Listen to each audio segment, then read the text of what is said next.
Chapter 178.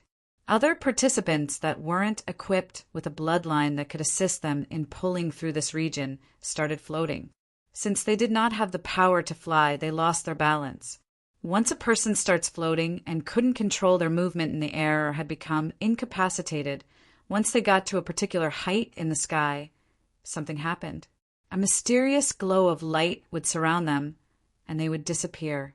The participants who witnessed this could guess that the set of participants that disappeared has been disqualified. When Angie arrived in this region about 30 minutes ago, she also sensed the change in gravitational force.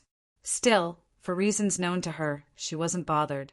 She only smiled and increased her speed of running. Swish! At the moment, she was closing in on the ball of light as she bolted across the path that led to it. Surprisingly, she wasn't affected by the gravitational force. At the speed at which she was moving, it wouldn't take long before she caught up with the three closest to the ball of light. She would soon meet up with the others, including Gustav, even though they traveled on different routes. 1 hour later, Gustav could already see the ball of light above the ground several thousands of feet away from his position. The green ball of light was bright and shiny, but it wasn't as big as Gustav expected. It was comparable to a 10-story building in height, but it was spherical like an egg. It wasn't very bright, so Gustav wondered why they could see it clearly from their starting point. With the way it was visible from afar, he had expected that coming close to it would severely damage the retinas due to brightness. Surprisingly, things were somewhat different from what he imagined. He looked around and noticed that all the paths led to the particular area where the spherical green light was suspended in the air. Different paths were extending from every direction of the test phase, and they all led towards the green ball of light, which happened to be in the middle. Gustav now understood why he never met anyone at the beginning while traveling towards this place. This was because everyone was positioned in a circular format at the ends of the test phase. So when traveling forward, they closed in on the green ball of light from every direction. The green ball of light was in the middle of the space. There was a barricade of light shining down from the spherical green light that touched the ground surface. Gustav instantly realized that within the space of that barricade of green light was where he needed to enter to complete this phase. He kept walking towards it casually. The small marbles in the air at this point were very dense. By contrast, in the area where the spherical green light was located, nothing could be found in the air. Gustav cautiously walked towards the barricaded light space. He knew how unpredictable things were when it came to the MBO. There had been a lot of surprises since the start of this test phase, so his mind was currently on the alert for any kind of changes around him. After about 10 more minutes of walking, Gustav was only a few feet away from reaching the light shining down from the spherical ball above. He finally got there in a few seconds and stood in front of it with a surprised expression. "Looks like I was mistaken," he said internally while staring at the light wall. He thought there would be some last obstacle that he needed to overcome, but to his surprise, there wasn't. Gustav raised his right foot and moved it forward to enter the space. But he realized that he came to a conclusion too soon when his leg made contact with the wall of light. His leg couldn't pass through. It turned out that the light was actually a barrier. He thought he would pass through the light barricade without any obstruction, but it turned out this was the last obstacle that needed to be passed. "Come, come, come." Gustav kicked the light barrier thrice with little force, trying to check its sturdiness. He still had the boulder on his shoulder at the moment as he contemplated. The MBO really thought this out. Due to the gravitational force, everyone's body weight will be inexistent. It would be nearly impossible for a weightless person to generate enough force to break through this. Even when equipped with a bloodline that can easily break through things, the circumstances this time is a bit unnerving, he thought. Anyways, no point dwelling on it. Gustav turned around while a charming smile hung on his face. He walked about 100 feet backwards and turned around to face the light wall. He squatted slightly while still lifting the boulder on his shoulders. "This isn't enough to stop me. Dash has been activated. Swish!" Gustav's body blurred as he streaked across the ground. arriving in front of the light barrier instantly. Gustav pushed the boulder in front of himself as he arrived in front of the light barrier. The boulder made contact with the barrier first, while Gustav's body was positioned behind it. Ripples spread across the surface of the light barrier due to the intense impact. Pum! Several thousand feet away, the three participants closest to Gustav approached the green ball of light. They could now see the different paths ahead that led to the green ball of light. Since the paths were starting to reduce in width, they could vividly see the different other paths that led to the green ball of light. The green-skinned girl with a red aura coating her entire body paused her steps as she sensed something and decided to turn around. On the path on her, right about 300 feet behind, the boy with achy-colored hair could be seen moving at a fair pace. The path on her left about 400 feet away, the boy with spiky orange hair could be seen taking one step at a time while his legs were sunk into the ground. Both boys suddenly paused their steps as they noticed the girl ahead. A frown appeared on their faces as they turned to the side and also noticed each other. The three of them paused their movement as they discovered one another. Tension suddenly filled the air as they stared at each other warily.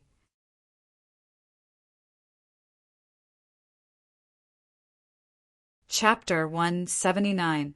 The three of them paused their movement as they discovered one another. Tension suddenly filled the air as they stared at each other warily. Oi, oi, oi, what do we have here? The boy with the spiky orange hair was the first to break the silence. Timmy, I should have known that it will be you. And you too. I knew you were strong, ha ha ha, interesting. He voiced out with a burst of laughter while pointing at the both of them. Eck, I'm surprised you managed to make it here in one piece. Loud-mouthed idiot, the green-skinned girl said with a depressed look. Huh, you little cow-tail. I acknowledged your strength, yet you call me a loudmouth. The orange-haired boy shouted with a tone of annoyance while pointing at her. Who are you calling a cow-tail? Do you wish to die, you shitty-haired Dumbo? She replied while raising her brown tail and pointing it towards the boy. Huh, it's Rhea, in case you forgot. I'm no shitty-haired Dumbo, you cow-tail. As both of them bantered amongst each other, Timmy shook his head from the side with a look of pity. Idiots, he muttered softly before he resumed, walking forward. I'll kill you if you keep calling me that, you little shit. The red or-like energy surrounding the green-skinned girl intensified as she spoke.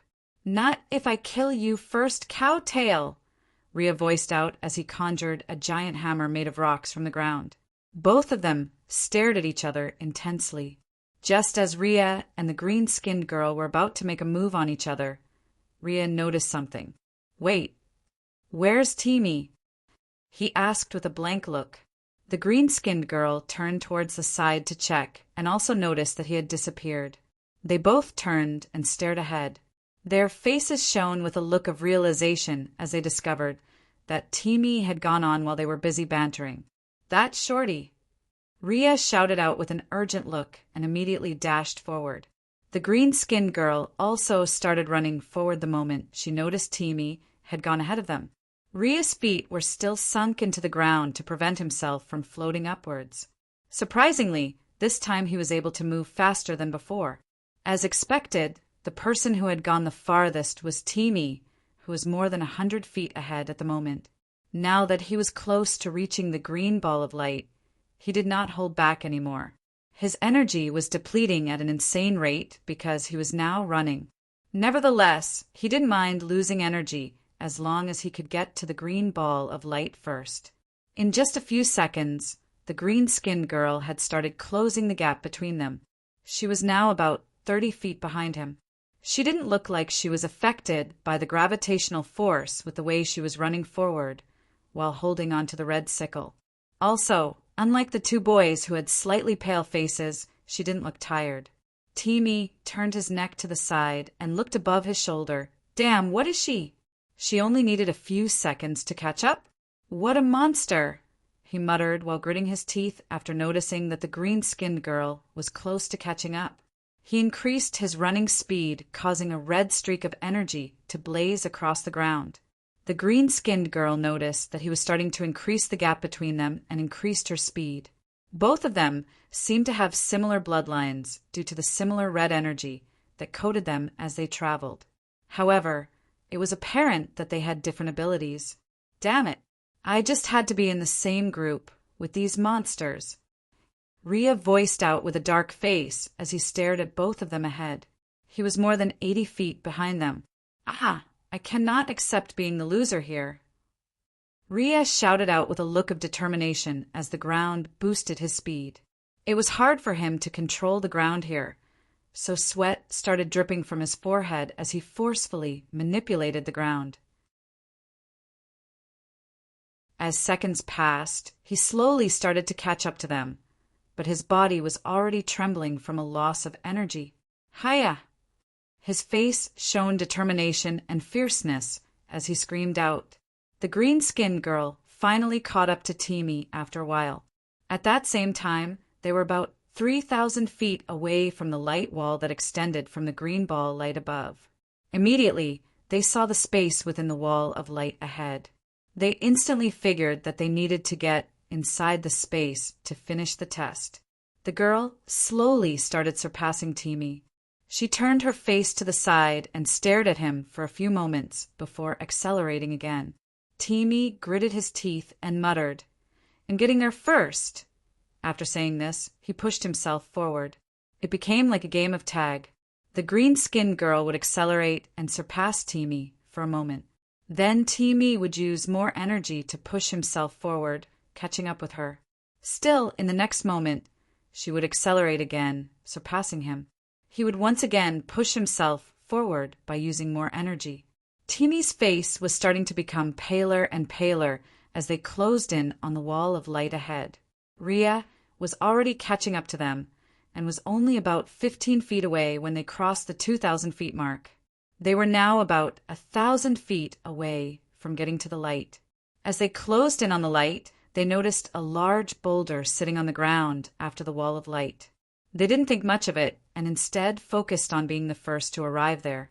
Timmy noticed that he was running out of juice as they traveled further. The green-skinned girl had now increased the gap between them by about 4 feet.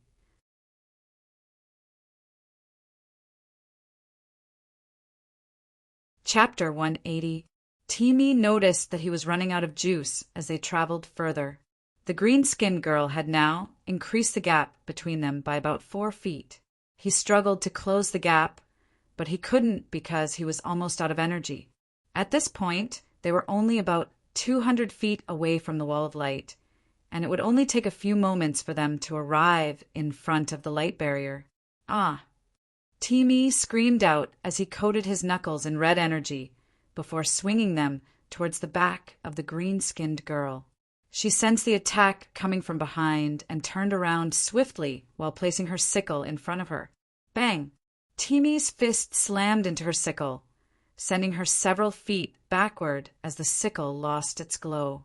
Just as she stopped sliding backward, Timmy lunged towards her once again.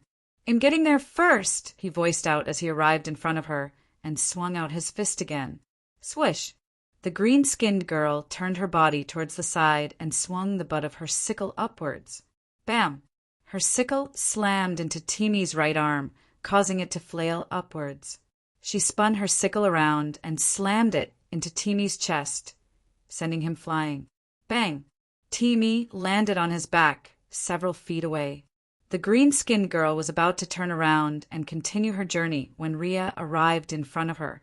He swung the large rocky hammer he created from the ground towards her. Shing! Shing!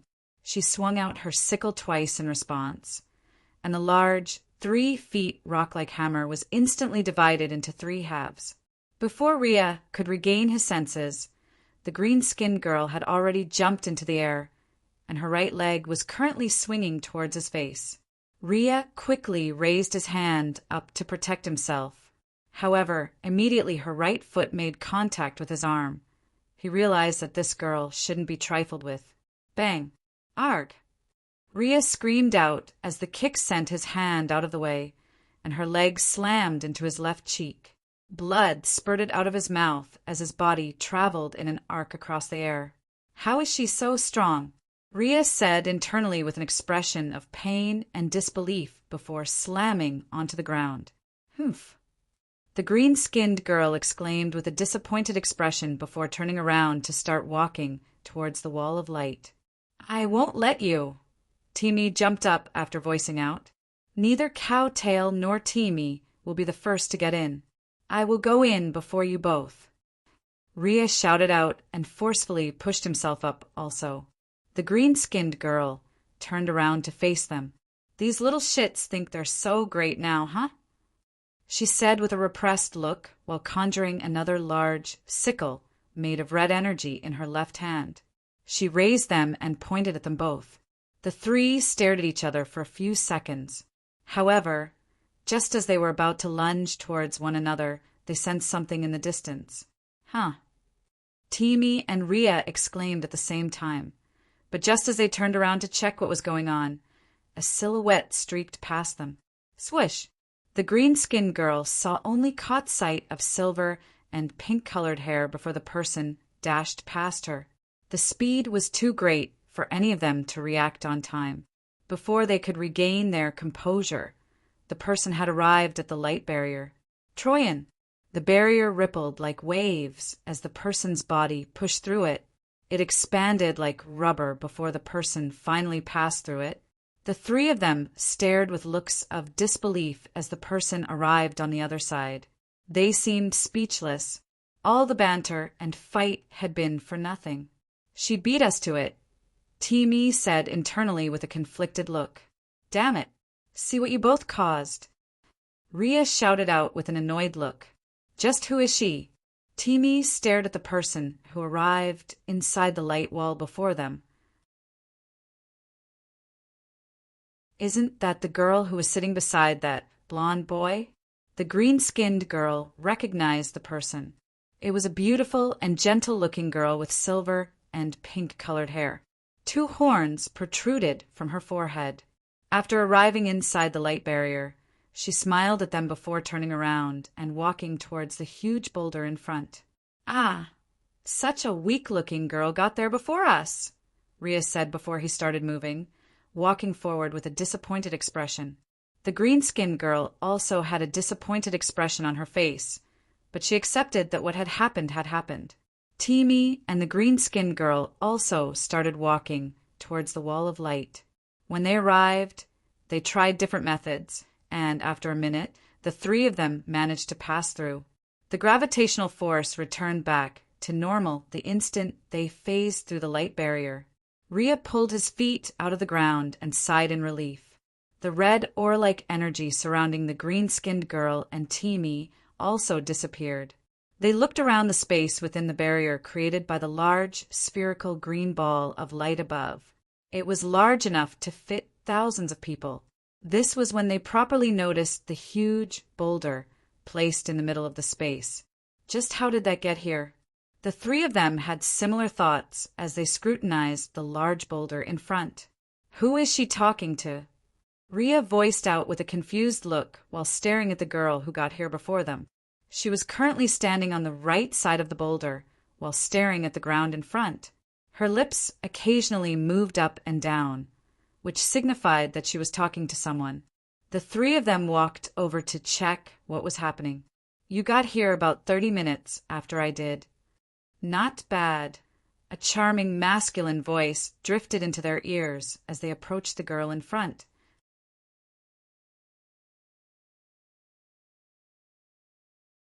Chapter 181.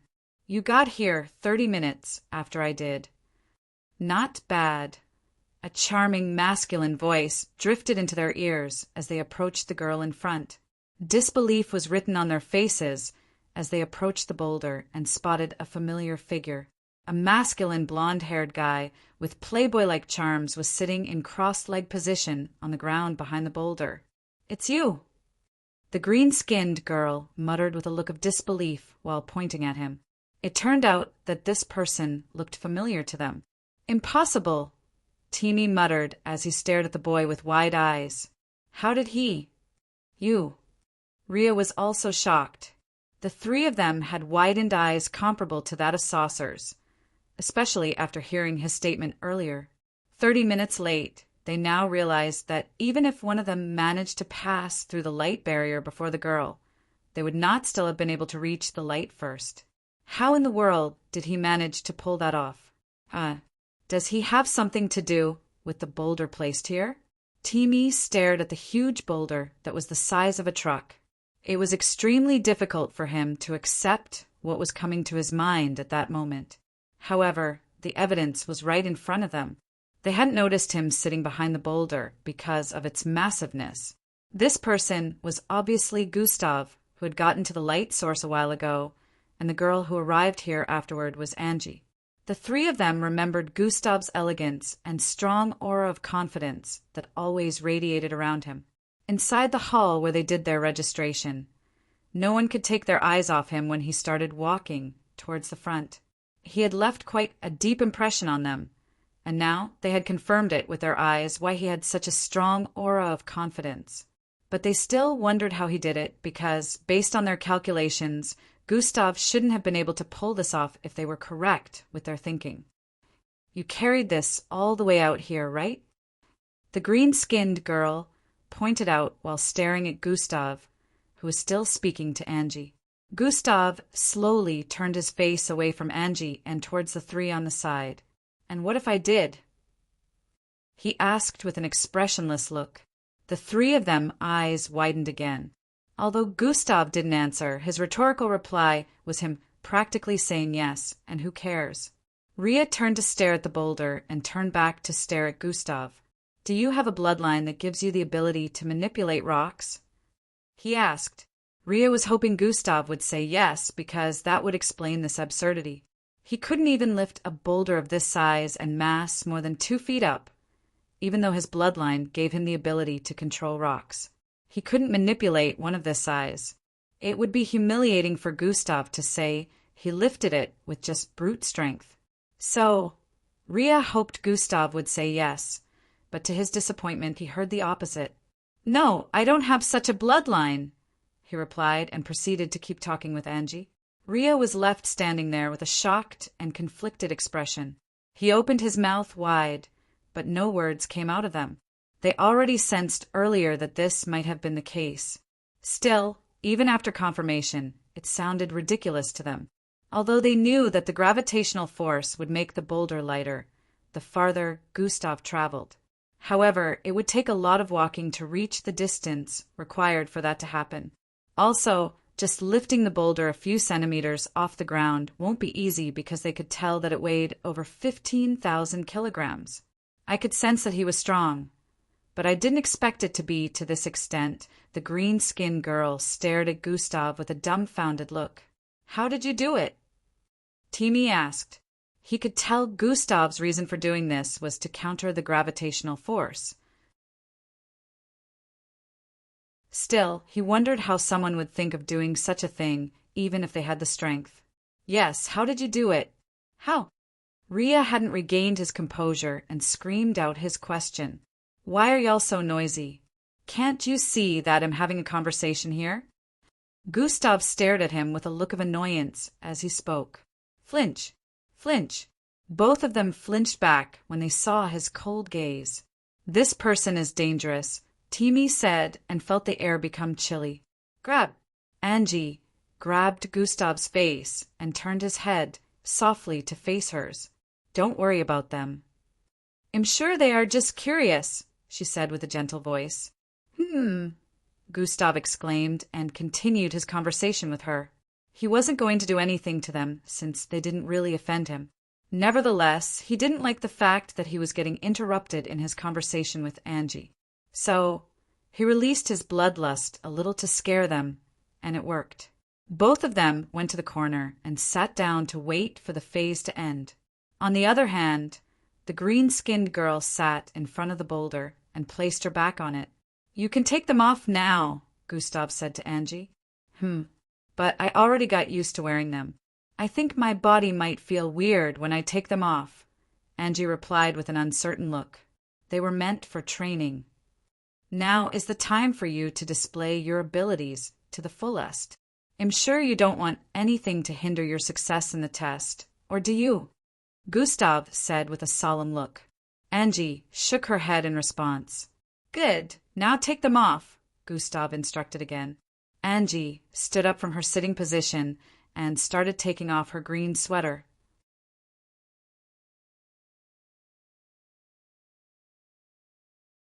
Chapter 182. Angie stood up from her sitting position and started taking off her green sweater. She looked pretty shy, but she had enough covering underneath, so she wasn't feeling disturbed. Immediately after Angie pulled off her sweater, a short blue singlet covering her chest down to her ribs area could be seen. Her singlet wasn't what was attractive. Instead, it was what was beneath her singlet as well as on her two arms that looked intriguing. A black, metallic-looking, flexible strap was wrapped around her belly. Her biceps were also wrapped by a miniature version of this strap. Angie proceeded to tap 7 buttons on the strap wrapped around her right arm. Click! A loud clicking sound echoed across the place as the strap opened up and fell to the ground. Bang! It made a loud thudding sound as it fell to the ground. Huh.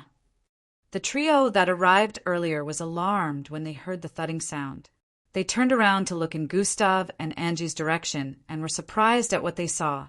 Angie was already tapping on the buttons of the strap wrapped around her left hand. When she was done, another strap fell to the ground, making a similar thudding sound. Are those what I think they are? Timmy stared at Angie with a bewildered expression as he wondered. Angie squatted next and rolled up the hem of her trousers, revealing the same straps as before wrapped around her ankles. She did the same thing and unbuckled the straps. After she was done, she proceeded to stand up and unlock the biggest strap, wrapped around her stomach. Bang! This time it sounded like a mini explosion as the largest one made contact with the ground. A small cloud of dust was formed due to its mass. She had weight straps on all these times, yet she was still able to move about at such a high speed. The green-skinned girl, Ria, and Timmy were once again shocked by what had just happened. Gustav smiled at her and asked, "How do you feel now?" "I don't know how to describe it. It feels like my body is weightless." Angie moved as she spoke, trying to get used to her current body mass. Gustav had made her wear these straps about 6 weeks ago when he started training her. At first, he started with 2 straps on her arms, which nearly caused them to fracture since Angie was very weak. However, as time passed, she got used to it and was able to get back to her normal speed while running after a week. Gustav began to increase the weight of the straps on her body. These straps altogether weighed about 8,000 kilograms. Angie would not lift something as heavy as that normally. Still, since they were placed on different parts of her body, there was enough distribution.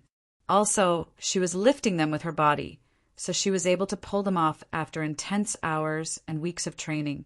"Try running around," Gustav proposed. Angie nodded and dashed forward.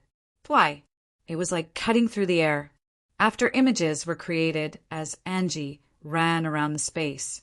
Thwee, thwy, thwy, swish. She had returned to her previous position, but it still looked as if she was running in a circular format around the space. A single movement made her appear close to 1,000 feet away from her initial position and back. Without activating God Eyes, Gustav's eyes were barely able to follow her speed. In a fight, he would still be able to predict her movements and react accordingly, but her speed had already far outstripped his. The trio that arrived earlier had their mouths wide open again. Unlike Gustav, they saw Angie everywhere at the same time. They couldn't pinpoint where her exact body was when she was running in a circular format. Isn't this literally cheating? How can a person have that kind of speed? Maybe they aren't Zulu ranked. This thought roamed their minds as they stared at Angie and Gustav. Gustav was currently praising Angie, while the trio was having ridiculous thoughts. "I have decided."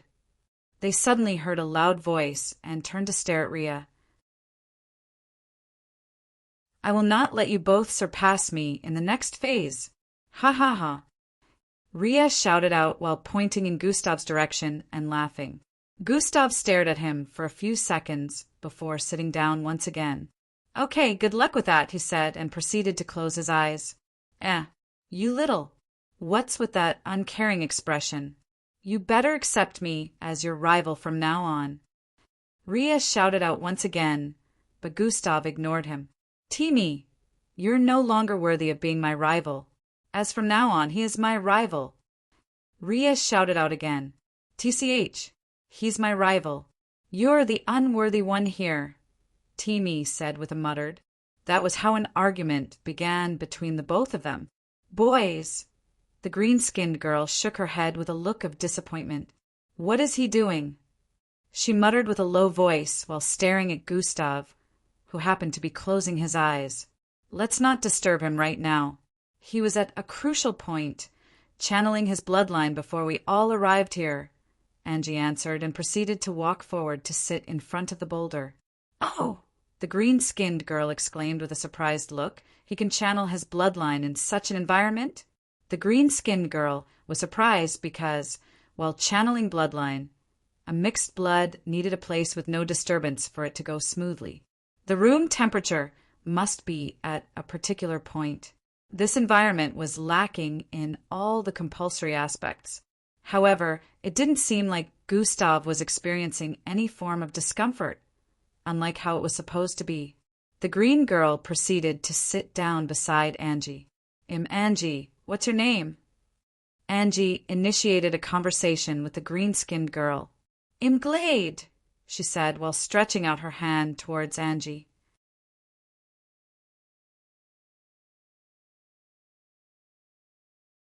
Chapter 183.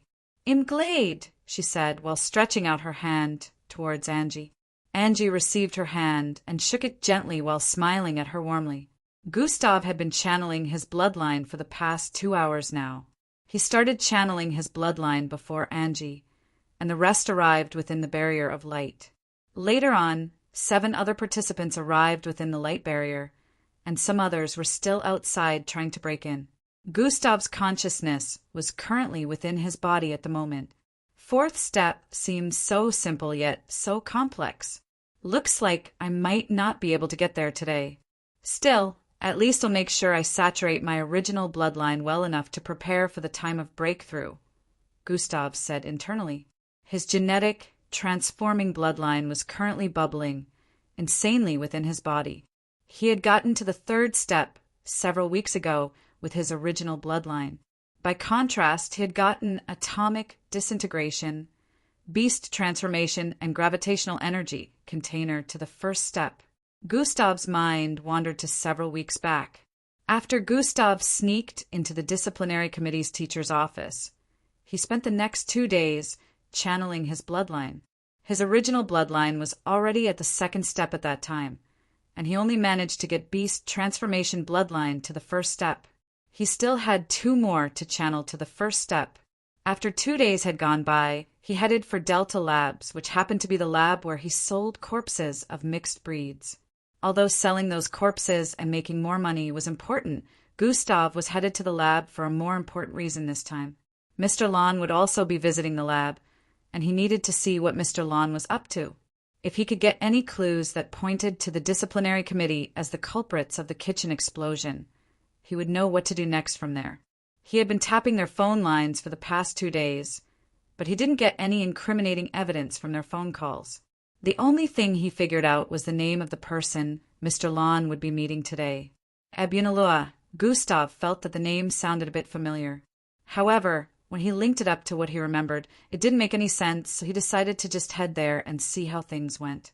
Mr. Lon was headed there by 2 p.m., so Gustav had to leave school. He visited the bathroom and transformed into his alias. Gustav changed into a 6-foot muscular-looking man with rough brown beards and a bald head. His skin was a bit tanned, and he looked quite menacing. Gustav had gotten access to the city records and checked for the person he was currently using. His alias used to be a hunter, but he happened to have left the city some time ago. So Gustav decided to make use of his identity for selling the corpse of the mixed breeds. Gustav felt that even if his fake identity was compromised, he could just transform into another. Gustav headed to the lab before Mr. Lon did to wait for him. He arrived there 5 minutes before Mr. Lon. He waited at the reception area, acting like he was expecting feedback from a worker there or something. The lab was truly a run-of-the-mill type of lab. It was a small bungalow building, and the reception area was quite small. Gustav had been to one of their morgue rooms before, so he knew that some of their equipment was also kind of outdated. Gustav sat and waited till Mr. Lon walked in. The staff started greeting him the instant they noticed him, but he ignored them and headed for the corridor on the right end side of the reception. While heading there, a dark-skinned man in a lab coat came out from that passageway and met with Mr. Lon. Mr. Lon paused his steps when he saw this man, and they said a few words to each other before turning around to head for the passageway. Gustav's eyes widened. The moment he saw the man that met with Mr. Lon, he recognized him. Gustav even thought his eyes might have been playing tricks on him, so he made use of God eyes and zoomed in on the man to confirm. After using God eyes, Gustav didn't have any more doubts. "I knew," Gustav said internally. "He's supposed to be dead. How is he here?" Gustav debated internally. This person happened to be the same guy employed in the kitchen after one of the workers resigned. He was also in charge of the cooking equipment that exploded and was one of Gustav's suspects until he was confirmed dead in the explosion. Gustav remembered seeing his dead body with his very own eyes. So he couldn't understand why the same person was standing here alive, hale and hearty, conversing with Mr. Lon. How in the world is he alive? I need to get to the bottom of this, Gustav thought with a look of resolve before standing up and heading towards the passageway. "Mrs. Gonlaz, I'm going in to meet Mr. Ollie for the purchases," Gustav voiced out with a thick, masculine voice when he arrived before the receptionist. She stared at him and smiled while nodding. Gustav nodded back and walked into the passageway on the right. Gustav opened his eyes and sensed that 4 hours had gone by already. "Next time, I'll definitely reach the 4th step," Gustav said internally while standing up. At that moment, there were close to 300 participants inside the barrier. Most of them looked like they had run out of energy. This was to be expected, since a lot of them did not eat the previous night. However, they were still happy that they made it to the end of the test phase, even though they were starving. Some were still trying to break through the light wall, but their efforts were fruitless. Everyone within the light wall was seated at the moment, so when Gustav stood up, they all stared at him with weird gazes. "It's time," Gustav said internally while looking up. Everyone followed his line of sight and stared at the spherical ball of green light above.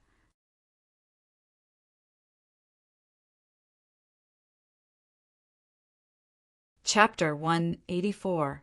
"It's time," Gustav said internally while looking up. Everyone followed his line of sight and stared at the spherical ball of green light above. The next thing they saw was underneath the spherical green light ball open up, and everyone within the space was sucked into it. SSHHHSSSH. All the participants, who were about 300, disappeared within a flash. The second phase of the entrance test has come to an end. A loud voice resounded across the test phase. Those that hadn't managed to enter into the barrier of light before the announcement started lamenting. Looks of disappointment, unhappiness, and remorse could be seen on their faces as they were teleported out of the space, one after the other. Gustav and the rest of the participants opened their eyes a moment later. They realized that they were now in a hall similar to the one everyone appeared in when they first arrived at the tower. The number of participants left was nothing compared to the number of participants that gathered here initially, and this was only the second phase. From what they knew about the MBO entrance test, it had at least 5 phases. Most of the participants that arrived really late started rejoicing after hearing the announcement. Although they looked fatigued, they had managed to make it to the next phase. Gustav sat somewhere in the middle of the seats on the right side. Angie joined him and positioned herself on his right-hand side while the green-skinned girl sat on Angie's right side. Surprisingly, Timmy and the loud-mouthed Ria sat down at Gustav's left-hand side as they waited for the MBO to address them on the next phase. Gustav wasn't bothered by their decision to sit next to him. He just kept staring forward. They didn't know that he was actually looking at something. Host attributes. Name: Gustav Crimson Level, 21 class. Subparallel being EXP, 181, 200/3, 360,000, HP, 9590/9600 energy, 3100/4250 attributes, strength, 65 perception, 62 mental fortitude, 62 agility, 62 speed, 64 bravery, 62 intelligence, 63 charm, 62 defense, 62 vitality, 64 endurance, 67 attributes points. 20 Gustav stared at his attributes after using the attributes points he gained from finishing the daily task. He was satisfied with the way he distributed them, but something caught his attention again. I still don't know what this is all about. So far, it hasn't given me any sort of benefits. Gustav stared at his class. Subparallel being. The moment he got to level 20, this appeared in front of the class, which had been displaying. Since he got the system, Gustav had been trying to figure out if there were any perks to this development. However, he hadn't noticed any changes or boons. He had his suspicions about it, but he had no way of confirming what subparallel being truly meant with the system not talking to him. While Gustav's mind was still in a state of conflict, Gradier Zanatus appeared with a bright flash of light in the middle of the hall. "Well done for making it this far." His voice reverberated across the room. The hall quietened, and everyone focused on Gradier Zanatus as he continued speaking. "As you all know it, the second phase has come to an end, and you all managed to pass. There will be an assessment score for each of your attributes at the end of the entrance test. The assessment score will later determine what squad you'll be placed in if you manage to make it to the end. As of this moment, each and every one of you has been given an endurance assessment score that is rated from 1 to 10. Gradier Zanatus said and paused for a brief moment. His eyes locked with Gustav for a second before looking away again and continuing. All this will be revealed by tomorrow when you're all being briefed on the third phase of the test. When the fourth phase begins, the MBO entrance test will be broadcasted across the world. There are chances that some of you will gain endorsements from different entourages if your performance is considered great. The hall became a little noisy as some of the participants' faces lit up with excitement. However, that is only if you can be successful in the third phase. Participants also have the chance to catch the eyes of the higher-ups and get some hidden boon. The weak and talentless do not have a place within the MBO. We are protecting the lives of Earthlings from terrestrial and intergalactic forces.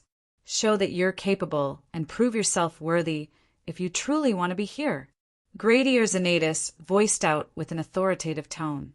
The participants were fired up by his statement. Some even forgot about their hunger for the time being as their faces lit up with determination. You will be given 12 hours break to refresh and replenish your energy. Lodges are available for you to rest based on the number of your badges. Also, the feeding lounge is open to you all, and you can get something to eat before going to bed, Gradier Zanatus said. Your badges are also equipped with a map of this floor. No one is allowed to go below or beyond this floor. Everything you need is available on this floor. Gradier Zanatus added before concluding, Your time has started, so you all have less than 12 hours to freshen up. Zing. After Gradier Zanatus finished saying those words, he disappeared with a flash of bright light. Chatter, chatter, chatter. The room became noisy the moment Gradier Zanatus disappeared. Everyone looked around for places they were supposed to head to.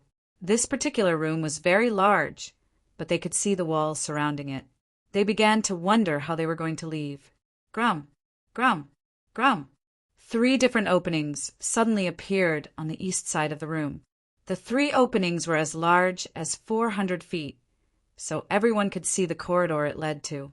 They didn't need to be told to understand that the passages led to different parts of the floor they were currently on. Nap, Gustav called out while turning his palm to face his head. Truin.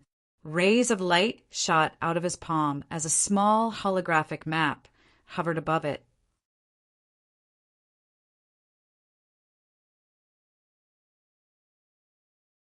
Chapter 185. Nap, Gustav called out while turning his palm to face his head. Truin. Rays of light shot out of his palm as a small holographic map hovered above it. Whoa. The entire hall turned to stare at Gustav after noticing the holographic map hovering over his palm. They instantly understood that this was the method of checking out the map, and everyone repeated Gustav's action. Troyan, Truin, Truin. Just like Gustav, rays of light shot out from the number on their palms and formed a map of the current floor they were on. Everyone could see where the openings on the east walls lead to. It led to a big corridor within the floor that was a bridge to smaller corridors that led to the eatery, rooms, and public convenience rooms divided between males and females. These parts and some other places were shown on the map. However, at the end and the beginning of the map, a red sign was displayed which had the word restricted. Gustav's eyes squinted when he noticed the restricted parts on the map. Let's go, Angie, he muttered. Gustav and Angie walked out through the openings along with many others. Immediately they arrived at the corridor. Everyone could see a path leading to the front, right and left simultaneously. The walls were glistening white, and the glow served as the light for the passageways.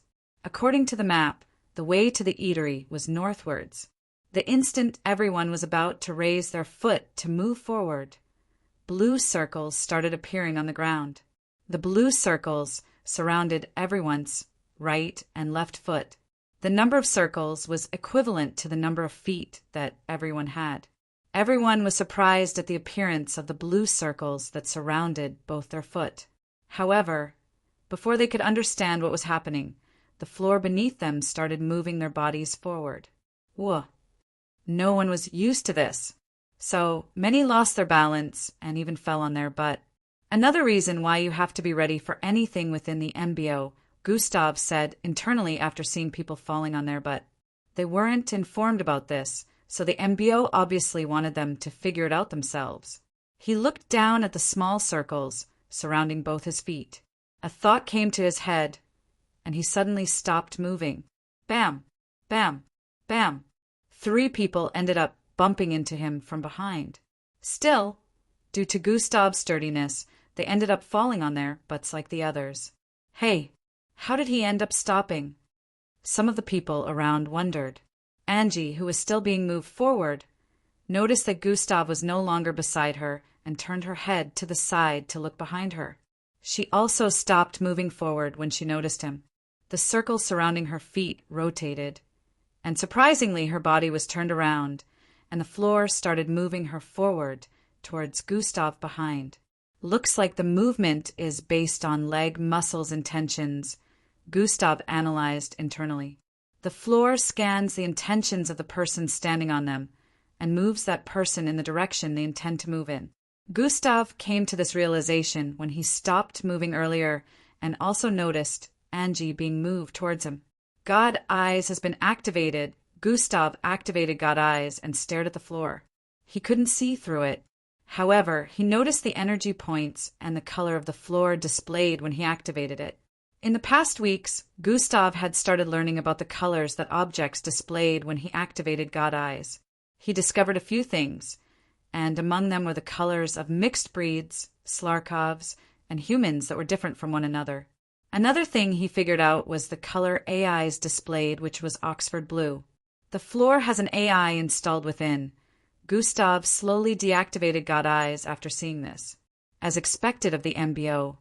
Such advanced tech, Gustav thought as he looked forward. The floor started moving forward, once again as he met up with Angie. Several minutes later, Gustav, Angie, and some other participants had arrived in the eatery and had ordered their desired dishes. Eating was free, so the participants that were famished ordered to their heart's content. The eatery was pretty large. It was able to contain 1,000 people. However, only around 300 participants were left after the last phase, so there were many unoccupied tables and chairs around.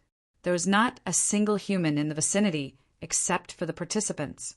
The food was served by machines, even though they were prepared by people. On the left side of the cafeteria was a glass wall that showed the outside of the tower. They could see the outline of Plankton City from their position. It was already around 8 p.m., so the skies had already darkened. Still, the city's beauty seemed to even shine more spectacularly in the dark. The skyscrapers glowed up. Commercials of different kinds were displayed. Even small buildings looked dazzling, and every part of the city looked splendid. It was like staring at a cluster of fireflies. This gave Gustav a feeling of nostalgia, reminding him of the times he would head to the mountainside to attempt suicide. He always adored the city's beauty, but unfortunately, society wasn't as beautiful as the structures they created. The earth is really a beautiful place. Too bad that most people's hearts are the opposite. A melancholic vibe surrounded Gustav as he ate while staring at the city up front. Angie noticed his weird mood and was about to speak when 3 people approached their table. It was Glade, Timmy, and Rhea. "Can we join you guys?" The 3 of them asked together when they arrived before their table. "No, yes." Angie and Gustav stared at each other after giving contradictory responses. The trio stood in position with a look of confusion on their faces, wondering which response they were supposed to listen to.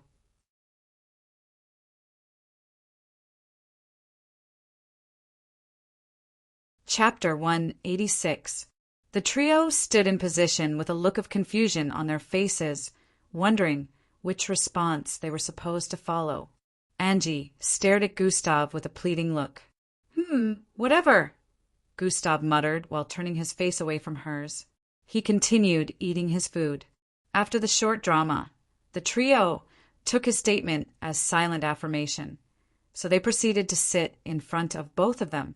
"Why are you so grumpy? Man, you should learn to cheer up."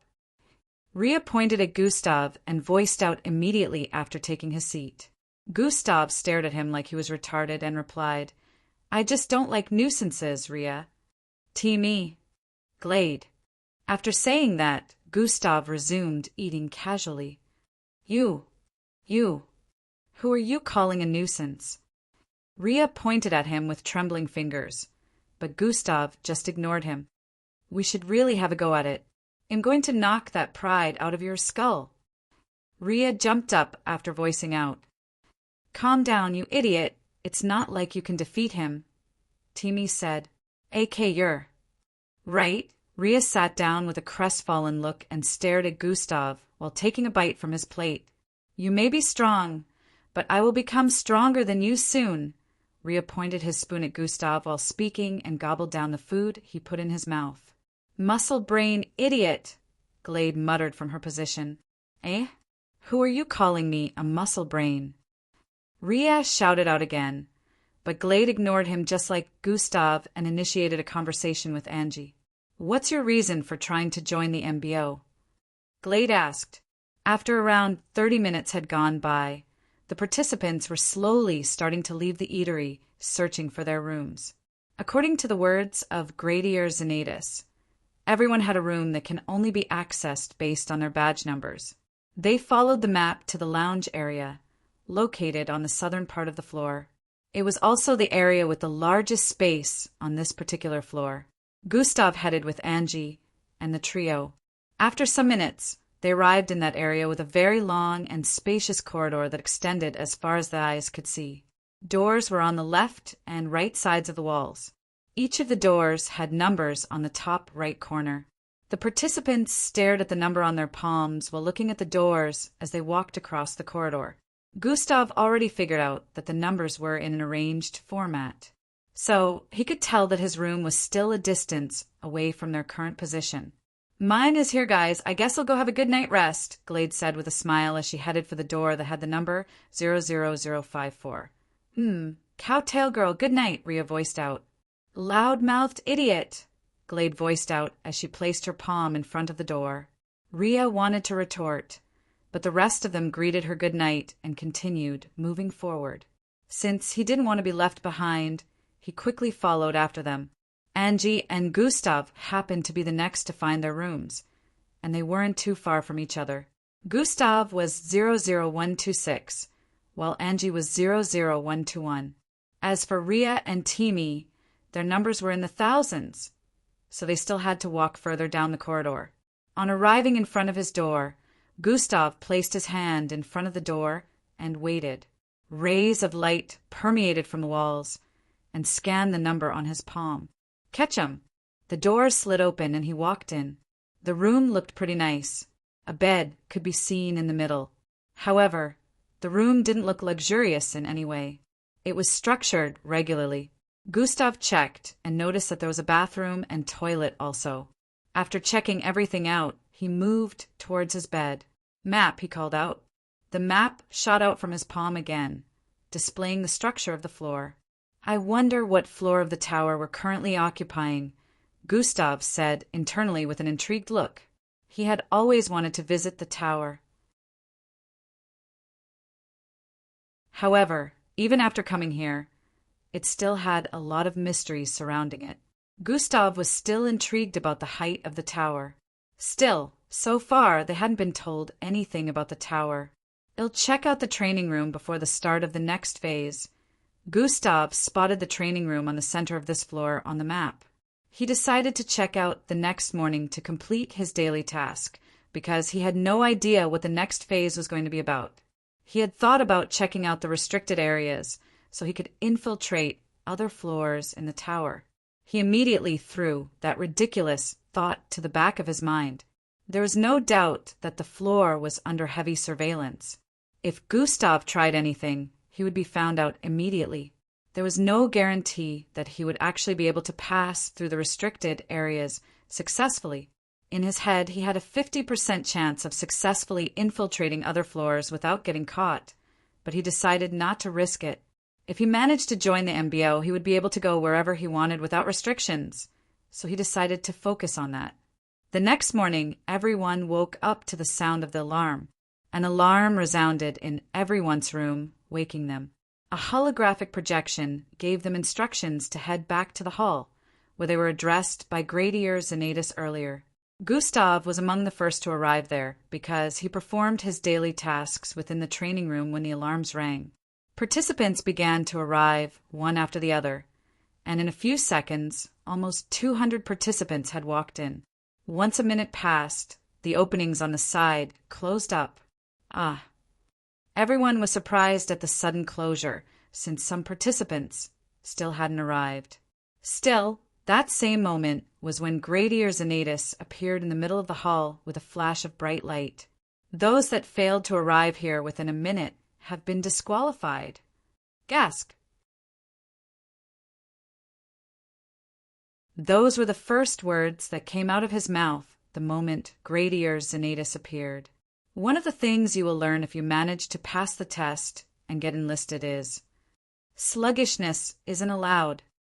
Chatter, chatter, chatter. The participants thanked their stars that they immediately dropped what they were doing and headed here after hearing the alarm. They silently pitied those who must have been using the toilet at that time. Now, I will explain the next phase to you. Gradier Zenatus voiced out next.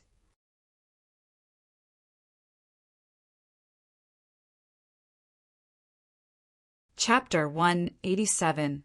Now, I will explain the next phase to you. Gradier Zenatus voiced out next.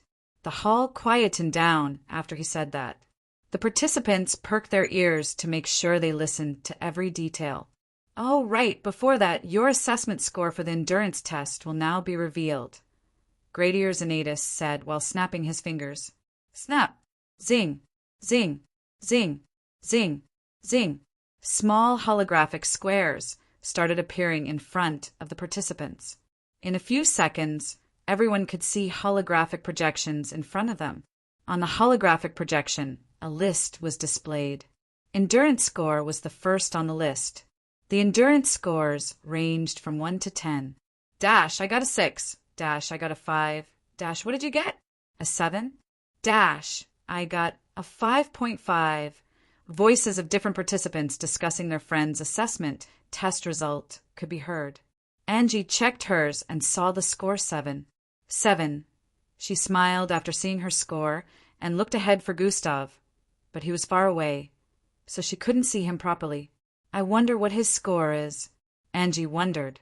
Gustav got to the hall before her, so they were seated in separate positions. So far, only 3 people had gotten beyond the score of 7, and that was Glade, Timmy, and Rhea. The people sitting around them shouted it out when they saw it. Timmy had a score of 8. 3, while Rhea had a score of 8. Dash, she has got to be the highest. Dash, a score of 8. 9. Dash, wow, who is she? The people around Glade reacted with shocked looks when they saw her score. She must have been the first to arrive then. They all felt that she must be quite powerful and decided to be on the lookout for her. What they didn't know was Glade was currently wondering within herself what a particular person would get, since she managed to get such a high score, maybe got a 10. She stared at the side of a blonde boy's face 3 seats ahead. The same question was on the mind of Timmy and Rhea. Gustav stared at his assessment score with a look of confusion. Excuse me, Gustav voiced out while raising his hand. The hall quietened after hearing him. Although his voice was low, it sounded pretty compelling and powerful that everyone turned and focused on him.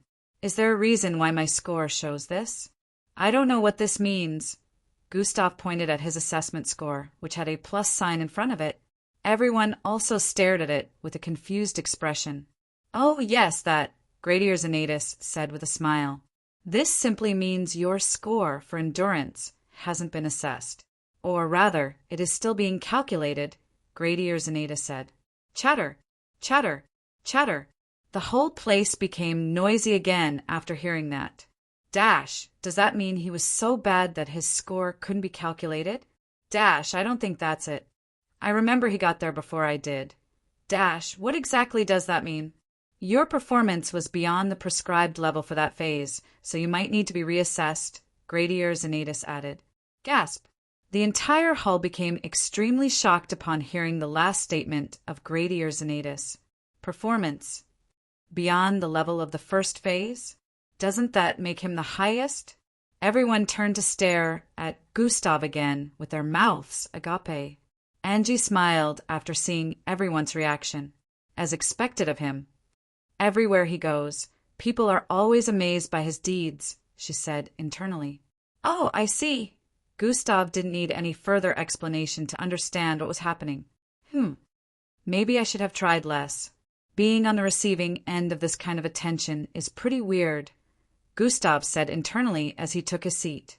Chatter, chatter, chatter. The participants within the room were astonished and started chattering about him after realizing that he must have been the first to arrive and not Glade, as expected of someone that arrived 30 minutes earlier. He even got beyond a perfect score. Gladier, Timmy, and Rhea had thoughts similar to this as they smiled wryly. Who knew how they'd feel if they were told that Gustav also rested for several hours before deciding to continue moving. Gradier Xanatus coughed twice, causing the place to quieten again. As you can see, there are other candidate assessments besides endurance that haven't been calculated yet, he said. Everyone nodded as they stared at the others. Apart from endurance, there was also strength, combat prowess, mental capacity, and 6 others. They had no score in front of them like the others. It would seem that these assessments would be calculated as the entrance test continued. Now, the next phase will be based on mental capacity, Gradier Xanatus continued. You all will be immersed in a space along with participants from the other floors. In this space, every object, sound, landscape can either be real or be an illusion. In this phase, you have to differentiate between reality and illusion. In other words, your senses will be tricked. So, the aim of this test is to see how you lots can handle it. Gradier Xanatus added. So, it turns out there were other floors where tests were also going on, Gustav said internally after hearing Gradier Zenatus' explanation. He felt like the numbers should have been higher than they were from the onset. This made everyone realize that Gradier Zenatus wasn't the only supervisor in the building. He was only in charge of the batches transported to this floor when everyone arrived inside the tower. Lastly, you all have 6 hours to find a way out of this space after being sent in. That is the greatest challenge, since the entrance or exit you find might just be an illusion, Gradier Zenatus explained. The participants became tensed upon hearing that. They never thought they'd have to go through such a complicated test. They currently couldn't imagine how they were going to be able to differentiate illusion from reality.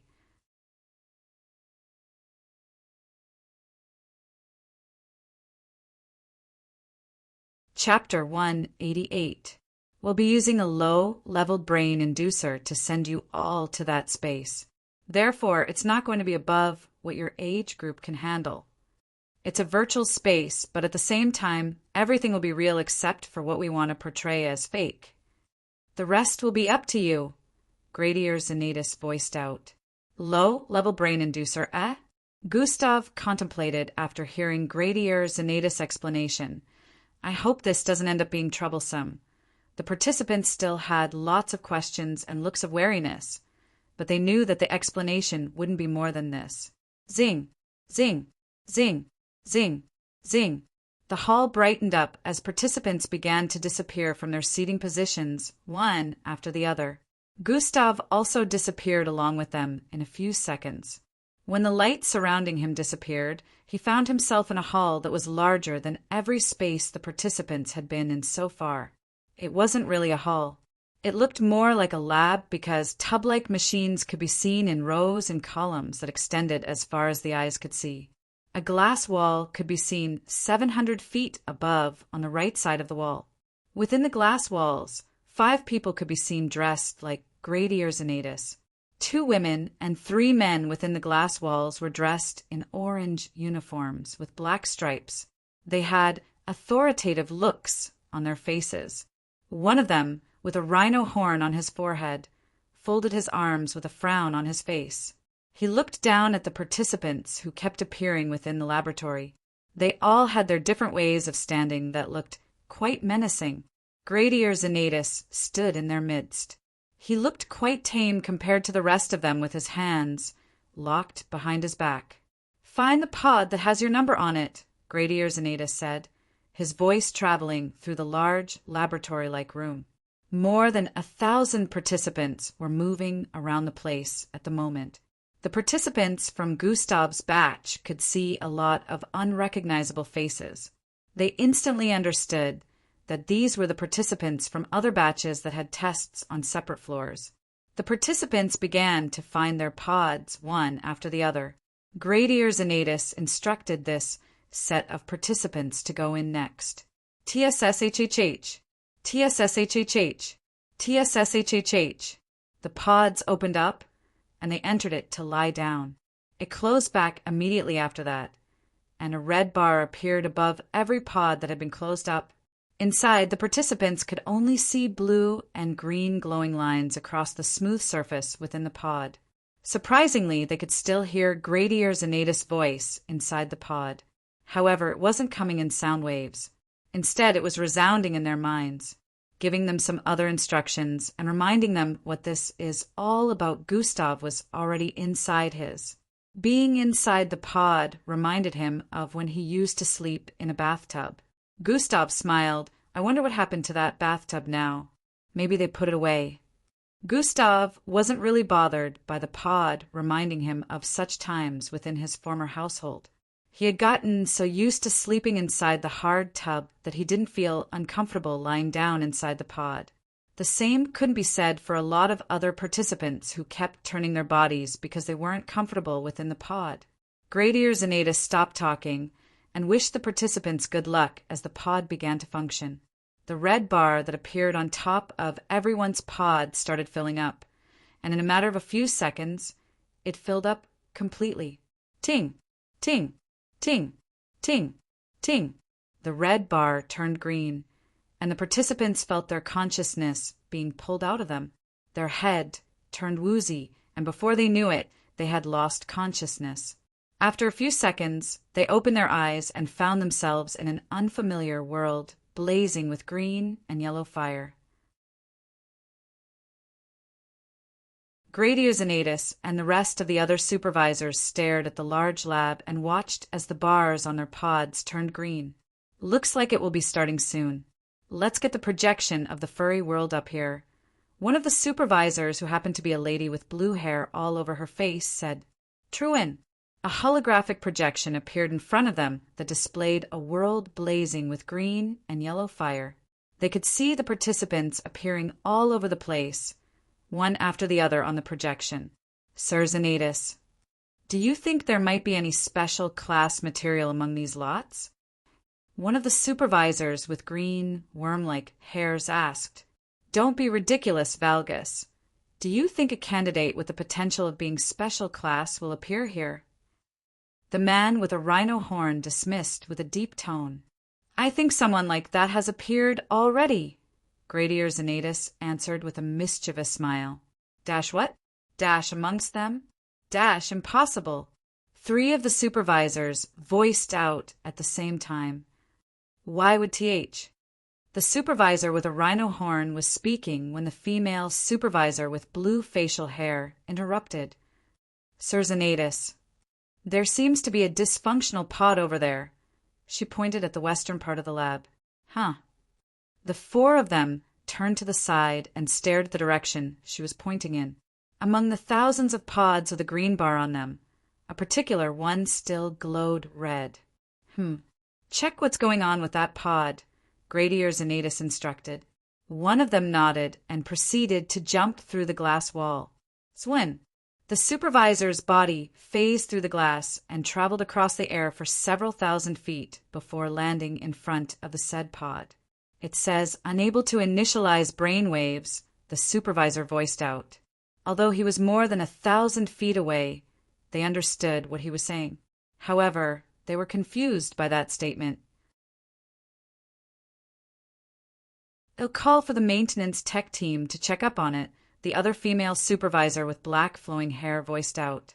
I don't think there's any need for that," Grady Xanatus said, and gestured for the supervisor with a rhino horn to open up the pod.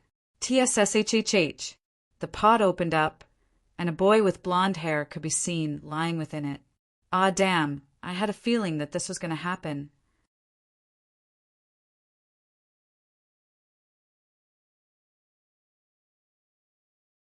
Chapter 189. I don't think there's any need for that," Grady Xanatus said, and gestured to the supervisor with a rhino horn to open up the pod. "TSSHHH." The pod opened up, and a boy with blonde hair could be seen lying within it. "Ah, damn, I had a feeling that this was going to happen." The person within the pod was none other than Gustav. He sat up when the pod slid open, and the supervisor stared at his frame from within the glass wall. "Just as I thought. It's him," Grady Xanatus said internally with a smile. A few moments ago, when the pod bar filled up and everyone's consciousness was manipulated, Gustav also felt it. His head was a bit woozy for a second, but in the next second, system notifications popped up in his line of sight. Host brainwaves are being manipulated by external forces, mental fortitude needed for blocking brain manipulation. 30. Host has acquired enough mental fortitude to hindering brain manipulation. Brain manipulation has been successfully hindered. Gustav felt like cursing when he saw this. He knew mental fortitude was good since it protected his mind, but in this situation it was actually doing more harm than good. He really wouldn't like to stand out much. Yes, he was planning to reveal some of his hidden abilities during the test phase. However, at the rate things were going now, he might end up being too outstanding, and he didn't know how that would end up for him. Gustav didn't want to reveal the full capabilities of his mental fortitude because he was sure they were going to see him as an anomaly. Currently, his mental fortitude was so high that he could even control his dreams and change them to whatever he wanted when he is asleep. If he had a bad dream, he could just switch it or turn off his dreams entirely. There were other things that mental fortitude had granted him. He wanted to make sure they weren't revealed. If there was a way he could reduce the stats, he would have done that immediately. Unfortunately, there wasn't. TSSHHH. Ah, damn. I had a feeling this was going to happen. The instructors might need to use a high-level brain inducer, Gustav said internally while sitting up after the pod slid open. Kid, step out for a bit, the supervisor instructed. Gustav did as he was told and came out. The supervisor moved closer to the pod and started checking it out. I wonder what's wrong with this. Before he could complete his statement, he heard a voice in his mind. There's nothing wrong with the pod, Chucks. Bring the kid here. It was the voice of Gradier Xanatus in his mind. There's nothing wrong with the pod? Then why didn't it send him there like the rest? He questioned. Bring him over here first, Gradier Xanatus commanded. The supervisor nodded and grabbed hold of Gustav's left arm. Gustav was alarmed by the sudden grip, but the supervisor leaped upwards towards the southeast area before he could react to it. Zwenun! Gustav traveled across the air along with the supervisor, and before he knew it, they were closing in on a glass wall. Gustav placed his right arm in front of himself in defense as they arrived in front of the glass. However, to his surprise, there was no collision when they made contact. Instead, their body phased through it. Intangibility, Gustav immediately recognized this bloodline ability. It was one of the rarest bloodlines in the history of mixed bloods. Plop! They landed within the small room, and Gustav looked around. He noticed Gradier Xanatus standing among the weird-looking supervisors. Sir Xanatus, I've brought him, the other male supervisor with gray, colored hair voiced out. Good. Welcome candidate 00126, Gradier Xanatus voiced out. Gustav just stared in response. He was more concerned with the words that were going to come out of Gradier Xanatus' mouth next, and how he would counter them if they happened to be unfavorable.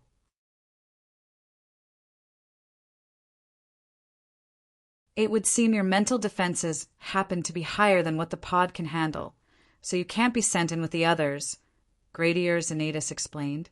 So, what's going to happen now? Gustav asked with a calm look. Well, this pod happens to be at the right level for your age group, so it's either you're way older or you're just different. Gradier Xanatus said. Can't I just use a higher level pod? Gustav asked. Well, you see, there are 4 levels of brain inducer pods. The pod you and your fellow participants used is at the beginner level, which is the first. The second level isn't what normal participants can handle since their brain functions might be overworked. As for the 3rd and 4th levels, let's not even go there. You will be turned into a vegetable, Gradier Xanatus explained. Why don't we try the 2nd level pod? Gustav asked once again. If we use a higher level pod to send you in, it would be a violation because it's for the age group of 30. Also, it will make it more difficult for you to differentiate between illusion and reality. The whole process would be quite unfair since the other participants will have it easier. Only special class candidates can handle it at your age, Gradier Xanatus replied. Special class? Those words caught Gustav's interest. This means I'm in the safe zone since there's a set of my age group that can handle it. This made Gustav calm down. His previous worries disappeared after he realized this. Let's try it, Gustav proposed. The supervisors stared at Gustav with a weird look after hearing that. The supervisor with rhino horns on his forehead replied Gustav before anyone else could. Listen here, kid, without authorization, we can't put you in that pod, so forget it. Your case will have to be reported to the higher-ups, and you will have to wait for their next set of instructions.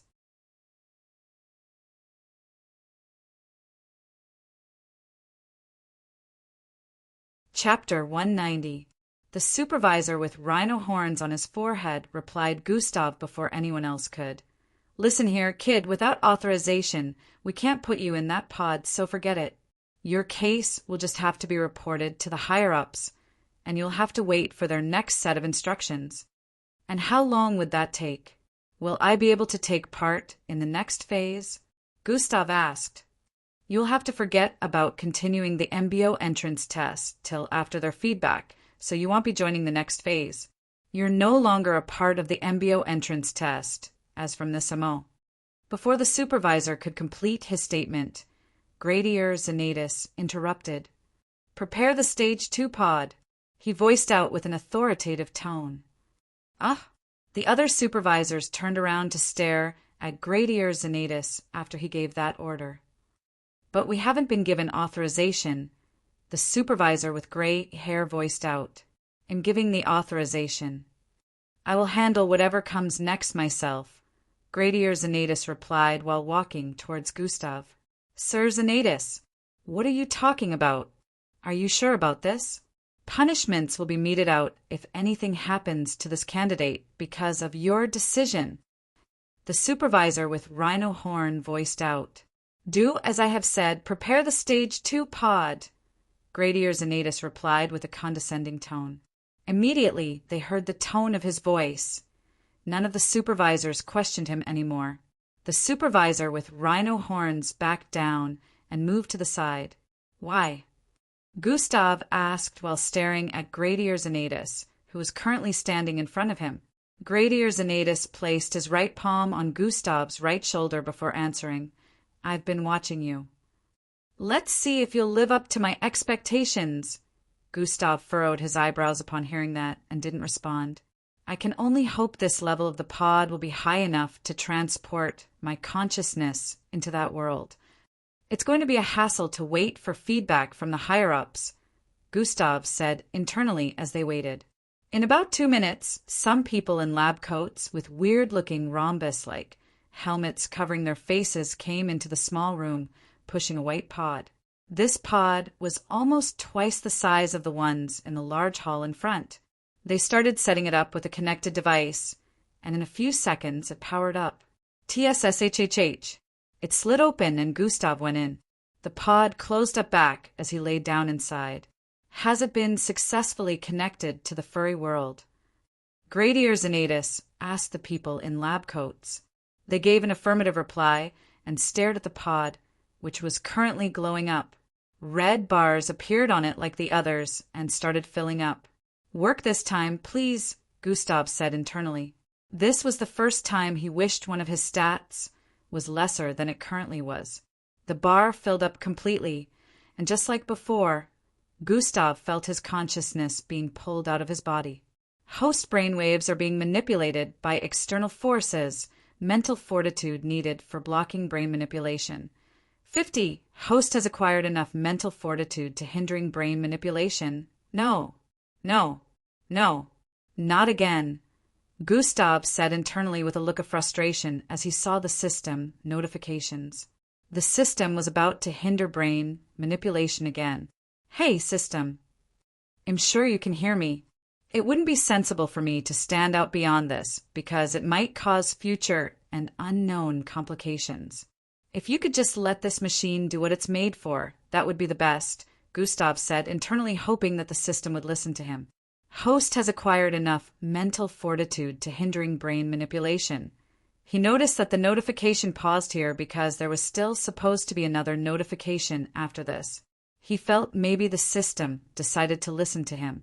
Still, in the next second, a notification popped up above other notifications. "The existence of the system shall not be exposed. I shall not tolerate entry of external forces into the host's mind." The system finally chatted with him again after several months. "Listen to me. If we go beyond this, it might put us in a compromising situation. If I'm in a compromising situation, it means you also are," Gustav replied internally. "If you get in a compromising situation and die, it doesn't affect me. I can always choose another host." The system responded coldly. "I'm calling your bluff. After spending 6 months with Emmy, there's no way you'd want to start from scratch," Gustav said internally without a look of worry. "Do you pride yourself on being important now? How about we stop arguing and make a decision before the supervisors get too suspicious? Just listen to my suggestion," Gustav proposed. "All right, go on. From what I've noticed, you don't want them peeking in my head. This machine can do that, but it isn't really trying to do that now. So, the best course of action would be for you to reduce my mental fortitude below 50 for it to send my consciousness to where the third phase is happening. Immediately I'm in. Let my stats return to normal. That way, even if the machine tries to pick my brain when I'm in, it wouldn't work since my mental fortitude has returned back to normal. Also, I won't be pulled out of the world since the machine only needs to send us there. It plays no role in keeping us within that world. It's like a gateway, so returning my mental fortitude stats normal will not pull me out of that world unless I find the exit. Gustav explained lengthily to the system. Doesn't seem like a bad suggestion, but with all that intelligence, you could only come up with this? I'm quite disappointed, Gustav. The system is still a bitch. Outside the pod, the supervisors started to get worried when they saw that the bar remained red even after filling up.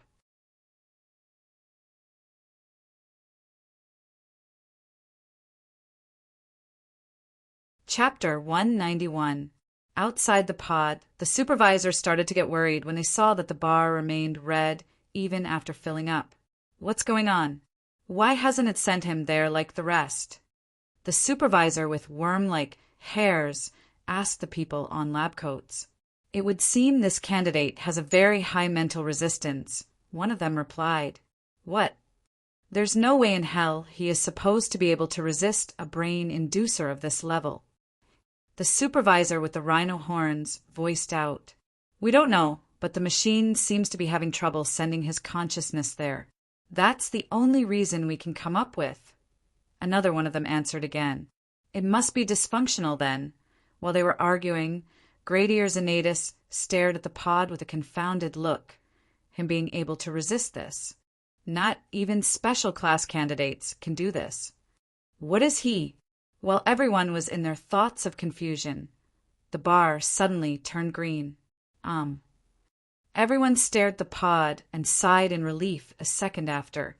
Looks like he wasn't able to resist it in the end, Gradius and Natus said internally. Check if his brainwaves are okay. Any sign of irregularity? Gradius and Natus asked. Truin. A holographic scan of Gustav's brain appeared in midair. He's perfectly fine, one of the people on lab coats voiced out. Gustav found himself inside the same world he saw on the holographic projection within the small room where the supervisor stayed. As far as his eyes could see, everywhere was set ablaze. The ground, the mountain, the trees, the skies, the birds, they all blazed with yellow and green fire. In front of him was a path also laced with fire. Gustav was standing on fire, but surprisingly, he didn't feel hot or uncomfortable in any way. Still, to walk ahead, one would also have to walk on a path of fire. Parts of this projection is an illusion, and parts of it are also real. Walking on the wrong side of the ground will get a person burnt, Gustav said internally. He immediately figured out that he was probably stepping on the illusionary part of the fire. However, once he started walking, he would need to watch out for the real parts, so he wouldn't get burnt. This will be fun, Gustav smirked. Just as he was about to take a step forward, the system messaged him. I shall now return your stats back to normal. Before Gustav could react to that, he noticed his vision changing. Things became clearer, and in a matter of seconds, most of the fire around him had turned transparent. He looked down and noticed that he was standing on transparent yellow and green fire. Some parts of the path ahead of him still had a normal-looking green and yellow fire burning on the ground, while others were transparent. No one needed to tell Gustav before he figured out that the transparent fires were illusionary while the normal ones were real. Sigh. So much for having fun, Gustav said internally as he began to walk forward. He thought this was going to be a little challenging, but with his stats returning to normal, he saw through everything. I guess I should just go find the exit now, Gustav muttered while dashing forward. Dash has been activated. Swoosh! He moved across the blazing grounds with speed. Sometimes he was on the left, and other times he would move to the right. He got in 30 minutes after the rest of the participants. Shouldn't we give him a little more time? The supervisor with gray hair questioned while staring at the timer on the top right corner of the room. He won't be needing that, Gradius and Natus replied and pointed at a particular part of the split screens where Gustav could be seen dashing across a blazing field. Dash, what in the world? Dash, he's accurately dodging all the real fires and running through the illusionary fires? The supervisors were gobsmacked when they saw him. The large holographic projection had thousands of split screens based on the number of the participants, so they hadn't seen Gustav earlier. Nevertheless, Gradius and Adis could spot Gustav the instant his consciousness got tossed into that world. Other participants showcased on the screens were moving quite slowly because it wasn't easy to differentiate between reality and illusion. If they were hasty, their virtual body made from their consciousness would be burnt to ashes. It was just like a game. If their bodies were burnt to ashes, they would respawn several thousand feet behind from where their bodies burnt, and this would waste more of their time. In 30 minutes, more than 100 participants had been burnt to ashes once or twice and had to do it over. Since the use of bloodline abilities was allowed, some had gotten ahead of others since their ability made it easy for them to scale through the region of blazing grounds. However, the ground wasn't the only thing within this world to worry about. The participants would find out the hard way that other things would give them difficulty. Even their ability wouldn't give them an easy pass when they encounter such situations. Gustav kept running across the field, dodging the fires. When he got to a particular point, he could see different participants moving ahead slowly. They heard the sound of the wind behind and turned around with a look of surprise. Dash, what is he doing? Dash, doesn't he know that he shouldn't be moving so quickly around here? There were about 6 of them within the vicinity. The participants looked like they formed some kind of group as they slowly moved forward after studying a particular area properly. Hey, you're going to get roasted if you keep moving forward like that. One of them voiced out as Gustav closed in on them.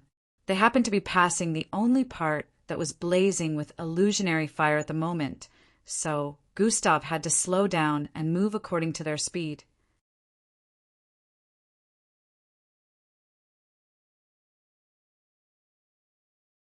Chapter 192. They happened to be passing the only part that was blazing with illusionary fire at the moment, so Gustav had to slow down and move according to their speed. Gustav would have to wait till they got to a part of the land with more illusionary fires, so he would be able to take another path and not be disturbed by their speed. Mind your business, Gustav replied the person in front of him that had just spoken. What? Then why are you following us? The person, who happened to be a guy with red hair, voiced out. This is the only safe path at the moment. When we go further, you won't see me behind you anymore, Gustav replied as he continued walking forward. You. Before the participant could retort, something happened. Shoo, shoo, shoo. The blazing clouds suddenly started falling from the sky. What the? They were all shocked by the blazing clouds falling from the sky. They were blazing with such intense yellow and green fire, increasing the temperature surrounding the environment.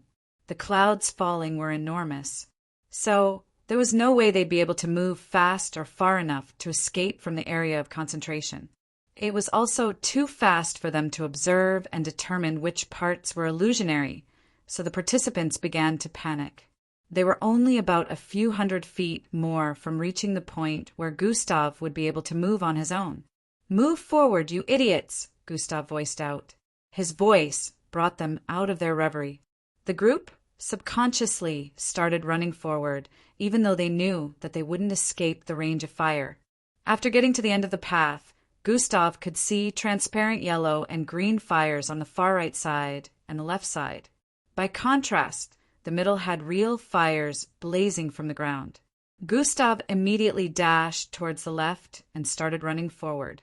The others couldn't catch up to his speed, but they still tried following in his steps due to him being at the front suddenly. While the clouds fell, Gustav moved from place to place. Swerve, swerve, swerve. Some large chunks of cloud fell on him, but he was unscathed. However, he totally avoided some while still running forward, but they were still dropping. Some participants behind him had been smoked to death by the falling clouds of blazing yellow and blue fire. Gustav looked up and noticed a large cloud coated in fire dropping. Its size would occupy a radius of over 100 feet, and it happened to be real and not illusionary. Gustav turned towards the right and leaped forward. Swish! His body traveled across the air, and he landed on the other path of fire that was illusionary.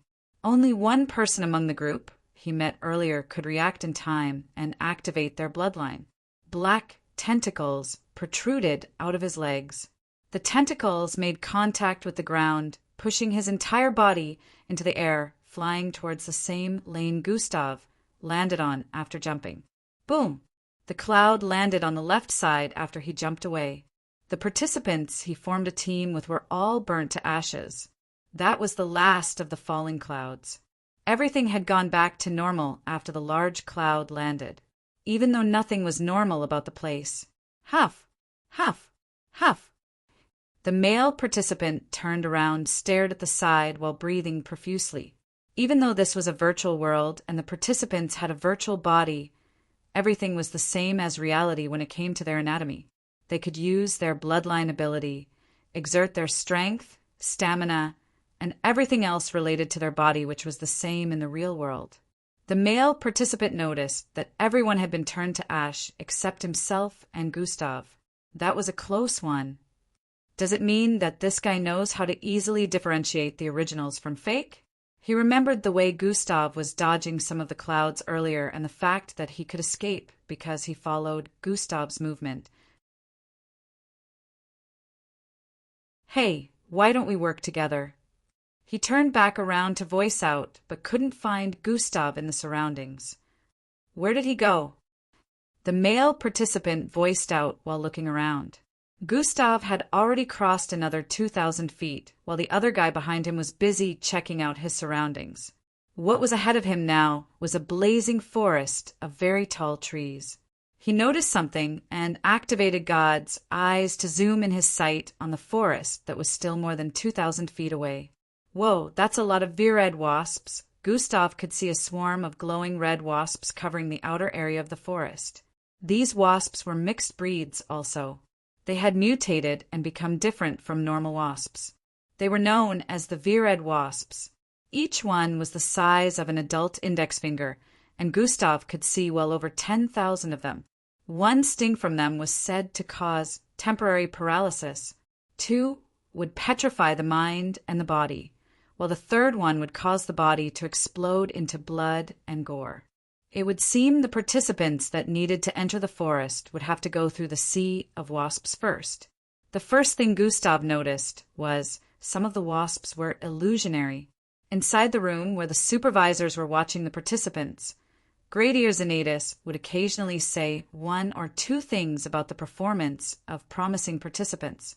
Most of the time, Gustav would always pop up.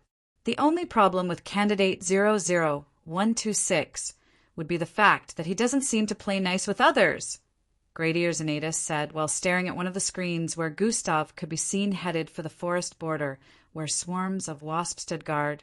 He totally would have ignored that group of people if the surroundings weren't blazing with real fire, the female supervisor with blue facial hairs muttered. Exactly. He doesn't seem to like working with others, just like his brother, Gradius Anatus replied. The faces of the rest of the supervisors showed confusion after hearing that. His brother. They voiced out together.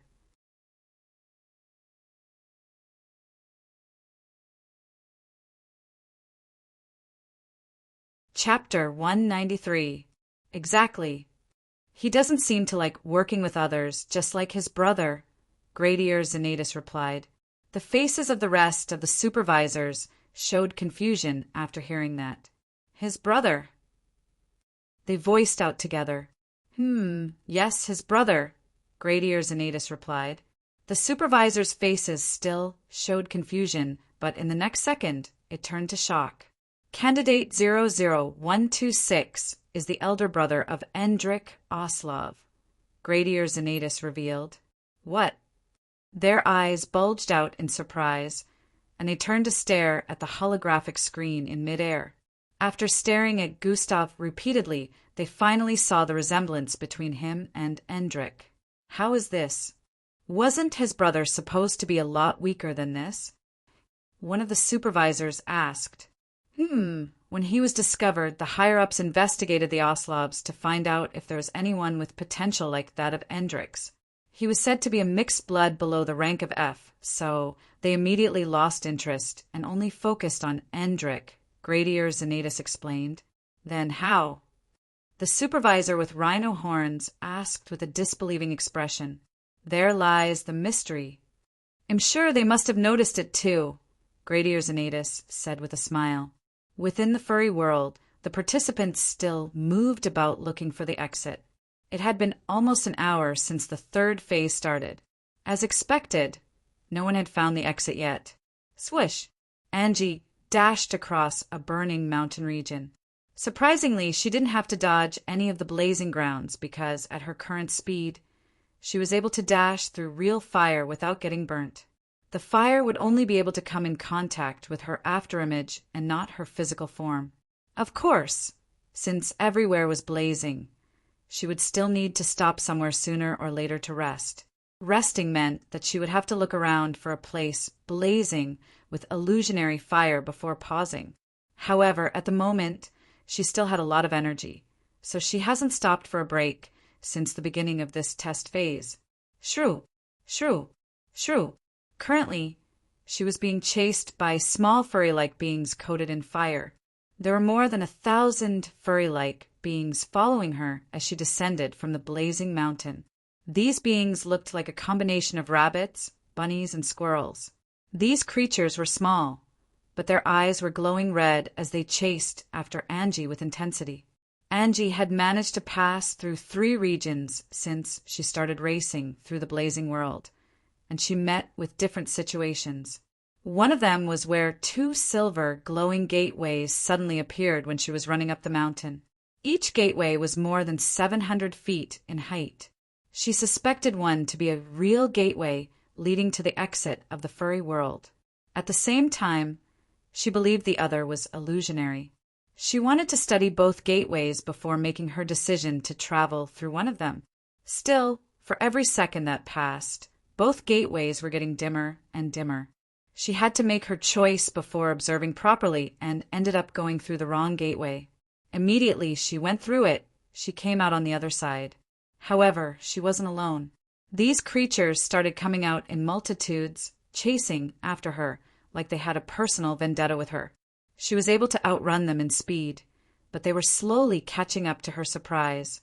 The more they ran, the more the fire on the bodies of these creatures kept increasing. Angie turned her head to the side, toe check on the creatures chasing her from behind, and noticed that whenever they passed on a particular part of the ground, the fire on their bodies would brighten up a little bit more. It didn't happen all the time, neither was it a substantial increase, but she had been checking from time to time, so this time she was sure it happened again. Does it have something to do with them making contacts with the parts of the ground that has a real fire? Angie contemplated internally. She believed this was the only plausible explanation for their increase in stamina and speed.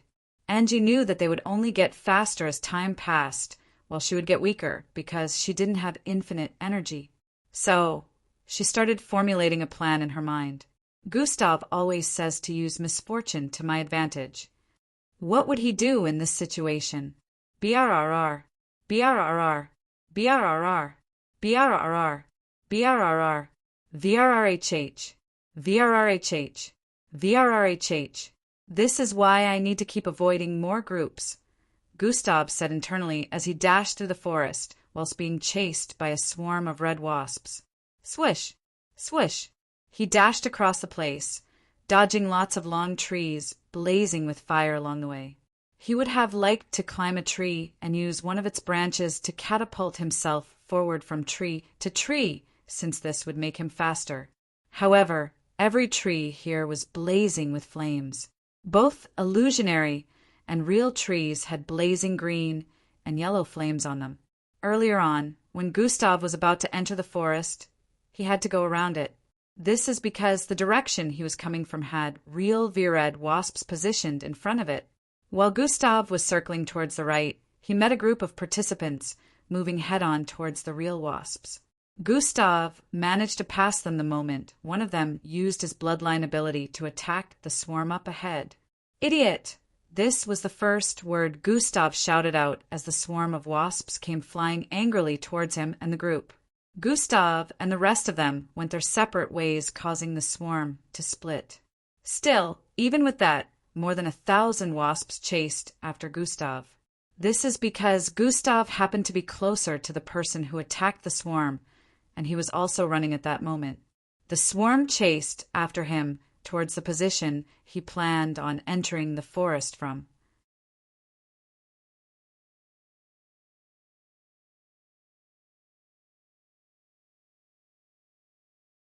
Chapter 194: The Unforgiving V. A sea of illusionary wasps was stationed in front, which was why the wasps chasing felt even more confident. However, when Gustav entered into this sea of wasps, to their disappointment, nothing happened to Gustav. Nevertheless, they kept chasing him even after he went in. They were relentless in chasing after him. Their numbers hadn't dropped since the start, and they were somehow able to keep up with Gustav's speed since he currently wasn't making use of the dash. Gustav didn't want to attack them because of their numbers, which were well over 1,000. Their bodies cast a shadow over him from behind. If he was to attack so many at a time without getting scathed, he would need to use some other bloodline ability, and not just brute strength alone. Gustav turned his head to the side to stare at the back when he sensed something. VRRHH, BRRHH, VRRHH, BRRHH. The wasps suddenly started merging with one another. They can do this too? Gustav was surprised at the sudden merging that was happening behind him. With each merge, the wasp group would become larger. Looks like I have to increase my speed, Gustav said internally and activated Dash. Dash has been activated. Swish! Gustav's speed instantly increased by 30 points as he moved speedily across the place, increasing the gap between him and the wasps by a lot. In a few seconds, he had left the swarm in the dust. He had given them so much distance that they couldn't be seen behind him anymore. Swish! Gustav moved zigzag across the forest, dodging a number of densely packed, blazing trees up ahead. Dash has been deactivated. Truin. Just after Dash was deactivated, a flash of bright light suddenly appeared on Gustav's west. It was several hundred meters away from his current position. Just as Gustav turned to the side to start moving in that direction, he sensed something headed for him with super speed. Tum! He instantly jumped backward as a red silhouette streak passed his front. Sway! Bang! A gigantic-looking red wasp slammed into the trees in front of Gustav, bringing them down in the process. SKRRYHH. It screeched loudly and came to a slight pause after slamming into those trees. It was as large as a small pickup truck, and its wings were wider than a tree full of branches and leaves. In the next second, it started beating its wings furiously again, stirring up an immense amount of wind. Swim!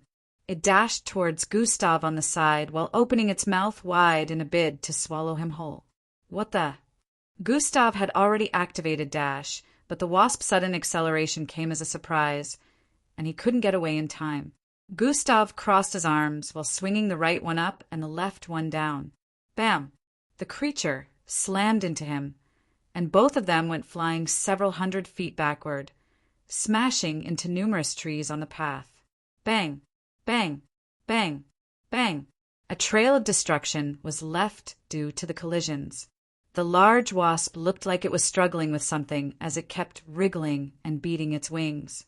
On a closer look, the wasp's upper and lower mouth had been grabbed by Gustav, and he happened to be pushing them upwards and downwards, causing a separation.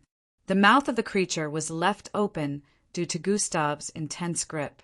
There was a trail of his legs on the ground, which proved that he had been sliding backward since the collision between him and the wasp. However, now his legs were firmly pinned to the ground. There was a small heap of sand behind both feet. The wasp tried pulling itself from Gustav's grip by beating its wings, but its efforts were futile. His muscles bulged intensely, causing his sleeves to tear. Grrhh! Gustav groaned as he forcefully lifted the massive creature and threw it behind him. Bang! Bang! Bang! Bang! The wasp screeched in pain as they kept slamming into the trees. Its body traveled backward with intensity due to Gustav's throw.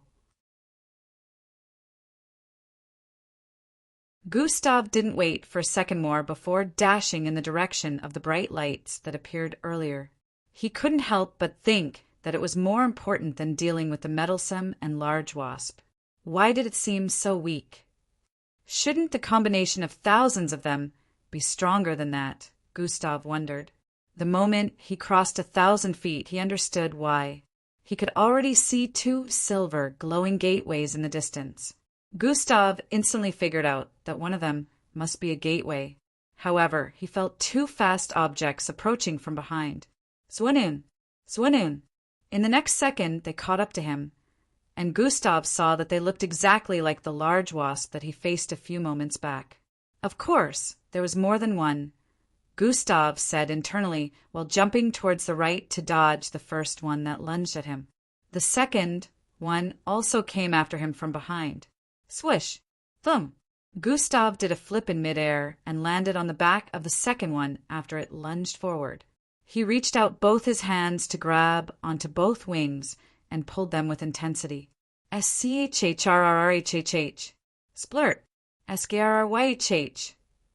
The wasp screeched in pain as both wings were uprooted from its back, and black blood came spurting out like a fountain. Due to the loss of its wings, the wasp descended towards some trees in front. Gustav leaped off the wasp as its head slammed into the trees. While his body was still in midair, the other wasp lunged towards his descending body. Gravitational displacement has been activated. Gustav's body suddenly descended with speed, causing the humongous wasp to miss him. Gustav landed on his feet, and the wasp came to a stop after moving several hundred feet forward. Just as Gustav wanted to engage it again, he noticed that the gateways that appeared on his west were dimming. They had been dimming for a while now, but since he was engaging the wasps, he didn't realize it until now.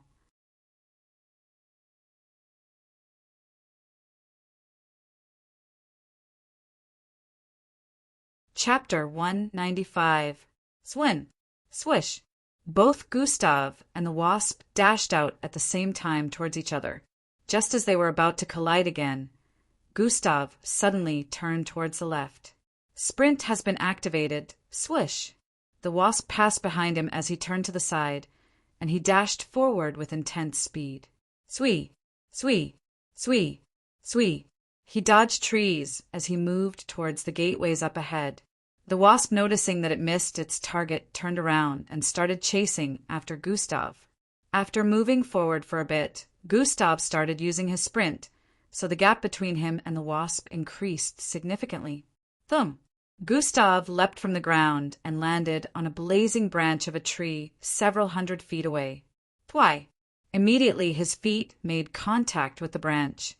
It bent to its limit before swinging his entire body upwards with force.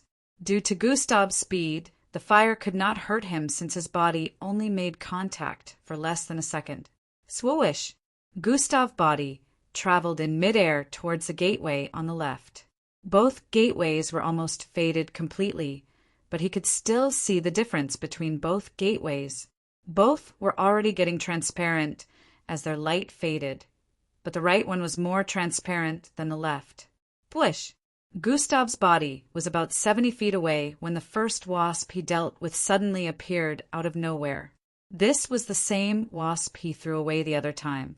It was waiting for me here, Gustav said internally as he stared at the wasp approaching from underneath.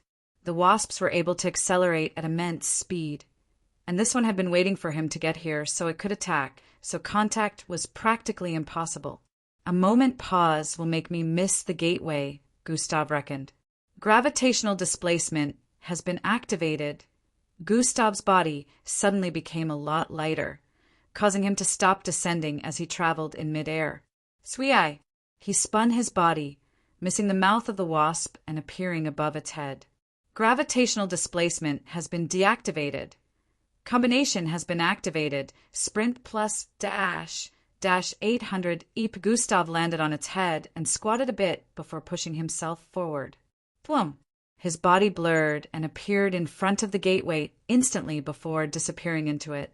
The large wasp body descended from the air with speed due to the intense push from Gustav's legs. Bang! It slammed into the ground, creating a small pool as blood burst out of its body. Skryyyh.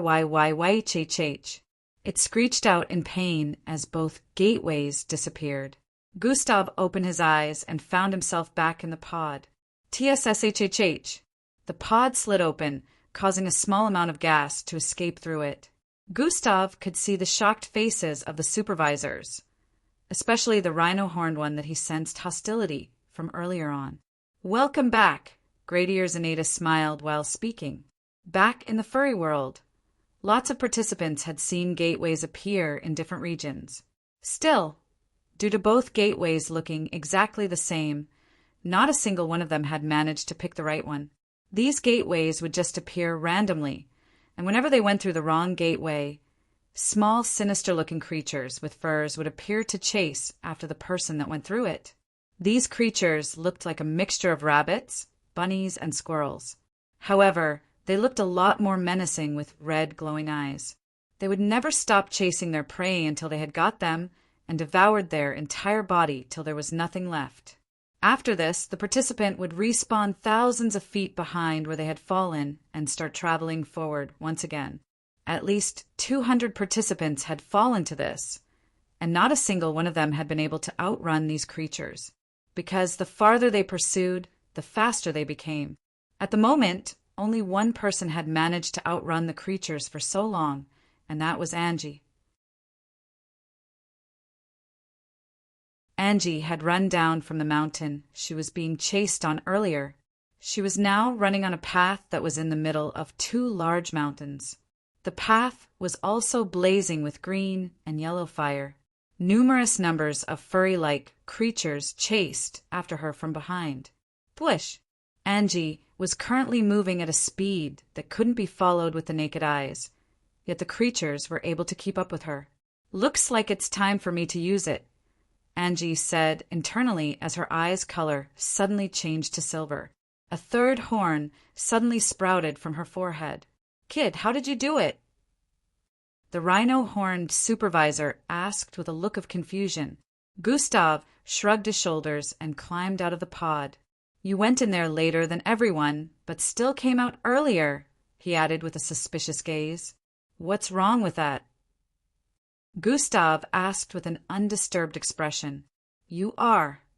He was about to continue when the people on lab coats and helmets interrupted. Now, Sir Nolan, we have to run tests for any abnormalities within his brain, so please refrain from disturbing him. The supervisor with the rhino horn backed down after hearing that. Still, he stared at Gustav with a suspicious look. The other supervisors were just as astonished.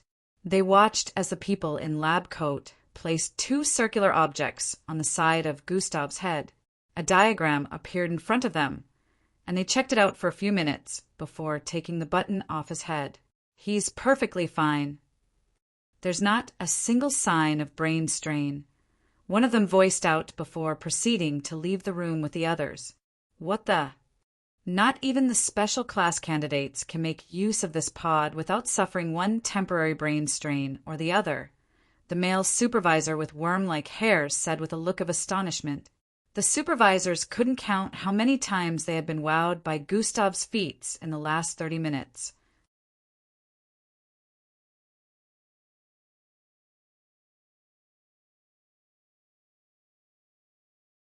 Chapter 196. The supervisors couldn't count how many times they had been astonished by Gustav's feats in the last 30 minutes. When they watched his battle with the wasps, they realized that he couldn't even be compared to his brother. Looks like the big brother is better than the little brother, but how? The female supervisor with blue facial hairs said with a surprised expression. Looks like they already figured it out. Gustav said internally upon hearing that, as he stared at the supervisors with a calm look. I don't have a brother, he replied. What do you mean by the male supervisor that leapt through the glass earlier didn't get to finish his statement before Gradier Xanatus interrupted. Now, let's not bother the young lad. He passed the test, so he will be sent back to the waiting room on floor 602, he added. The other supervisors nodded in response.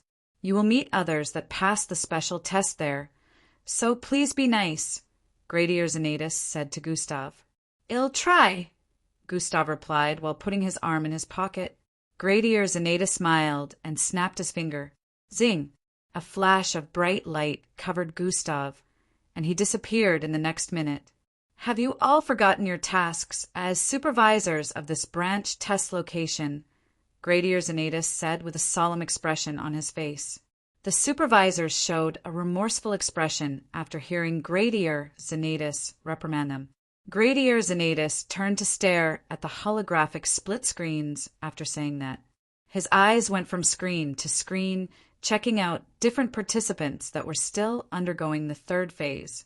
His eyes slightly widened as he noticed something. That girl.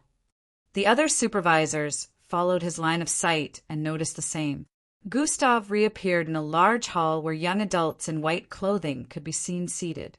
They were all staring at the huge holographic projection in front before he arrived. Gustav arrived. Everyone turned to the side to stare at him. Chatter, chatter, chatter. Dash, is that him? Dash, oh my, he looks so out of this world. Dash, he is crazily good-looking, but also intimidating in person. Dash, I can't believe he passed the third phase in less than an hour, amid the discussions about himself. Gustav walked forward gracefully, attracting everyone's attention even more. Some of the girls were blushing while staring at Gustav's extremely charming and confident looks. Most of the boys were feeling jealous, especially those that also graduated from Echelon Academy. They couldn't wrap their heads around the fact that he was able to perform feats they couldn't, especially after remembering how he used to be the trash of Echelon Academy. The question all of them had on their minds at the moment was, what caused such a change? Gustav could see his former classmates seated at a particular spot together behind. Losers will always stick together, he muttered with a look of disinterest. Yuhiko stared at him from her seating position, hoping he would throw her a glance or two. However, to her disappointment, Gustav didn't even bother looking in their direction. He moved towards the front and picked a seat there. The participants on that line only stared at him. Some wanted to initiate a conversation, but didn't know how to. Oh, she seems to be using it, Gustav muttered while staring at the holographic projection displaying the participants within the furry world. On the top left corner of the projection, a whitish wave could be seen surrounding Angie's figure as she dashed across the place. The others within the room also noticed this part of the projection and wondered who she was. This is because they couldn't see her looks properly due to the whitish wave surrounding her. Angie had already passed the mountain regions in the furry world, and now she was running across a plain field. Flumsh! Her body sliced through the air, generating massive gusts of wind due to her intense speed. The whitish wave surrounding her continued to increase in size as she ran. Her current speed was so fast that the creatures chasing behind her couldn't follow her speed a few seconds after she activated this form. She already left them in the dust. After running forward for one more minute, Angie performed a surprising action. She turned around and started running back in the direction she came from. This action surprised everyone that was watching. They wondered why she would be heading back in the direction of those creatures after escaping them. The whitish wave surrounding her had now covered a radius of more than 100 feet as she closed in on the thousands of furry-like creatures ahead. Gradier Xanatus and the other supervisors already had an idea of what she would do. Still, no one knew what her end goal was. Even Gustav had no idea of what her end goal was, even if he knew what she was planning at the moment. Angie closed in on the creatures, with the whitish wave surrounding her expanding more and more.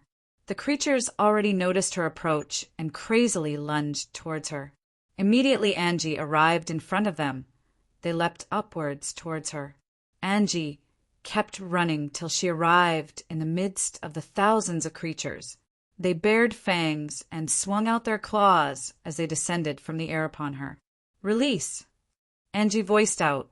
The creatures in midair suddenly felt a sense of crisis as their furs stood in fear, but it was too late. Shruhamam, the whitish wave that had been accumulating around her, suddenly burst forth from her body, spreading across the surroundings.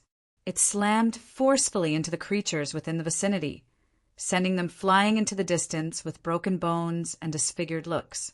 The whitish wave kept on spreading, disintegrating a lot of things in the surroundings until it covered a radius of more than 1,000 feet.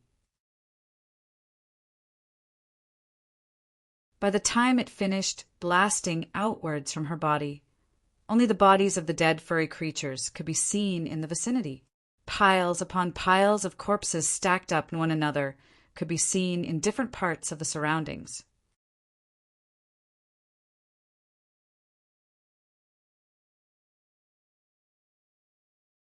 Chapter 197. By the time it finished blasting outwards from her body, only the bodies of dead furry creatures could be seen in the vicinity. Piles upon piles of corpses stacked upon one another could be seen in different parts of the surroundings.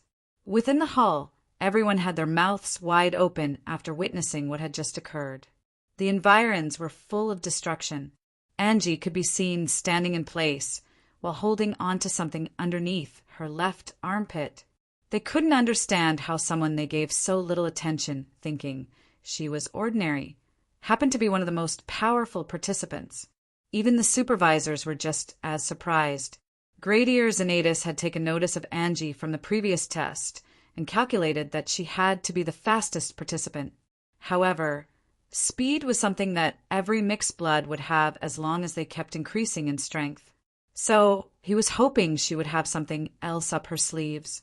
Now that he saw this, he had no doubt that Angie had potential.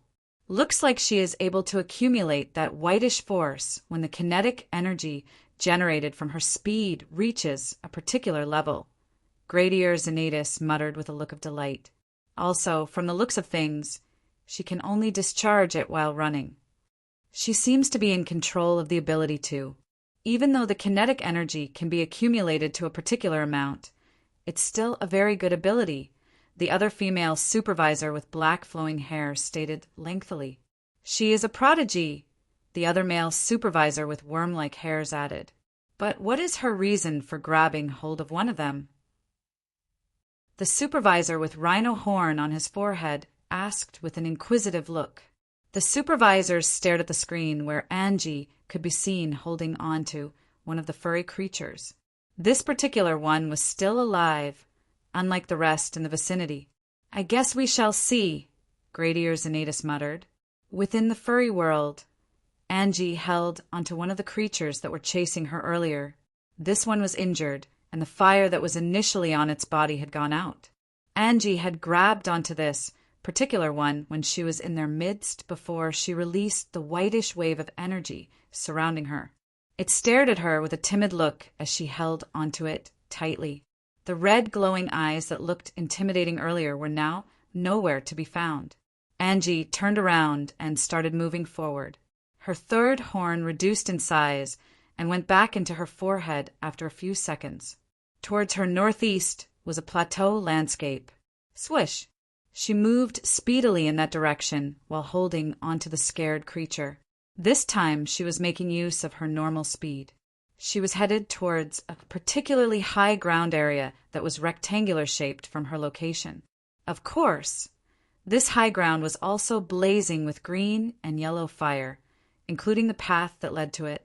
Angie ran for about 10 miles before reaching that particular high ground.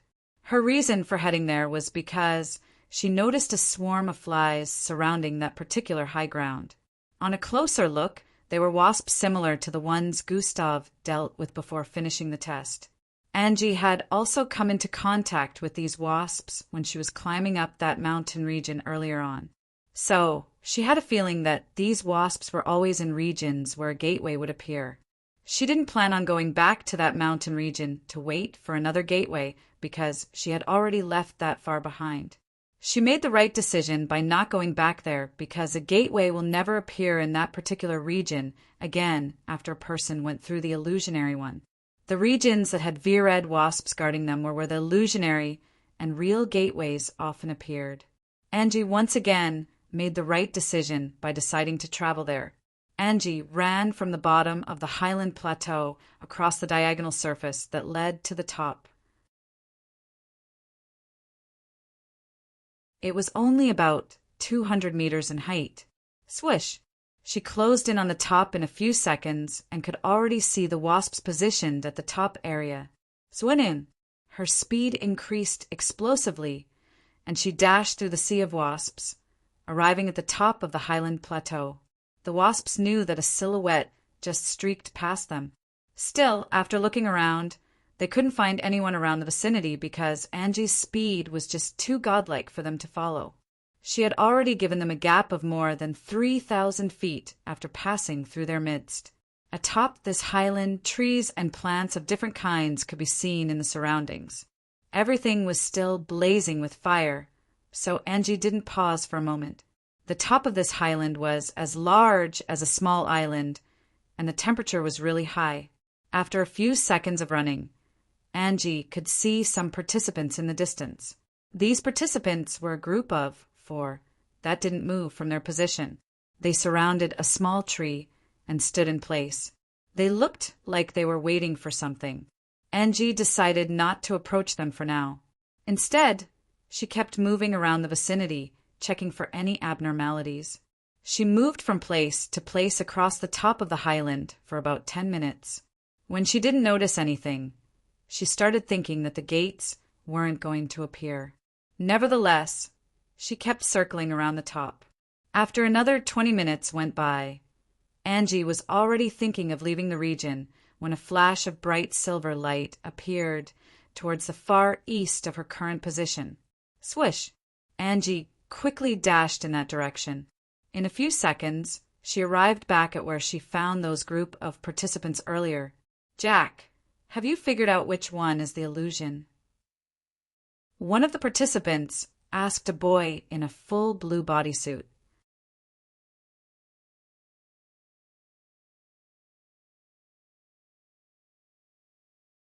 Chapter 198. No, we'll have to go through one of them also. After this, I'll have studied enough to figure out the difference. The boy in full blue bodysuit replied as they moved forward. Do you still have enough juice to take us all on a jump? One of them asked again, and the boy replied by nodding. Ahead of them were 2 glowing silver gateways. It would seem these participants could pinpoint the location where the gateways appeared. From their conversation, Angie already deduced that they planned on entering one of the gateways blindly. Swish!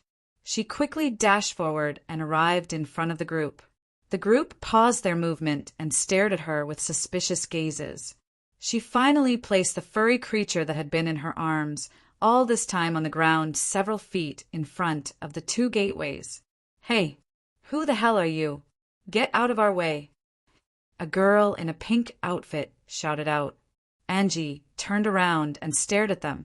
If you want to finish the test now, you can follow me, Angie said and proceeded to look forward again. Hey, you, why would we follow you? The girl behind shouted out again, but Angie ignored her and focused on the furry creature she placed on the ground. The creature's body erupted in flames once again as it started moving forward towards the gateway on the right. The participants behind were about to attack Angie so she could get out of the way. Immediately, Angie determined that the furry creature was moving towards the gateway on the right. She dashed towards the gateway on the left. They were surprised at her sudden action and were unable to react until she arrived in front of the gateway on the left. Dash, stop her! Dash, she's going to ruin everything. Despite their shouting, no one was fast enough to stop her. The boy in full blue bodysuit disappeared and reappeared in front of the gateway, but it was too late. Angie had gone right through it. The furry creature she put on the ground was still moving forward towards the gateway on the left.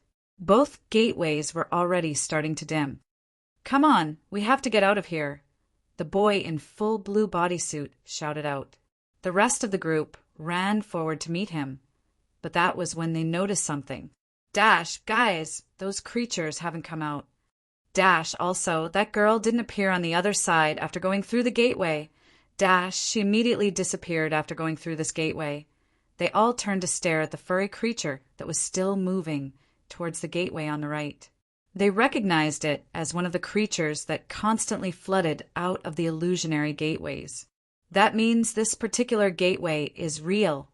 They realized this in the next moment. With no further ado, the group quickly went through the gateway. Within the hall where lots of pods were situated, a few pods opened up in different parts of the large room.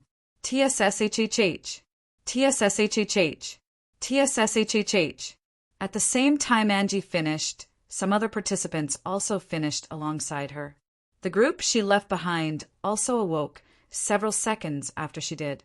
They climbed out of their pods and stared at the glass wall above on the east side of the hall. "Congratulations on passing the third phase. You shall now be transported to the waiting room." Gradier's Annatus voice reverberated across the room before the participants all disappeared with a flash of bright light. "That was a really smart move.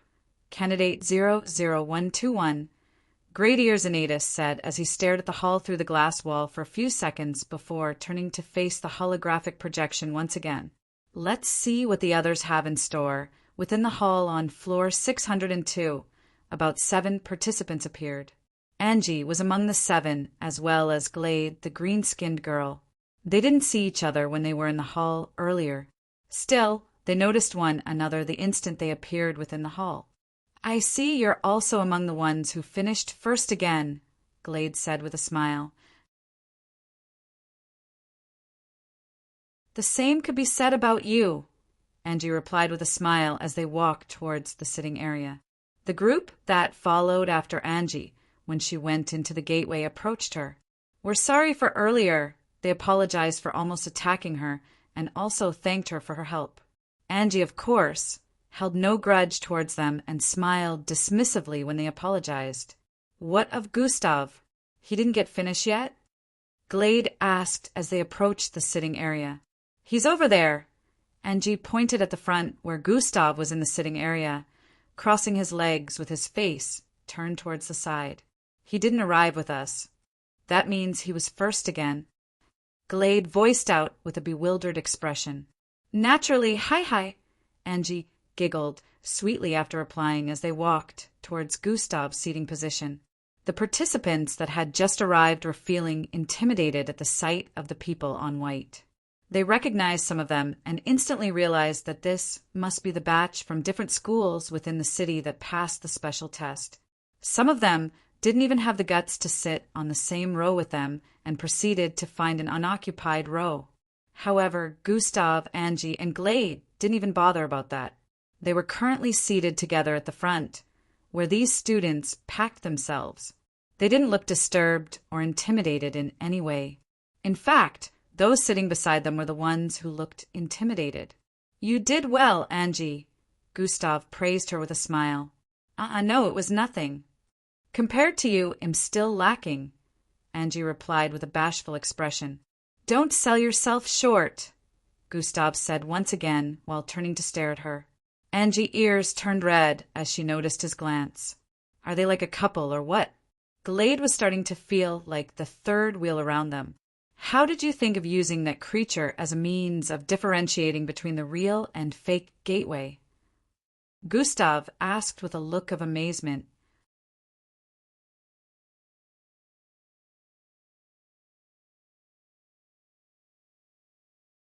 Chapter 199. How did you think of using that creature as a means of differentiating between the real and fake gateway? Gustav asked with a look of amazement. Angie stared at Gustav's face and her ears turned red as she moved her face towards the front to avoid eye contact. "I only thought of what you would do in that situation, and the idea came to me," she muttered with a bashful look as her face turned even redder than before. Glade heard that and sneakily took glances at Angie from the side. She's tripping hard, Glade said internally before staring at Gustav from the side. With the reaction I'm seeing, he doesn't seem interested in things like that. Poor girl, Glade said internally with a look of pity. She was already fond of Angie because of her kindness, so she sympathized with her. That looked like something I could think of doing, but you deserve all the praise for coming up with something like that on your own. Well done, Angie. Gustav praised her once again. Wow, the idiot has no idea, huh? Just how much of a dummy is he not to notice? Glade secretly cussed at Gustav for his cluelessness. Even if he did know, I don't think he'll act on it. He seems like he's very focused. His reason for joining the MBO is probably keeping all other things from causing a distraction for him. I think she also noticed this. Maybe that's why she never revealed it to him. Glade analyzed while watching the both of them discuss. Angie had made use of the furry creature because she noticed that they could sense their kind. The furry world was virtual, but it had certain real aspects, including the illusionary gateway leading to where the furry creatures were located. Her reason for placing the furry creature she took hostage after using her special ability was to use it in figuring out which gateway it was real. The creature was terrified of her, so the moment she placed it in front of the gateways, it immediately started scrambling towards the gateway that led to its kin. Angie instantly figured out that the other gateway was the real one. Gustav didn't come into contact with these creatures, so he had no idea that this was the case. He praised Angie again. He was genuinely proud of her because her new ability was unlocked when they were training weeks back. Not only did she use her ability properly, but she also made use of her brain to find a way out. Glade looked around the hall, and she could see the people around them stealing glances at Gustav and Angie occasionally. She could understand them staring at Gustav like that since he was pretty much the strongest participant in the hall. She also had no doubt that his strength rivaled even that of the students that passed the special test. Still, she couldn't understand why they were also staring at Angie in that manner. She had no idea the feats Angie had performed before passing the test. At the moment, it had been 2 hours since the test began. Only 4 hours were remaining before the ending of the current test. So, the participants that had passed had to keep waiting. The students that passed the special test could leave the waiting room at any time to walk around the floor, but the participants that had just arrived were not authorized to. As they waited, the population in the hall was slowly starting to increase. Every 30 minutes, about 10 to 15 participants would appear within the hall with a weary look. The more a person remained in the pod connected to the furry world, the more mentally strained they become. This was the reason why the participants looked fatigued. Gustav's mind wandered back to several weeks back as they waited.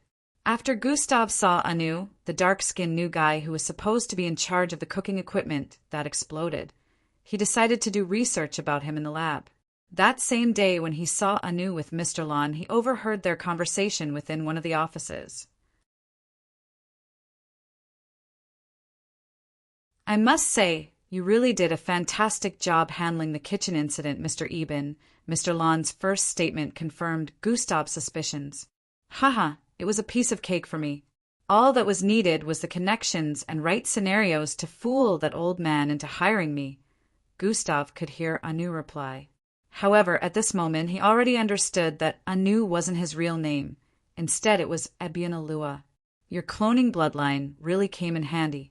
It was really perfect to the extent that no one could tell that it was an artificial corpse, Mr. Lon added. Haha.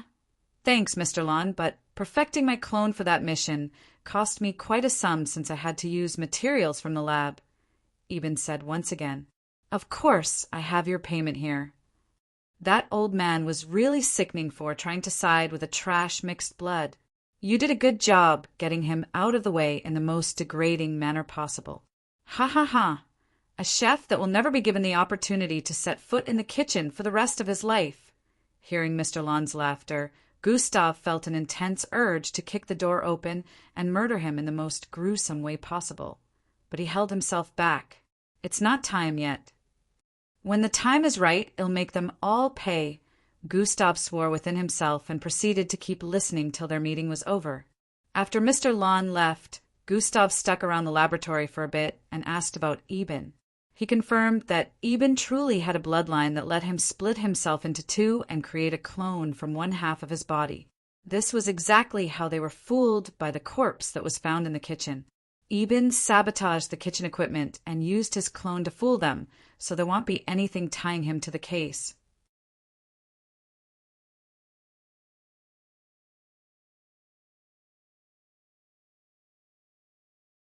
Chapter 200. Eben sabotaged the kitchen equipment and used his clone to fool them, so there won't be anything tying him to the case. Gustav kept investigating Eben for 2 days while training and visiting the border. He started seeing more strange things within the border the more he visited. However, he was more focused on dealing with the kitchen incident, so he only noted those weird things for the time being, but didn't act on them. During his investigation on Eben, he also found out that he was just a serial ranked mixed blood. Gustav's strength had been increasing like crazy, so he believed he could handle a first step serial rank at the very least. Time to go have a chat with Eben, Gustav said internally after another day at school, and proceeded to head towards the laboratory. Gustav had formulated a plan already, so it was time for him to visit Eben. MBO Tower, floor 602. Within the hall, almost 200 participants could be seen sitting in various parts of the hall. Only a few youngsters in white outfits could be seen at this time. Most of them left the waiting room when it started to get crowded from participants arriving after finishing the third phase. It was almost time for the third phase to come to an end. Only a few minutes were remaining, so participants still in the furry world could be seen moving around frantically, trying to look for a gateway. Most of them could tell the difference between the real and illusionary gates after entering the wrong one numerous times. However, the main problem they had at the moment was finding a region that gateways still appeared in. It was already well known that once a participant went through an illusionary gateway, the gateways wouldn't appear in that region anymore. They would have to find another region with an unentered gateway, and this was proving hard for them at the moment. This was because most regions already had participants that had gone through one of the gateways that appeared. Gustav was no longer focusing on the screen up ahead. Instead, he was currently engaging in a conversation with someone who appeared some minutes after Angie and Glade did. A white-haired girl with beautiful and slender looks sat on his left side, while Angie and Glade were seated on his right. Maltida, remember what I said. It all depends on your performance during the test. I will not bother helping you out or anything. Show me that you're worthy of being an ally, Gustav said with a solemn look while staring at her. This girl was none other than Matilda, who wanted Gustav's companionship.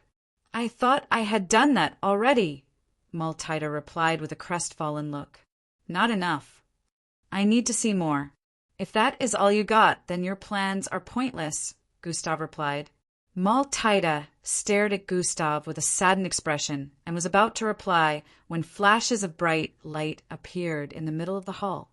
Zing, zing, zing, zing, zing. The 5 supervisors could be seen in the middle of the room after the lights vanished. Gradier Zanatus was in their midst. He walked forward immediately after they appeared. The third phase has ended. He voiced out. The projection in front disappeared after he said that. All the participants gathered here at the moment have successfully completed the third phase and are entitled to enter the fourth. Cheer! Cheer! Cheer! The participants started cheering after hearing that. Smiles could be seen on everyone's faces because the next phase would be broadcasted all over the city. This was where they got to show off before the ultimate 5th phase, which would be taking place in another location. Before I explain how the next phase is going to proceed, we, the 5 supervisors of this test site, shall introduce ourselves, Gradier Zanatus voiced out. The 5 supervisors were known to the various batches they supervised, but to the others they were unknown. Now that they would all be supervising the rest of the participants together, Gradier Zanatus felt an introduction was necessary. I am Gradier Zanatus, the chief supervisor for this test site, Gradier Zanatus voiced out with an authoritative look. I am Tenant Valgus, a subordinate of Sir Zanatus, The female supervisor with blue facial hair all over her face stepped forward and spoke. She seemed to give off a dangerous vibe. Afterward, the male supervisor with worm-like hair stepped forward and spoke. I am Tenanchux, a subordinate of Sir Xanatus. He gave off a slightly easygoing vibe. The next supervisor was the female with black flowing hair. I am Tenant Airy, also a subordinate of Sir Xanatus, she said with a cold gaze. The last to introduce himself was the supervisor with a rhino horn on his forehead. I am Tenant Gandraga, a subordinate of Sir Xanatus, he voiced out with a deep and menacing tone. His name was just as intimidating as his huge figure. At first, everyone wondered if the first and the second supervisor were related. However, as the rest also introduced themselves, they felt something was wrong somewhere. Gradier Xanatus decided to disperse their confusion. Tenant is a rank in the MBO, as is Gradier. You will learn more about that if you're able to make the cut, Gradier Xanatus explained. Things made more sense after he mentioned that. The participants in Gustav's batch now understood that Gradier wasn't even a name, but actually a rank. Gradier Xanatus revealed a few more things to them, including the MBO tower. This was when they learned that the MBO tower here was one of the 6 in the entire world. There were other MBO bases, but only 6 of these types of the tower were built. Their main purpose was intergalactic travels. The MBO tower had a total of 1,953 floors. The last 50 floors, which were also the biggest, were constructed especially for intergalactic purposes. There were spacecraft of different kinds there, and it also happened to be that the last 50 floors also reached outer space. After Gradier Xanatus revealed some of these things to them, he finally decided to speak about the next phase. I will now give explanations on the next phase. Listen attentively.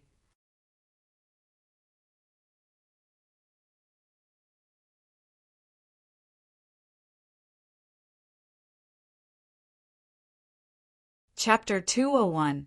After Gradier Xanatus revealed some of these things to them, he finally decided to speak about the next phase. I will now give explanations on the next phase. Listen attentively. The hall quietened again after hearing that. The next phase is going to be based on your capabilities. This particular phase has a lot of subphases, Gradier Xanatus added. The participants were once again confused by his statement, but waited for more explanation.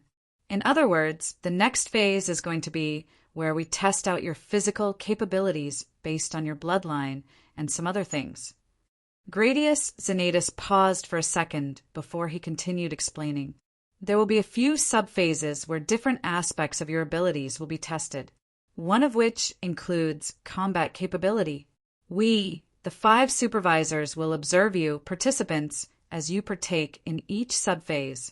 Based on our observation, we will give an evaluation that will reflect in your candidate assessment data. Right now, about 200 plus participants have successfully made it to this stage, and I commend you all once again, Gradier Xanatus stated. Like I have mentioned earlier, the next phase will be broadcasted across the entire city, so everyone will be watching your performance. When Gradier Xanatus got to this point, tension could be seen on many participants' faces. They were starting to feel pressure due to not wanting to mess up. Unknown to them, this was the aim of the MBO. The MBO wanted to increase the pressure that the participants felt while undergoing the test. Lastly, the grading system will be revealed after the 4th phase where your points will be displayed, and participants below 50 points will be disqualified. Gradier Xanatus pointed out, Chatter, chatter, chatter.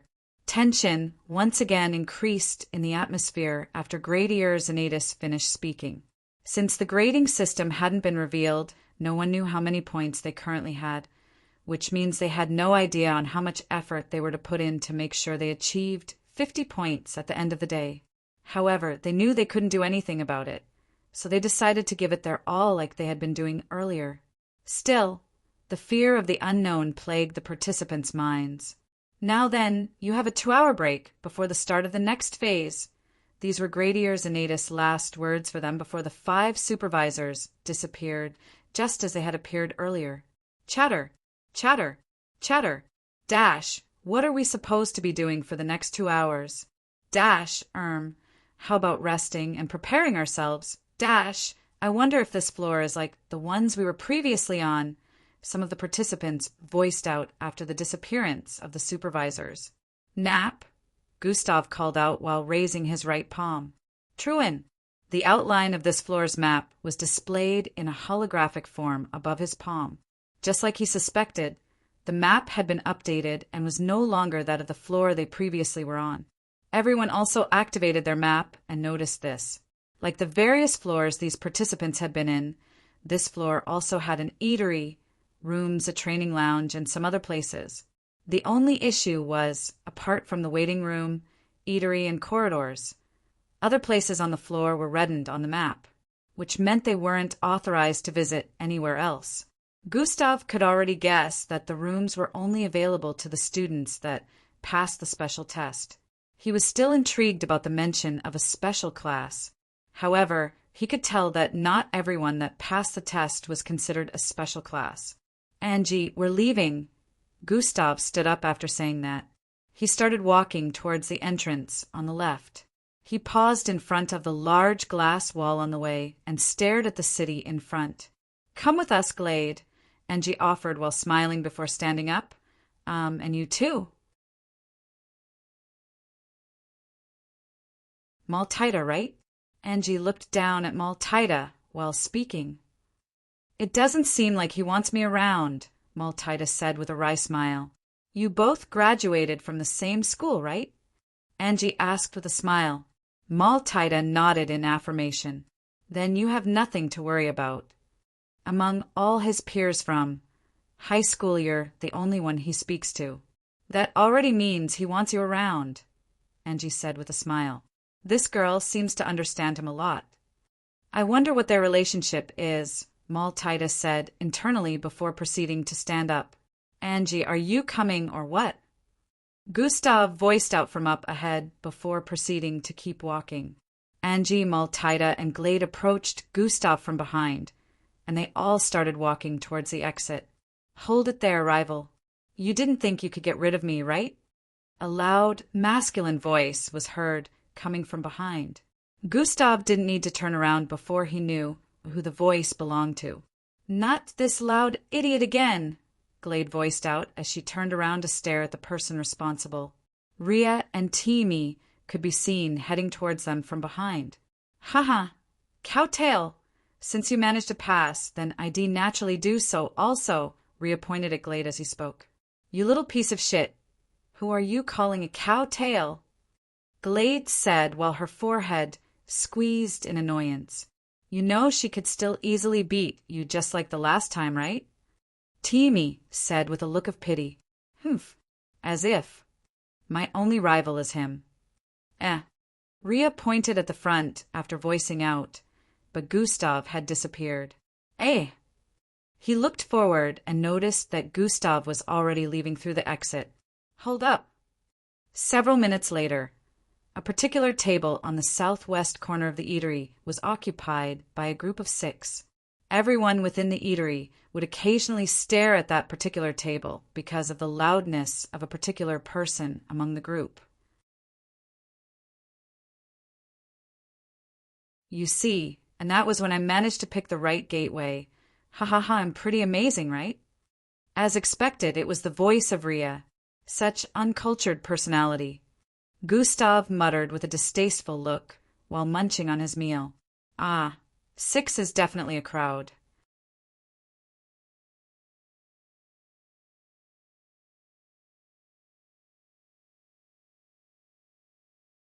Chapter 202. You see, and that was when I managed to choose the right gateway. Ha ha ha, I'm pretty amazing, right? As expected, it was the voice of Rhea. Such uncultured personality. Gustav muttered with a distasteful look while munching on his meal. 6 is definitely a crowd. Gustav really wanted nothing more than a way to ditch them because they were causing unwanted attention. However, he was pretty sure that his presence would still draw attention even without them being here. I guess I'll have to get used to such things soon enough. Life was so much easier when I didn't bring much attention to myself, Gustav said internally with a sigh. Well, they don't seem like a bad bunch. Let's see how things will end up. Gustav decided to stop whining and continue his meal. The group stayed within the eatery for the next 1 hour, discussing different things, ranging from the participants' current situation to life outside in the city. Ria, Glade, and Angie were the most talkative out of the 6, while Maltida and Timi hardly spoke. Timi was very cool-headed, while Maltida wasn't that much of an open book herself. As for Gustav, he only said 1 or 2 words and ignored most of the questions Ria and Glade asked. After a few more minutes, Gustav stood up. I want to check out the premises. I'll meet up with you in the waiting room later, he voiced out before leaving. Ah, come on. Ria was interrupted by Glade, who knocked him on the head. Your loud mouth probably affected his eardrums, so he needs some air to blow into it, she voiced out. You foul-mouthed cowtail, Ria replied while pointing at her. Another round of arguing started between them. Gustav arrived at the corridor and turned left. He started moving from place to place across the floor. He would occasionally bump into one participant or the other while walking about, and every single time they would stare at him weirdly. Word had already spread about how Gustav finished the 3rd phase before everyone else. Those who were also in the same batch with him also added that he had been coming first in the previous phases, which further skyrocketed his current popularity. At the moment, even the candidates that passed the special test started comparing their strength to his. They didn't want to agree to the fact that a normal candidate could be stronger than they were. They had decided to pay attention to the next phase, where they would observe the participants from a closer angle. Some of them also heard rumors about Gustav being the big brother of a special class candidate. However, they had one thought on their minds, which was, if he was truly as strong as they heard about, then why wasn't he a special class candidate also? Heck, he didn't even pass the special test. So some of them that hadn't seen him in action felt his strength was just being exaggerated. After moving about for some time, only a few more minutes remained before the 4th phase. Gustav was currently loitering about the room area. He had been organizing his thoughts for the past hour while walking and making plans. When he got to the front of the corridor that led to the room area, a red barrier appeared in front and prevented him from passing through. Gustav placed his hand on the barrier. Looks like even the MBO barriers aren't impervious to energy installment as expected of an grade bloodline. Gustav could sense that if he made use of energy installment, he would be able to absorb the energy from the barrier in front of him and break through it. However, that wasn't his goal at the moment. He only came here with the intention of confirmation. It's almost time. I should head back. Gustav turned around immediately after this thought came to his head. That's him. Some voices could be heard in the background. Hey, you're Gustav, right? Someone called out to him. Gustav turned to stare at the corridor area and noticed that it was a boy with green hair. Beside him was a blonde girl. Who wants to know? Gustav replied. Except for his attractive features, he doesn't look any special to me. Are you sure you're Endrick's brother? The boy voiced with an unimpressed look. I don't have a brother, Gustav replied before resuming his steps. Hey, I'm still talking to you. Where do you think you're going? The green-haired boy voiced out before proceeding to move forward, but the blonde girl grabbed him. What are you doing? She asked with a confused look. Let go of me, you female simp. He pulled himself from her grip and started walking towards Gustav. I'm just going to test his strength, that's all, hee-hee, the boy voiced out after arriving behind Gustav. He cracked his knuckles and smiled before reaching out his palm to place it on Gustav's shoulder to stop him. Hey, you don't mind if I... Before he could touch Gustav, the green-haired boy felt a strong grip on his wrist. Gustav had grabbed onto his wrist without turning around. Before the green-haired kid could react, he felt a strong pull from his wrist, and the next thing he knew, his body was flying through the air. Whoosh! He was unable to regain his composure before he slammed into the wall on the right. Bang! Only 2 minutes left. I don't have time to mess around, Gustav voiced out before he resumed, walking forward. Everything in the line of sight of the green-haired kid was blurry at the moment. His body had slammed into the wall with such force that he felt his vision darken for a few seconds before lighting up again. By the time his vision cleared up completely, Gustav was out of sight. The blonde girl walked towards him and asked, "Are you okay?" He defeated me with just a casual throw, he voiced out with a look of confusion. From behind, a boy with black, curly hair walked towards them. So useless. You couldn't even stall him for 2 minutes.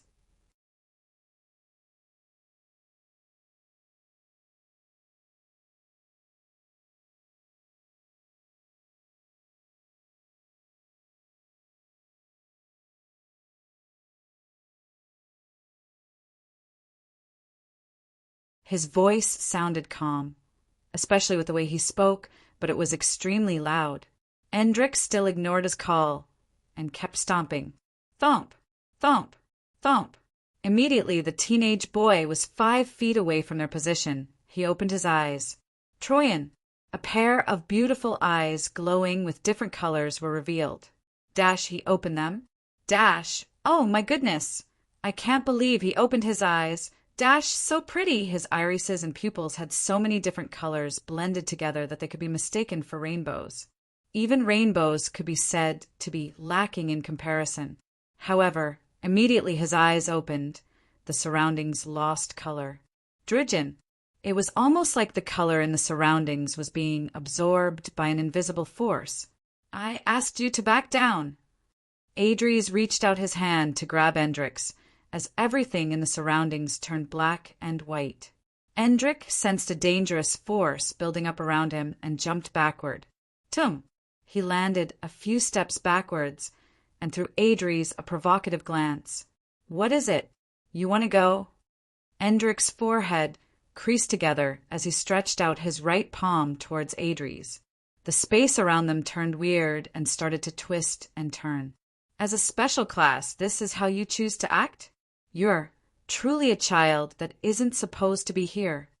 Adries also stretched out his hand, and glowing colors of different kinds like indigo, velvet, scarlet, aqua, blue, cobalt, ash, and yellow started gathering around his palm. The tension in the air increased as they stared at each other for a few seconds, just as both of them wanted to lunge forward. Beep, beep, beep, beep.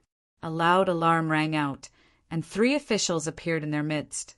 One was in black, while the other 2 were in red outfits.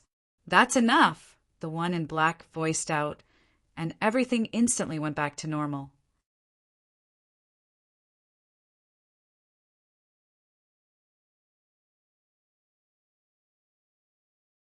Chapter 204.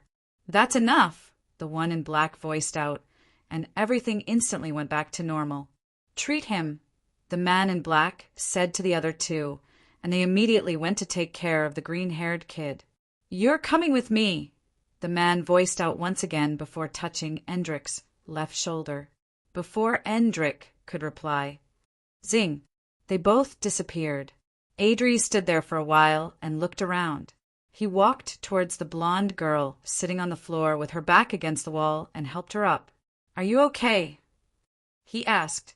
She nodded with a look of panic on her face.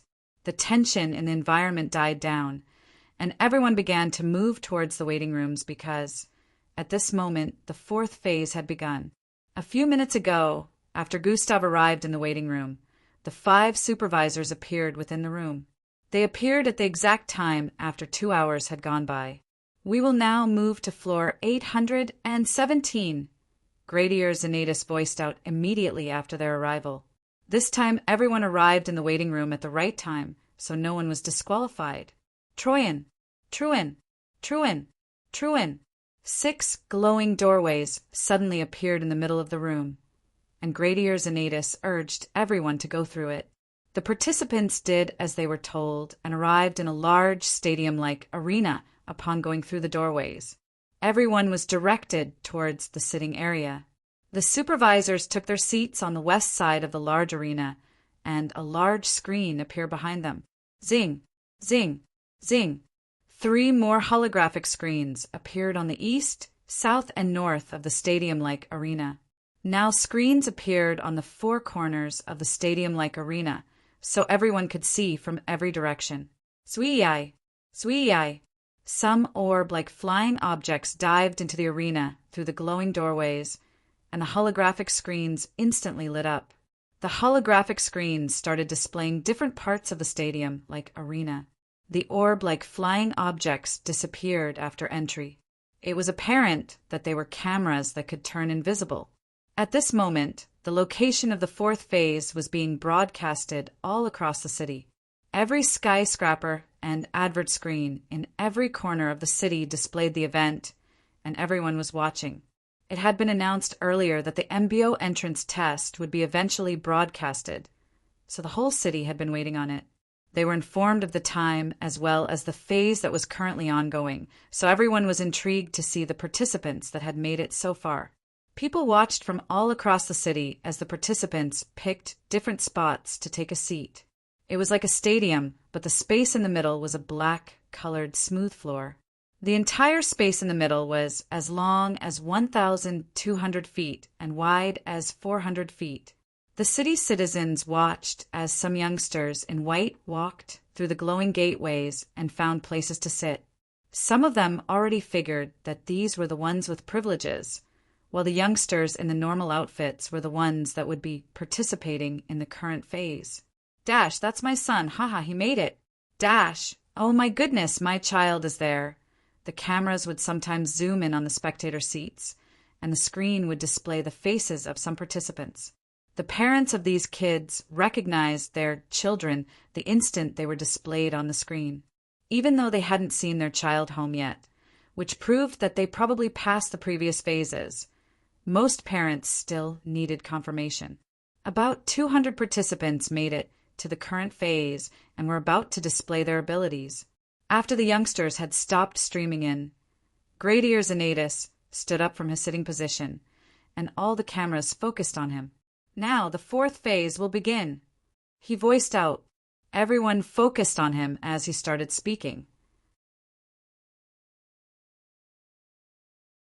According to your badge numbers, you will approach the static floor and display your abilities based on the subcategories, he explained.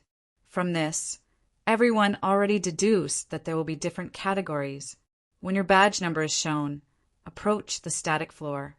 Remember, your data assessment scores as well as points will be based on your performance in this phase. A suit has been designed for this phase to aid in the usage of your bloodline and also ensure that your flow and movement are not restricted in any manner, Gradier Xanatus added before taking his seat. The participants were feeling tensed now more than ever, while some actually hyped up since the eyes of the whole city were on them. Candidates 00139 and 00327 approached the static floor. A robotic voice reverberated across the vicinity. It turned out that this phase was going to be taken in twos. 2 participants started approaching the floor from the east and west sides, respectively. One was a male with short black hair and green lines on his neck area, while the other was a female with long purple hair and ram horns. They both looked fierce as they approached the floor. Immediately, they got to the middle. A long, black, glowing wall extended from the floor in front of them both. Place your palm on the change board. The robotic voice resounded again. They placed their palm on the wall, and a bright glow covered them from head to toe. Their clothes were being ripped from their body and slowly replaced by an organic, technological suit. Of course, due to the bright light, no one could see their bodies, so they had no idea what was going on within the light. By the time the light disappeared, both participants were now clad in full white organic suits with blue and black stripes. The suits were a bit similar in appearance to full body suits, but obviously more sophisticated. Both participants felt more relaxed and flexible wearing it. The wall descended back into the floor, and the robotic voice instructed them to stand at the edge of the floor. The boy stood on the far left while the girl stood on the far right. Zoom! A long wall suddenly sprouted out of the floor and divided the entire floor into two halves. The boy, of course, was on the left half while the girl was on the right. The wall had separated them, giving each their space. You have a single task right now, which comprises of all the subphases. Gradier's Anatus voice traveled across the place as both participants stare at the wide space ahead. Do everything within your capacity to get to the other end of the static floor.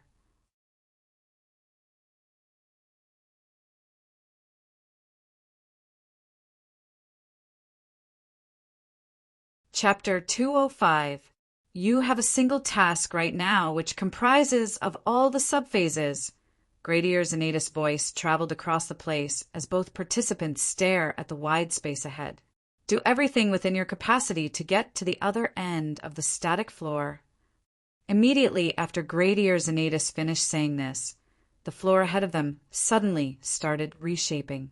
Walls suddenly appeared about 400 feet ahead in front of both participants.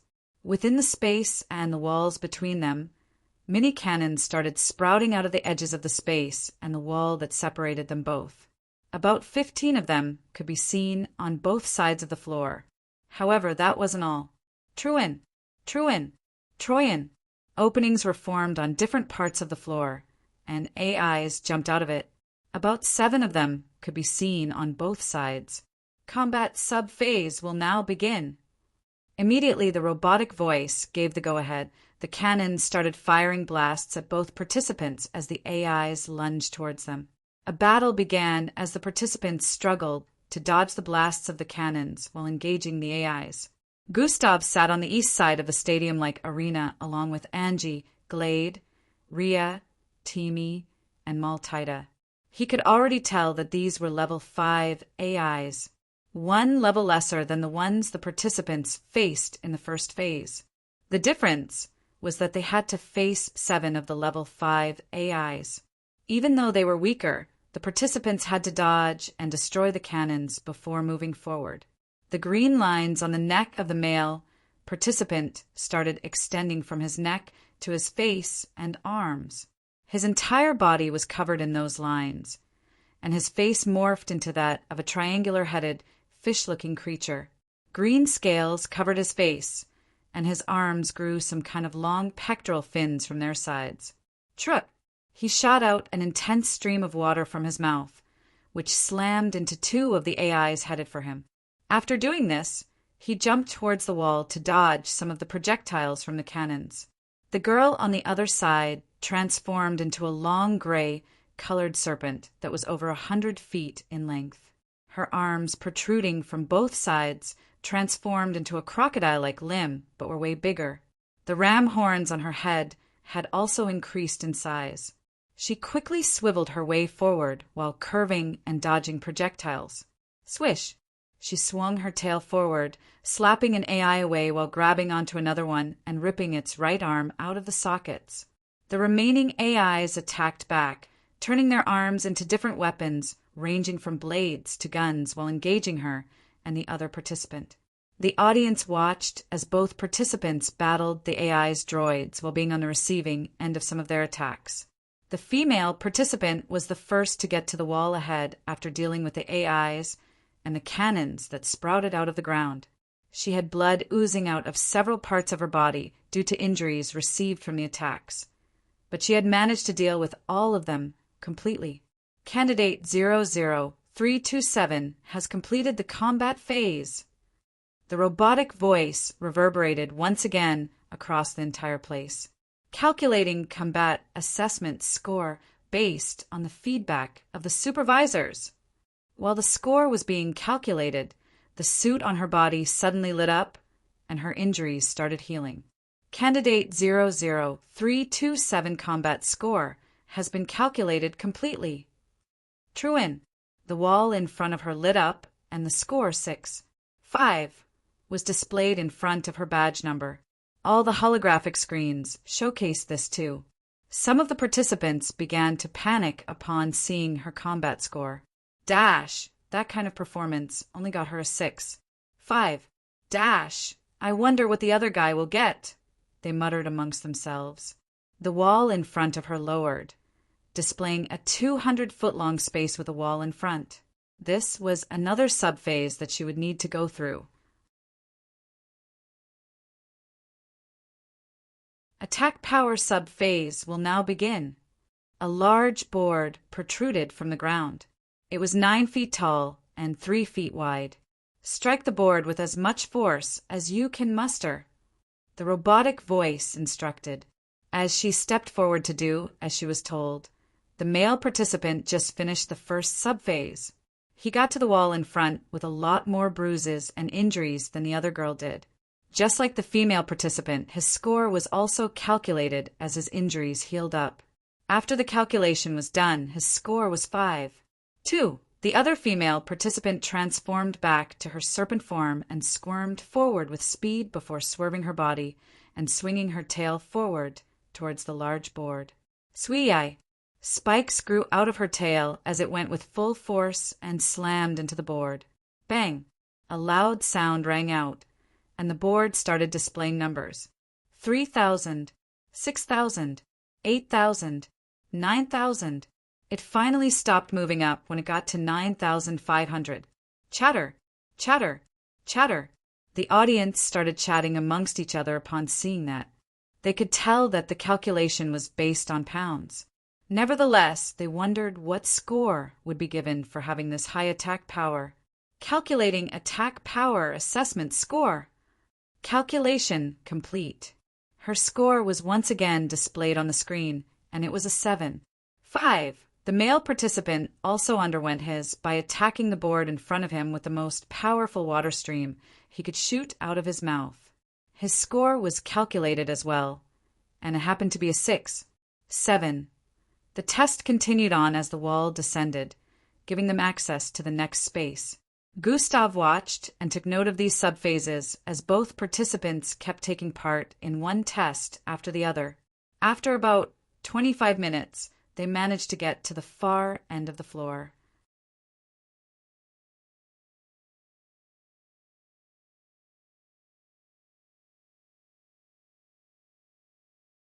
Chapter 206.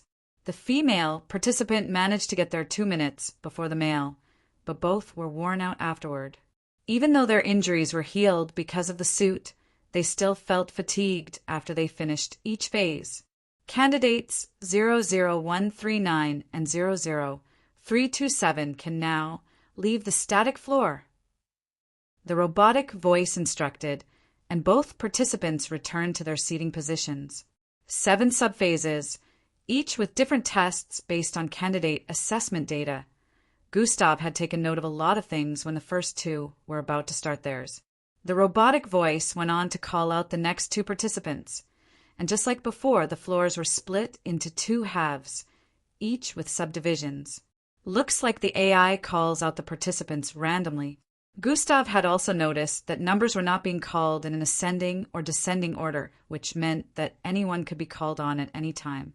This further increased the tension in most participants' minds, since no one could predict when it would be in their turn. Gustav wasn't really bothered by the difficulty of the subphases. He was only thinking about one thing at the moment. There was a subphase where the participant would have to channel their bloodline while placing their hand on a particular measurement device. This time he couldn't hide it anymore. He had to make use of a bloodline during that subphase. This measurement device would record the rank of a mixed blood and display it along with some information on the bloodline like the grade and ability. He wasn't really bothered since he already knew what ability he was going to display. As time passed, most participants were either first or second step Zulu ranks with bloodlines ranging from D grade to B grade. Even though one of the requirements for getting into the MBO was having a bloodline no less than C grade, participants with lower bloodline grades were still given the opportunity to try it out.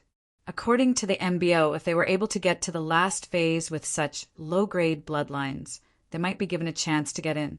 Only about 5 participants so far had F-grade bloodlines. The rest were mainly C-grade, and only about 2 were B-grade so far. Different participants displayed their abilities, passing through phases. Not a single person had been able to get up to a 7 in the attack power subphase besides the Serpentine girl that was one of the first participants.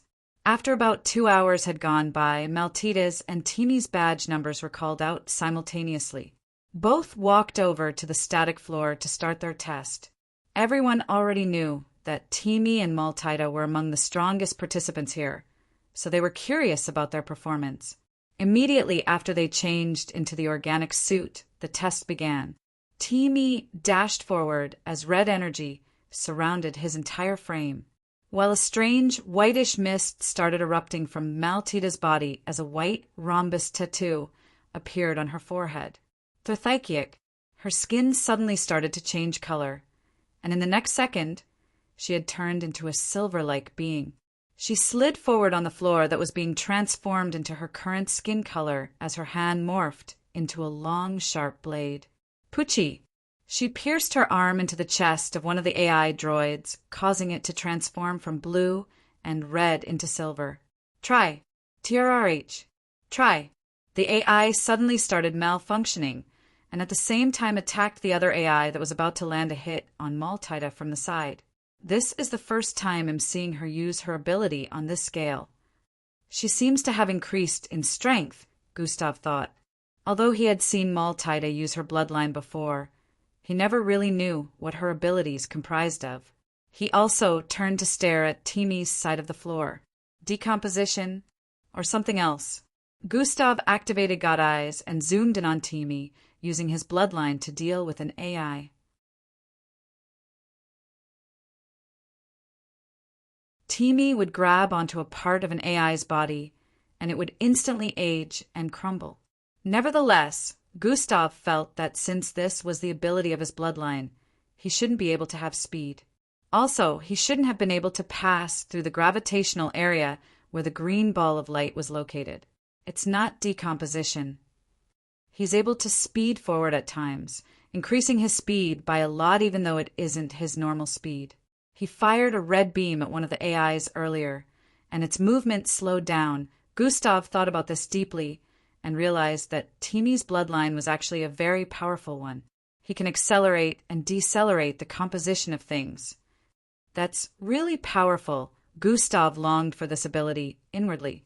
Still, he didn't have plans of stealing the ability of those who hadn't wronged him or done something that went against his principles. As the test continued, both of them passed through the first subphase with ease. None of them were injured in the slightest, and every single one of the AI droids and cannons had been smashed to pieces behind them. Their combat scores were displayed as 8. 5. They had both gotten the same score. The entire audience was in shock because these were the highest so far. No other participant had gotten past 8 points in the combat assessment score since the test began, and over 30 participants had finished already. They continued on to the next ones and kept on getting high scores. Throughout the entire subphase, none of them got lower than 8. In the end, they were also graded, and their data assessment was updated. Both returned to their seats amid the cheers and discussion of other participants. For the next hour, other participants also went in and had their tests. After 2 participants that barely managed to finish their tests left the floor, Glade and Ria were called on to start their tests. Both of them.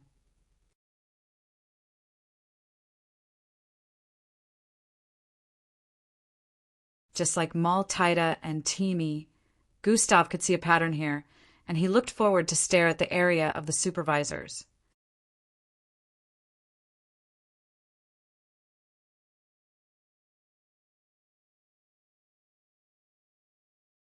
Chapter 207.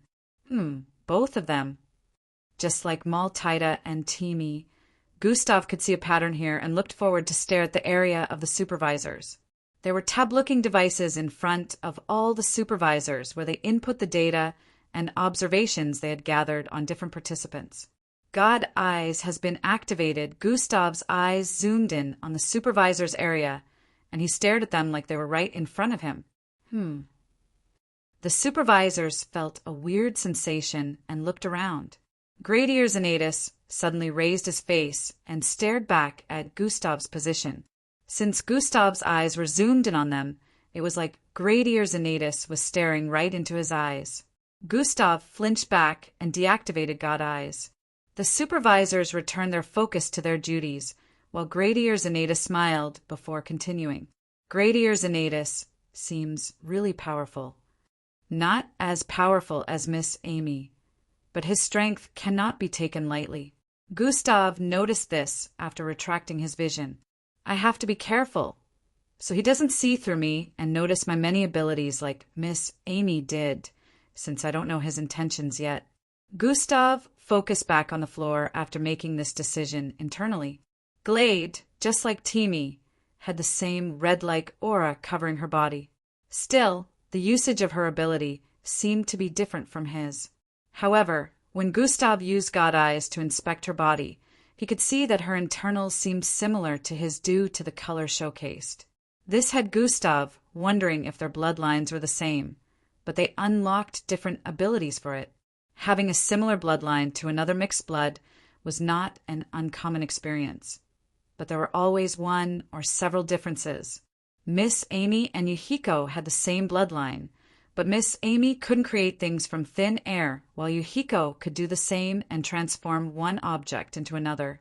Yuhiko's bloodline could be said to be more advanced than hers. Miss Amy, being stronger, could create objects from thin air on a grander scale, unlike Yuhiko, who was soon exhausted after a few attempts. Either way, people with the same bloodline always share similar abilities with slight differences.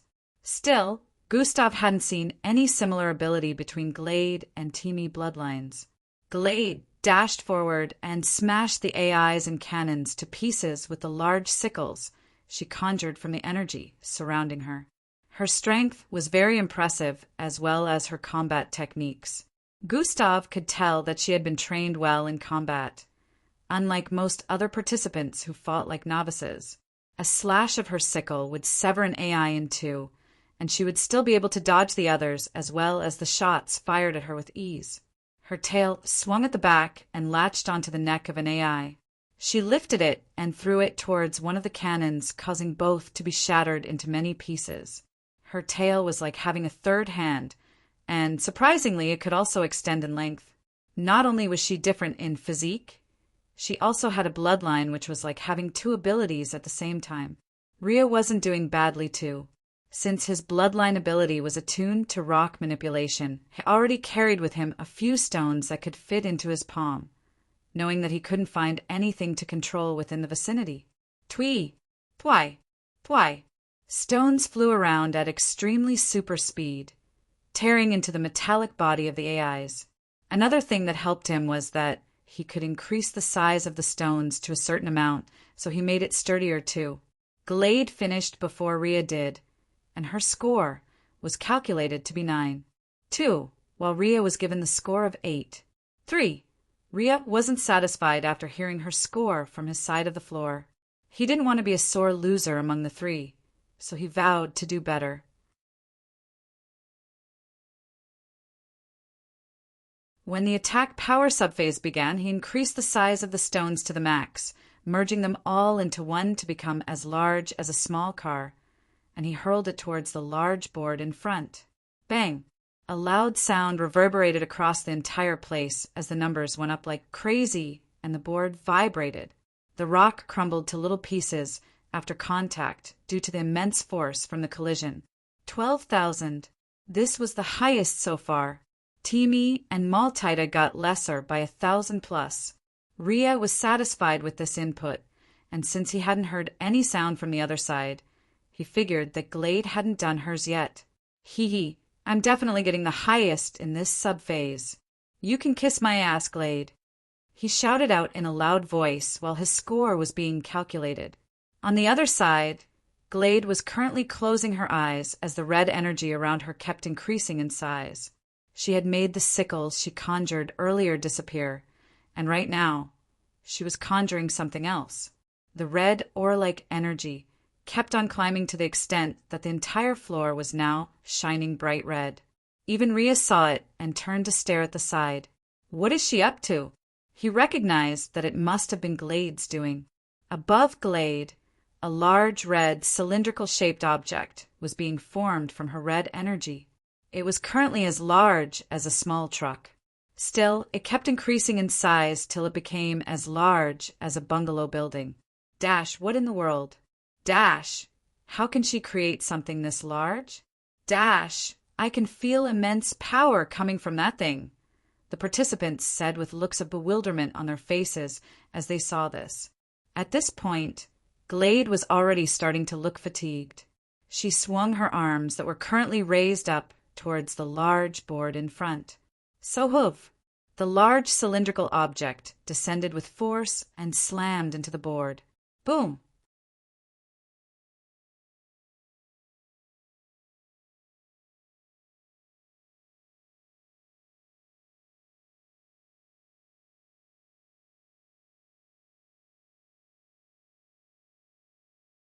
Chapter 208. The large cylindrical object descended with force and slammed into the board. Boom! Ria's attack sounded like a gunshot, while hers sounded like an explosion. The board vibrated with intensity and was nearly blown off, while the floor, which also took some impact, had a 50-foot wide dent. But it went back to normal in a few seconds. Wavo! The entire city, along with the participants within the vicinity, was shocked. They started wondering why a participant as powerful as this wasn't among the candidates that passed the special test. Looking at her strength level, she should be someone who passed. Same with Ria, Timi, and Maltida. They were all cut out from the normal participants, yet they weren't among those who passed the special test. This was something the other participants couldn't understand. Sweat dripped from Glade's forehead, and she trembled slightly as she grinned. I pulled it off. She stared at the numbers, which were still climbing. 10,000, 12,000, 15,000. The supervisors also stared at the numbers with wide eyes. The lowest so far had been 4,000, while Ria was the highest with 12,000, and now Glade has surpassed that.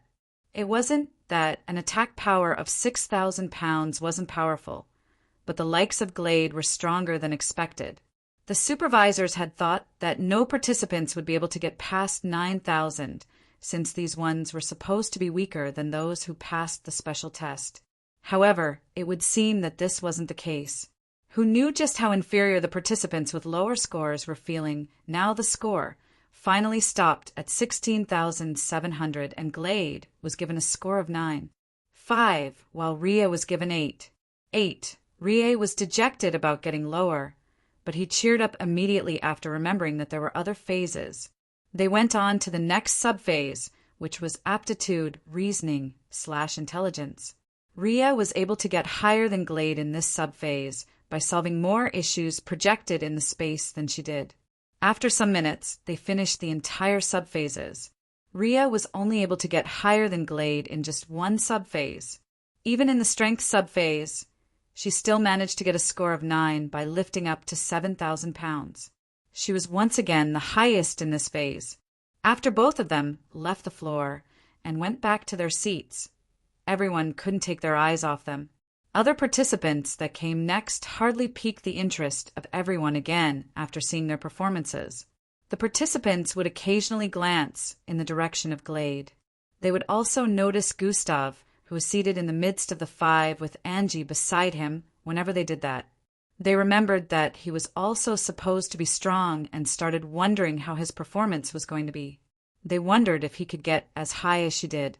Since he hadn't really displayed his bloodline ability, they didn't know what to imagine. Time passed as the participants went one after the other to partake in the subphases. After more than 100 participants had finished their tests, Gustav was finally called upon along with Angie. Candidates 00126 and 00121 approached the static floor. So it wasn't a coincidence. Could it be him? Gustav once again stared at the judging area while standing up. He and Angie moved towards the floor. Dash, oh, it's his turn now. Dash, I wonder how his performance is going to be. Dash, he is very strong, but can his performance surpass that of Glade? Dash, the girl is also really powerful. I wonder how high her attack power is going to be. The participants focused on both of them. They didn't want to miss a single detail. In different parts of the city, the students from Echelon Academy and the teachers all stared at the screens with wide-open mouths. Gustav made it to the 4th phase. Was it luck? How did he do it? They couldn't wrap their heads around how Gustav was among the 200-plus participants that managed to get this far.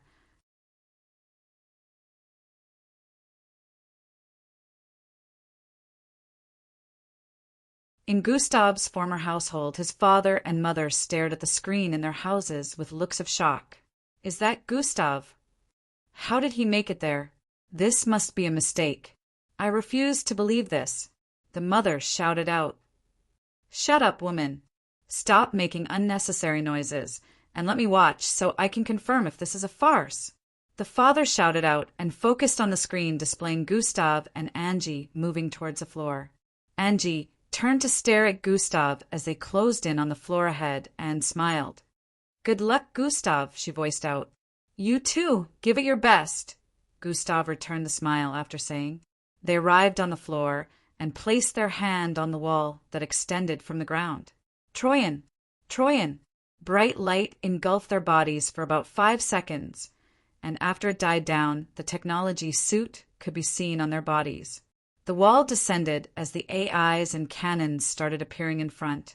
Angie is sure to pass this subphase with ease, Gustav said internally and decided not to worry about her. Now then, I'll focus on mine. A smirk appeared on his face as he dashed forward. Dash has been activated. Swish! Gustav moved once and appeared in front of one of the AIs on the side before throwing his fist out. Bang! His fist tore through the chest of the AI, and he instantly shifted to the side, dodging 3 beams which ended up slamming into the AI he just attacked. Dunk! Gustav bent with speed, dodging the sharp blade that was swung towards his neck. By the time he rose up, his fist was also ascending with him. Bam! His fist slammed into the jaw of the AI that attacked him a moment ago, causing its entire head to be uprooted from its neck. Swish! He dashed away again and ran across the wall for a few seconds, smashing the cannons on them in the process.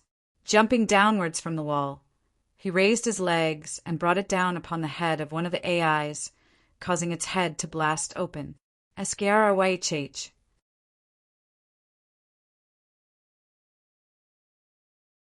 Electricity blasted everywhere as Gustav dealt with the AIs one after the other. On Angie's side of the floor, she was moving at a speed that even the audience couldn't follow. Once her after image passed through a particular area, the AIs there would be dismantled and broken to pieces in the next moment. Angie moved across the place faster than a phantom, dismantling the cannons as well. Not a single attack was able to touch her. This subphase was a piece of cake for both of them. Angie finished in a minute. Gustav was a few seconds later than she was. If speed was the requirement for getting the best combat score, Angie would have been the highest, but unfortunately it wasn't. The supervisors had analyzed the whole process in slow motion, seeing every move made by each of them before giving their judgment. Calculating candidate 00121 combat score. Angie's score was displayed and it showed a 9. 3. But Gustav's score was taking longer than usual to calculate. Angie had already started the second subphase, while Gustav was still waiting for his scores. Candidate 00126 combat capabilities has surpassed the level of this subphase. Score cannot be calculated correctly. Requesting permission to increase level of subphases to special class level.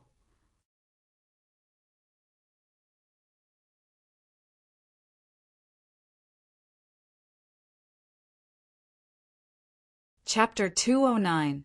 Candidate 00126 combat capabilities has surpassed the level of this subphase. Score cannot be calculated correctly. Requesting permission to increase level of subphases to special class level.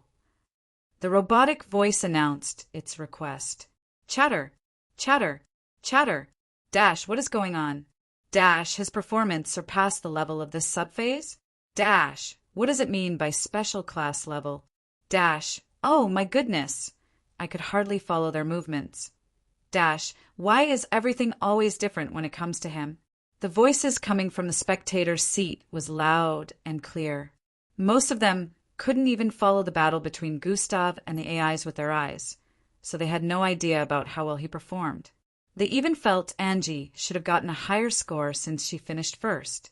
Nevertheless, they knew the AI was calculated based on the input of the supervisors. They believed that the supervisors wouldn't input the wrong data. Everyone watching in the city was just as surprised and confused. They wondered what the AI meant with its words and waited for the supervisors to clear the air. Candidate 00126, it would seem your combat ability is on a higher level than the setting of the subphase. Do you wish for the difficulty level of the subphases to increase to that of a special class? Gradier Zanatus voiced out from his position. The screens were now split in 3. The first part showed Angie, who was currently going through the second phase, while the second and third displayed Gustav and Gradier Zanatus. Gustav stood in place and stared at the supervisor's area with a contemplative look. What would happen if I agreed to the increase in difficulty level? Gustav asked. He spoke with a normal pitch, but his voice was broadcasted across the vicinity and the entire city. First things first. Although the subphases will not be changed, the difficulty level will increase, which means a performance that would get you a 9 when participating in the normal subphase would only be able to get you around a 5 or lesser when participating in the special class level subphases, Gradier Zanatus revealed. Gasp! The participants, as well as those watching, bantered amongst themselves about what the purpose of the special class level subphase was for. Second, increasing the difficulty level to that of the special class level allows you to get enlisted into the special class squad if you successfully complete it with good scores, Gradier Zanatus added. Within the Oslov household, the parents of Gustav watched with looks of disbelief. Isn't that the same squad our precious son was enlisted for? The father voiced out, how could they be thinking of giving him the opportunity to become a part of it? The mother voiced out in disbelief. Are you stupid, woman? Didn't you see his performance just now? The father voiced with a look of annoyance while pointing at the screen. Not even your precious son can do that. He turned back to stare at the screen where Gustav was being displayed. He is no longer the Gustav we used to know. He mentioned this special class earlier. I'm sure it has something to do with grouping the elite participants together, Gustav said internally as he kept listening. You might wonder what being a member of the special class is all about, so I will tell you 1 or 2 things. A special class recruit has certain privileges that normal recruits don't get upon entering the MBO. There are some youngsters who have been chosen to be special class candidates right now. They are a group of elite candidates, Gradier Zanatus explained. Oh my goodness, there was such a squad. Looks like he's hit it big. His brother is also one from what I have heard. What? He has a brother? The participants argued among themselves as Gustav contemplated.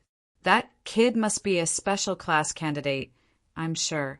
The image of a curly-haired kid appeared in his mind as he thought of this.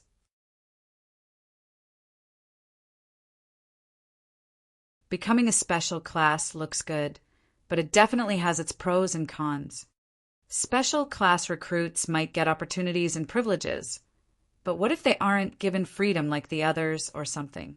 I could decide to participate in the test, but I have to find out more about it before deciding to actually become a special class. If I pass the special class level subphases, I could still turn down being a special class at the end of the test phase if I find out that it isn't favorable. Gustav processed these thoughts in less than 3 seconds within his head and raised his head up once again to stare in the direction of the supervisors. I agree to partake in the special class level subphases, Gustav voiced out. The entire vicinity quietened down upon hearing him speak. They had all expected that he would agree to it, after all. Who wouldn't jump at such an opportunity? However, they had no idea that he almost declined. Are you sure? Great Ears Anatus asked to confirm. Yes, I am, Gustav replied instantly without a shred of hesitation. All right, before I give the permission, you have to understand that getting below a 5 score in any of the subphases would result in an automatic fail. Even though a 7 score is higher than a perfect score for a normal assessment test, it is considered too low for a special class. Hence, you're not special class material if you don't get at least a 5 in all subphases. Great Ears Anatus stated. So this is the case.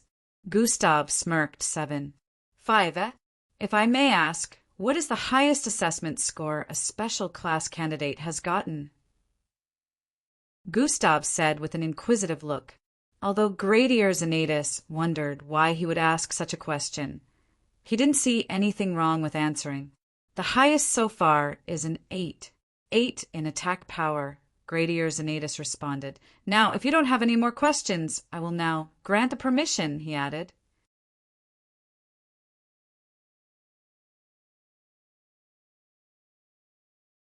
Gustav nodded and stared at the front. Since I decide to play it this way, I will have to go beyond. Besides, doing things this way will have more benefits when I make up my mind on deciding whether or not to become part of the special squad.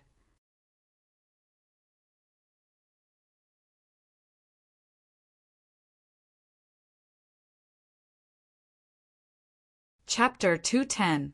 Gustav nodded and stared at the front. Since I decide to play it this way, I will have to go beyond.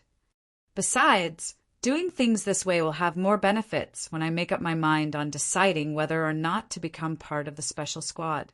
Gustav concluded in his mind as Great Ears Anatus gave the go-ahead to the AI to increase the difficulty level of the subphases for Gustav. At this point in time, Angie was already undergoing the 3rd subphase. Candidate 00126 side of the static floor will now undergo a change in difficulty. The robotic voice announced. The black floor started restructuring. Gustav was moved back to the beginning of the large floor. After a few seconds, it was done. It generally still looked the same as before. Still, there were changes like obstacles on the floor along with sharp pointy spears shooting out of the wall occasionally. There were places on the floor that had bumps and different kinds of things. The AIs began to appear once again, along with cannons. This time they were level 6 AIs instead of level 5. These AIs looked sturdier and menacing. There were 7 of them, just like they were in the previous sub-phases. By contrast, the cannons had increased both in size and in numbers. Each cannon placed on the walls and different parts of the floors were as large as 6 feet and a bit more robust than the previous ones. Gasp!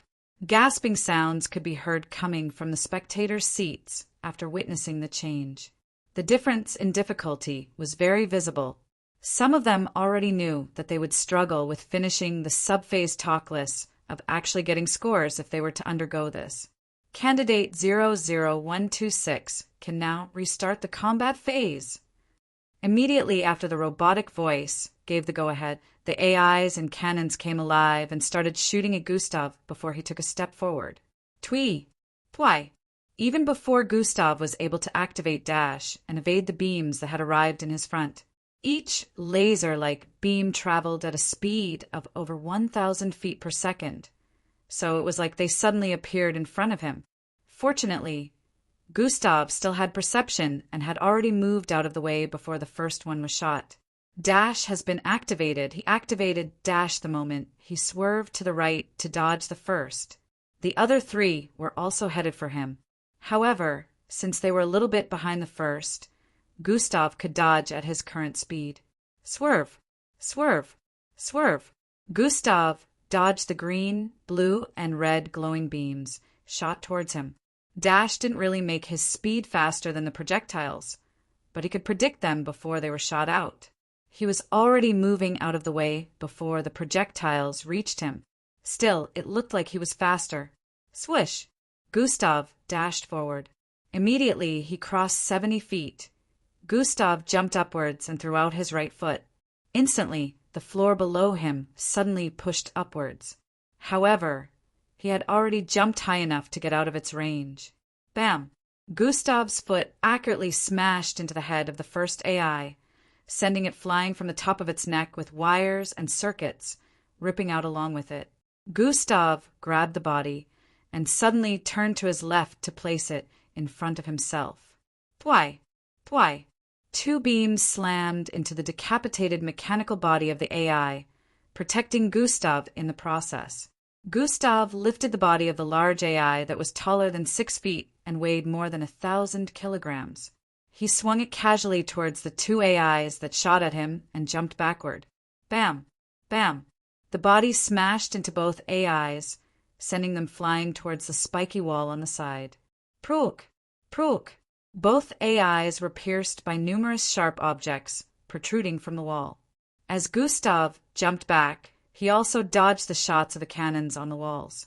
He had to move across the floors carefully because some places had traps on them. He didn't activate God Eyes, but he could tell.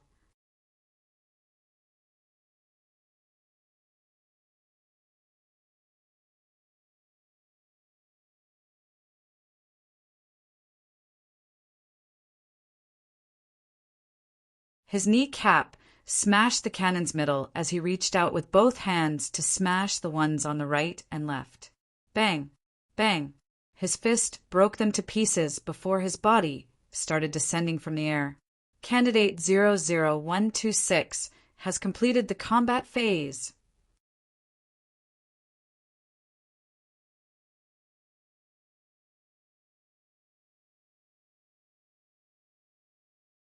Chapter 211. Candidate 00126 has completed the combat phase. Calculating combat assessment score.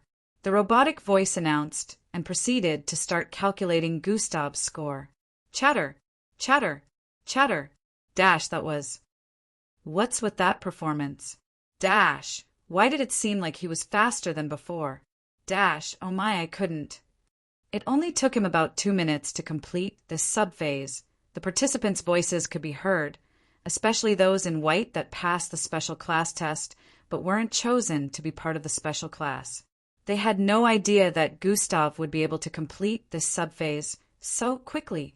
They knew he was strong, but they had expected him to have a hard time dealing with them. On the screen, Gustav's performance was being replayed in slow motion as the AI calculated his score. The crowd was once again astounded, seeing his outstanding performance. There was no excess movement in the way he moved and dealt destructive blows to the AIs and cannons. They started to wonder how he became so good at fighting and who trained him. On Angie's part of the floor, she was already done with the third subphase, which was based on aptitude/intelligence. Angie had gotten a 7 in that, and now she was off to perform the strength subphase. In the middle of the next space, a large cylindrical-shaped black structure extended from the roof of the stadium-like arena. It was very long and wide enough for 6 people placed together. There was space underneath it, which was where Angie was required to stand. The bottom of the large cylindrical-like massive structure was smooth. The AI instructed Angie to stand underneath it and raise her hands and place her palms underneath it. Angie did as instructed, and she was told to prepare herself to lift its weight. The weight of the Travic gondola will be released bit by bit, and your body status will be observed in the process. Once it has been discovered that your body has reached ITS limit when the mass of the gondola gets to a particular amount, the subphase will end, the robotic voice explained. Total amount of weight, 12,000 pounds. Releasing 2,000 pounds. Immediately after Angie heard that, she felt the massive structure above her press down heavily upon her hands. HNMF. Angie moaned slightly as her face turned determined. She held on to the bottom of the structure and pushed it up slightly. CRRKHKK. The cylindrical structure moved up slightly, which proved that Angie had enough strength to lift something that weighed 2,000 pounds. Releasing 3,000 pounds, the robotic voice announced. Angie felt the weight increase again, pushing her body downward slightly. Her legs bent a bit due to the increase in weight. Still, Angie slowly started pushing upwards again. On Gustav's part of the screen, his score was finally displayed. Candidate 00126 combat score has been calculated completely. Gustav stared at his score and nodded slightly. Just what I was aiming for.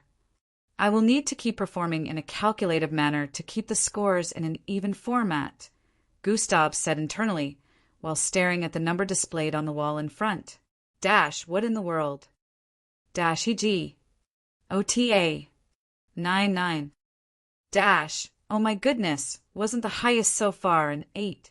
8, and that was even in attack power, not combat capability. He's amazing. The crowd was wowed by Gustav's combat score, which happened to be a 9. 9. The special class candidates had been training here since they were brought to the tower a week ago. So, they had already undergone these phases as part of their training. The youngsters in white uniforms realized that Gustav had just practically performed the impossible. Hey, did you see him using his bloodline ability? Glade asked with an inquisitive look. Nope, he fought without it again, Timmy answered while staring at the floor with a look of suspicion.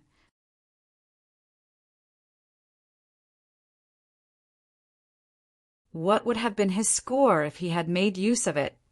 Glade's voice happened to be heard by others surrounding them, and this became the next topic of discussion. What is his bloodline ability? Gustav, on the other hand, was moving on to the next subphase, which was attack power. The floor restructured itself in front again, and a large board protruded out of the ground. It's been a while since I tried to test it. Last time it was 6,000. Let's see how much I've grown since then, Gustav said internally with a smirk hanging on his face. This was a bit similar to the board Gustav used to test his attack power back then in Echelon Academy. 5 months back, Gustav's attack power was around 6,000 pounds. He hadn't tried it out since then. I have to reveal a little bit here. I guess it's that time, eh? Gustav breathed in as he arrived in front of the board. Angie and Gustav were going through different subphases. In each subphase, both of them were outstanding in their own right. Nevertheless, at the moment, everyone was more interested in Gustav's current subphase. Gustav stood about 20 feet away from the board. He closed his eyes for a few seconds and felt the world around him. He could sense the entire crowd focusing on him at the moment, giving him a kind of weird feeling. It's time. Immediately after he said this internally, he suddenly opened his eyes, which were glowing red. Combination has been activated. Blood Wolf transformation plus Bull transformation. 1000 EP. His body suddenly started transforming. His body grew broader and taller, almost in an instant bringing him to a height of 7 feet. His arms bulged intensely, becoming muscular as red hair grew out of his right palm, which turned into a paw a moment later with 4 claws that were 7 inches long each. His left palm was still brown. It had no claws, but it was larger than normal, with prominent reddish veins protruding from his skin. Claws appeared on his feet, and long horns similar to the looks of tusks grew out of both his thighs.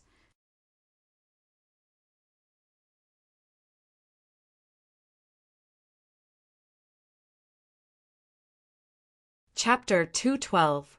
Claws appeared on his feet, and long horns similar to the looks of tusks grew out of both his thighs. His face was the only part of his body that didn't transform.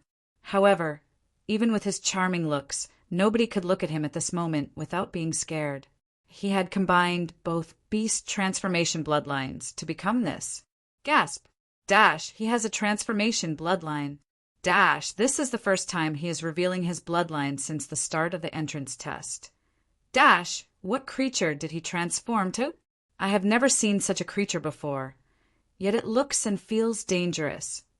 Their surprised voices all around could be heard. The past students and teachers of Echelon Academy couldn't believe their eyes when they saw Gustav's current form. He was never able to do that before. How is he able to do that now? They had all had a similar question in their minds as they watched Gustav on the screen. Gustav breathed in intensely. Huff! He crouched slightly as he drew his right arm back with force. As he clenched his fist, his muscles bulged so much that his sleeves looked like they were going to rip apart. By my calculations, this might not be enough, so I'll add a little explosion from the energy container to it, Gustav said internally as his right fist suddenly became coated with a circular, milky, and red glow. Fool! The instant Gustav breathed out, he dashed forward with speed and threw out his fist once he arrived in front of the board. His fist tore through the air with speed and force before slamming hard into the large blackboard. Boom! It sounded like a thunderclap as Gustav's fist collided with the board intensely. His feet had already created small pits on the floor due to the intense force. The board vibrated intensely as it bent backward. Numbers appeared on it, changing rapidly. As Gustav redrew his fist, the milky and red glow covering his fist earlier could be seen on the board. Troyan! It spread across the board, and in the next instant, boom! Another explosion rocked the board again. Kara YYCC Chach. Cracks appeared all over the board afterward, causing the audience to gasp in shock again. The cracks slowly started to disappear as the board mended itself while calculating Gustav's attack power. I might have overdone it, Gustav figured after redrawing his fist from the board earlier. However, it was too late to stop the explosion. That explosion came from one of the energy orbs he usually formed with the energy container Bloodline. He already filled that orb with power. Additionally, he also learned a new skill. With this skill, he could coat any part of his body with that orb. Once he used that part of his body to contact anything, the power absorbed within the orb would flow into the object that would explode in the next instant.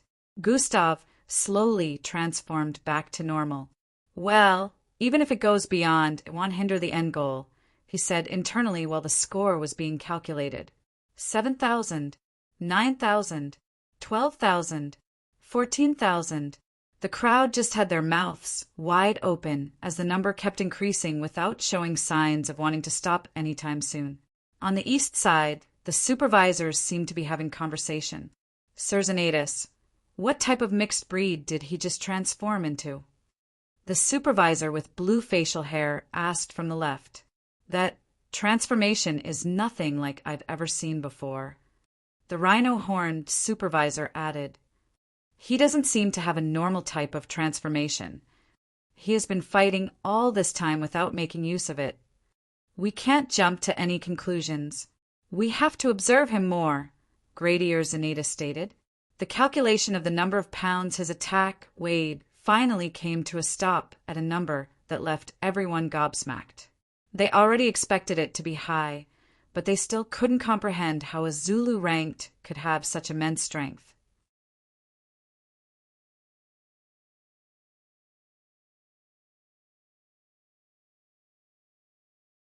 $33,700.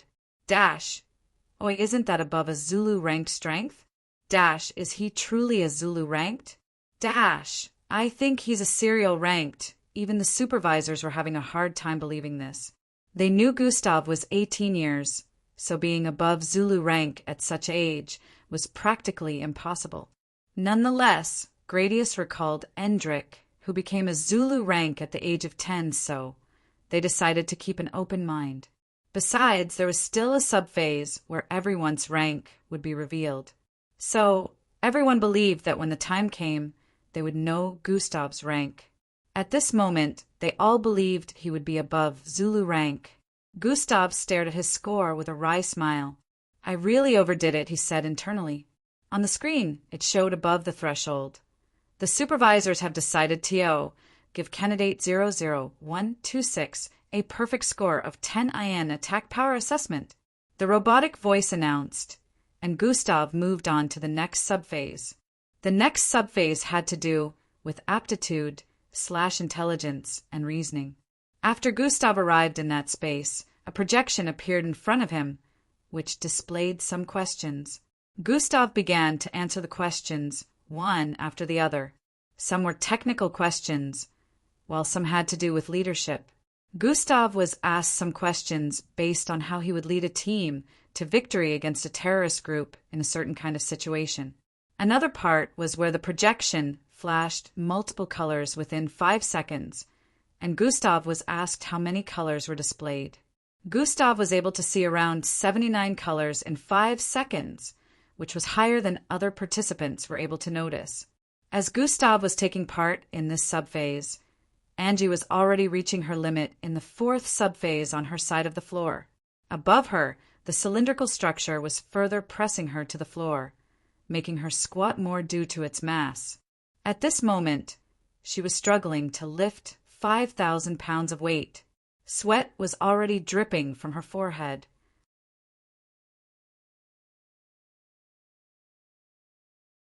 If her knees kept descending due to the weight, the subphase would come to an end since the AI would believe that she had reached her limit. However, Angie didn't want it to end here. She had only been able to lift 4,000 pounds successfully. If it ended here, she would be seen among the weakest, and she didn't want that. She wanted to surpass her limit and now. Grrrhh. Angie groaned as her body started vibrating with intensity. Vrrhh. At first, it looked like she was trembling, but when some of the spectators stared properly, they noticed that this wasn't the case.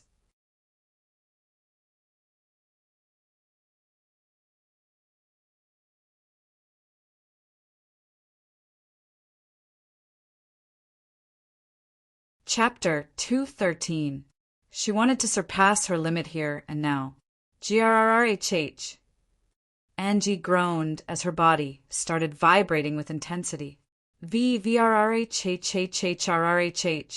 At first, it looked like she was trembling, but when some spectators stared properly, they noticed that this wasn't the case.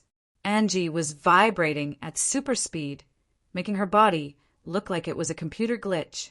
As she kept vibrating, the large cylindrical structure above her was slowly being bounced upwards. Her body started straightening as she pushed her knees up. Arfurg! Angie screamed as she kept it up for a few more seconds. Vrumum! She finally managed to lift the entire structure up again, straightening her body completely. Huff! Huff! Huff! Huff! She started breathing in and out while her hands were still holding up the structure. A smile appeared on her face as she felt her body get lighter. Finally, I got to the 2nd step, Angie muttered. Just a while ago, when Angie was vibrating intensely with the determination to go past her limit along with the pressure of the large cylindrical structure pressing down on her, she broke through to the 2nd step Zulu rank. Since the beginning, Angie had been channeling her bloodline, making use of the pressure to push herself further. Now she had successfully channeled it past the 1st step. Angie felt like her body was floating, and energy started circulating inside her. Her bloodline increased in saturation, pumping more strength into her body. Releasing 6,000 pounds, the robotic voice announced, and Angie felt the weight of the structure above her increase. Unlike the last time where her body had been vibrating, this time she pushed the structure upwards slowly with a smile on her face. I can do this, she stared internally as she pushed it upwards completely. Glistening sweat was still dripping from her body. However, this time it made her look ravishing, giving her a certain kind of charm, most especially because of the look of determination displayed on her face.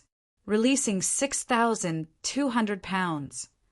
On the other side, Gustav was done with the aptitude/intelligence subphase. He had gotten a 9, which was higher than anyone's score. The next subphase was the same subphase Angie was undergoing right now, the strength subphase.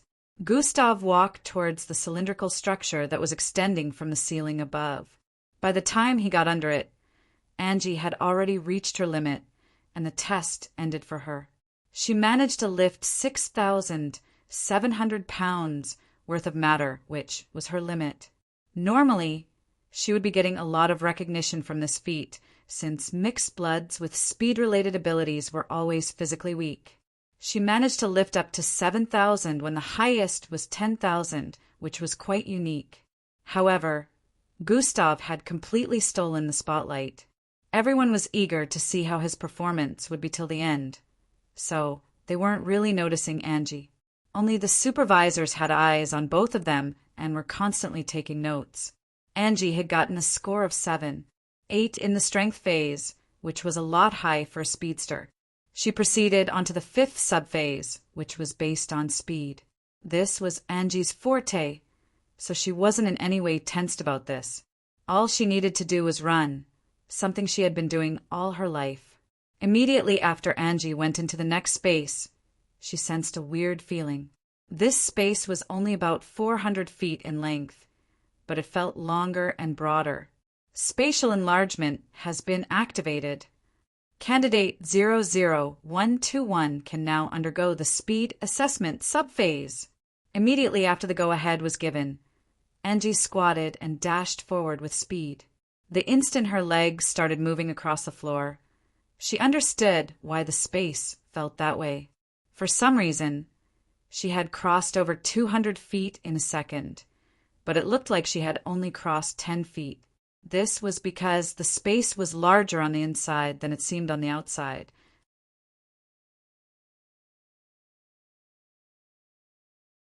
Swish! Every step she took felt like the road ahead was expanding, giving her more room to increase her speed.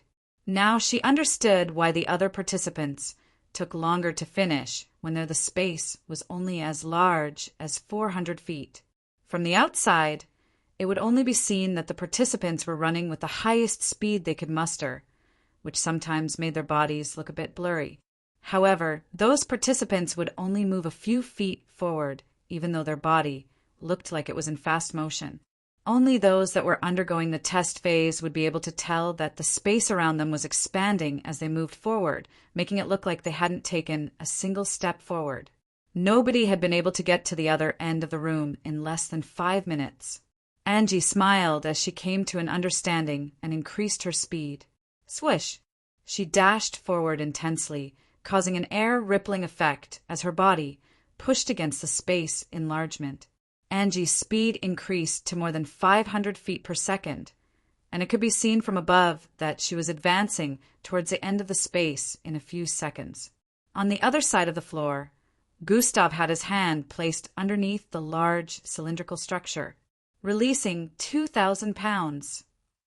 Even when that amount of mass came bearing down on his hands, Gustav was still placing them on the bottom of the large cylindrical structure with a casual look. It was almost like it weighed nothing to him. Dash, he didn't even budge? Dash, did the weight truly increase? Dash, I can see any sign of discomfort on his face. Gustav's casual expression was displayed on the screens for everyone to see. He was in his normal form, yet he was lifting 2,000 pounds like it was nothing, releasing 4,000 pounds. The robotic voice announced, and the structure descended more. Still, just like before, Gustav did not even change his posture.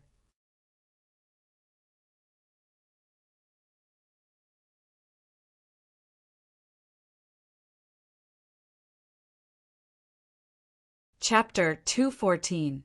Still, just like before, Gustav did not even change his posture. His palms were still placed underneath the large, cylindrical black structure with a casual expression. His legs didn't buckle, neither did his arms tremble. Just like before, Gustav did not even change his posture. His palms were still placed underneath the large, cylindrical black structure with a casual expression on his face. His legs didn't buckle, neither did his arms tremble. After a few seconds, the AI went on to increase the weight to 6,000 pounds, and it still didn't have any effect on Gustav. Gustav held up the structure with ease and waited for the AI to increase the mass again. As time passed, everyone watching went from being shocked to amazement and from amazement to disbelief. On the other side, Angie had gotten to the wall within 30 seconds after she decided to be a little bit serious. She didn't use her full speed, but she was able to finish the speed subphase within that time frame. Others had taken 7 to 10 minutes, whereas she had only spent 30 seconds. The AI displayed the score, and she was given a perfect score, just like Gustav in the previous phase. This was to be expected since no one here could move as fast as she could. Also, the supervisors could tell that she wasn't using her full speed, so they decided to give her a full score. They also remembered her performance in the virtual furry world. After this, Angie moved on to the next subphase, which had to do with bloodline grading and rank. In a particular part of the city, a beautiful lady sporting gray-colored hair stood atop the roof of a large 200-story building. This part of the city was a business area, so tall skyscrapers could be seen all around. She was clad in a full black leather jacket and skirt with a purple t-shirt. Her figure was slim and slightly curvaceous. Anyone that recognized this lady would be very surprised to see the expression on her face, because at the moment, she had a beautiful and warm smile on her face as she stared at the footage being displayed on the skyscraper towards the northwest. "You're doing a great job, kid," she muttered. On the screen, Gustav could be seen lifting a large cylindrical structure. "You're playing your part. It's time for me to play mine," the lady, who was obviously Miss Amy, added and looked down at the roof she was currently standing on. "Will I have to take off my limiter today?" She questioned no one in particular as she kept staring at the roof. Faint bumping sounds could be heard coming from underneath. As seconds passed, the sounds increased, and once it got to a particular level, Miss Amy moved a few steps backward. Bang! A hole was torn through the roof the next moment, and a large piece of greenish rock came flying out of it. The rock was so large it could be compared to twice the size of a trailer truck. Miss Amy quickly jumped upwards and grabbed onto the large rock in midair. She placed it on her left shoulder, while still in midair as her body, and the rock traveled on the roof area from building to building on the other side of the street. The distance between these buildings was well over 1,000 feet away. Bam! Miss Amy landed on that roof along with the large rock on her shoulder. "That wasn't as bad as I expected," she muttered while turning around to stare at the building she just leaped across from. "Just as before, I can truly sense it better. It feels like him. Why does it have a hint of his presence?" Miss Amy questioned with a confused look while staring in the direction of the skyscraper that was currently showcasing the entrance test. Just as Miss Amy wanted to turn around and keep going, she noticed something. I knew it wasn't going to be as simple," she muttered while turning around and leaping towards another tall building thousands of feet away while carrying the huge rock.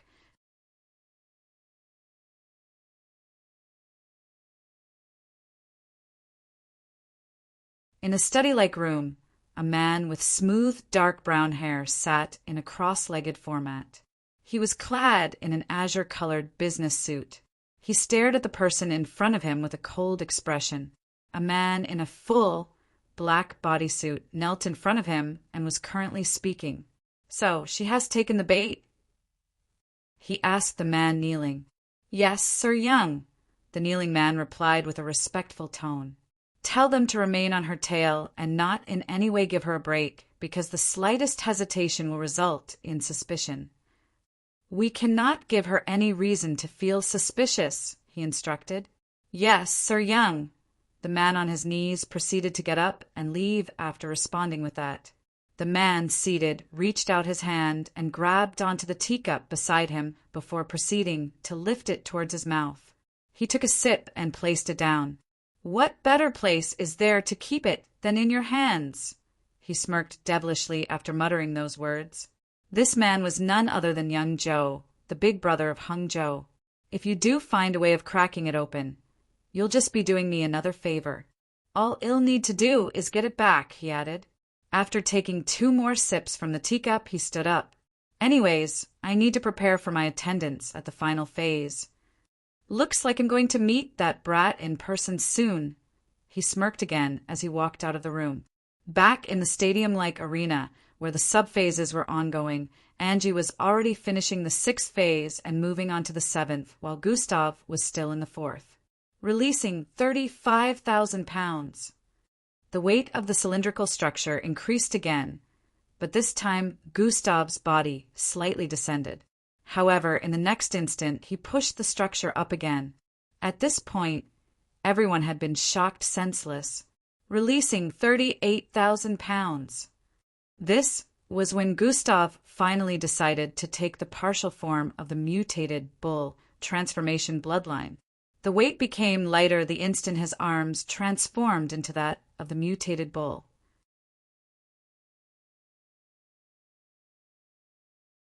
He pushed up the structure again, releasing 40,000 pounds. This should be enough.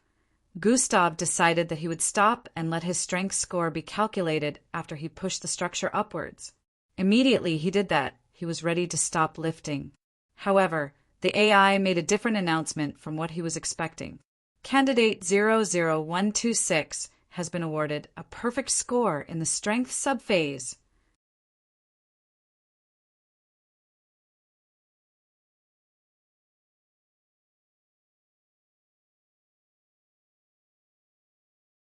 Chapter 215. Immediately after doing that, he was ready to stop lifting. However, the AI made a different announcement from what he was expecting. Candidate 00126 has been awarded a perfect score in the strength subphase. After that announcement was made, Gustav stopped feeling the weight of the large cylindrical structure bearing down upon him. He retracted his arms and stared at the score of 10 projected on the wall up ahead. Dash, such inhumane strength. Dash, he didn't even transform after lifting up to 30,000 pounds. The crowd spoke about Gustav's insane strength as he walked towards the wall up ahead. In the household of the Oslovs, Gustav's birth parents stood in front of the screen with their mouths wide open.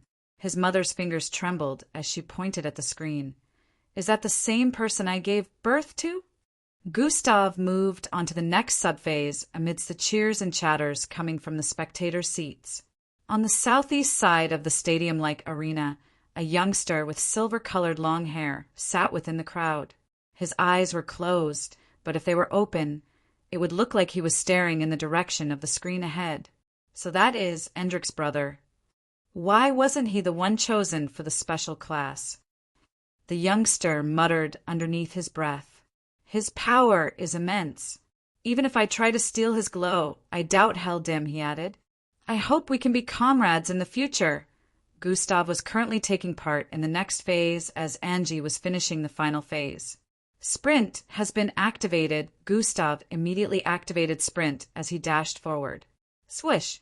Just like the others, he also saw the space in front of him expanding, making it look like he hadn't traveled more than a few steps forward. However, Gustav was currently moving faster than the speed Angie used earlier.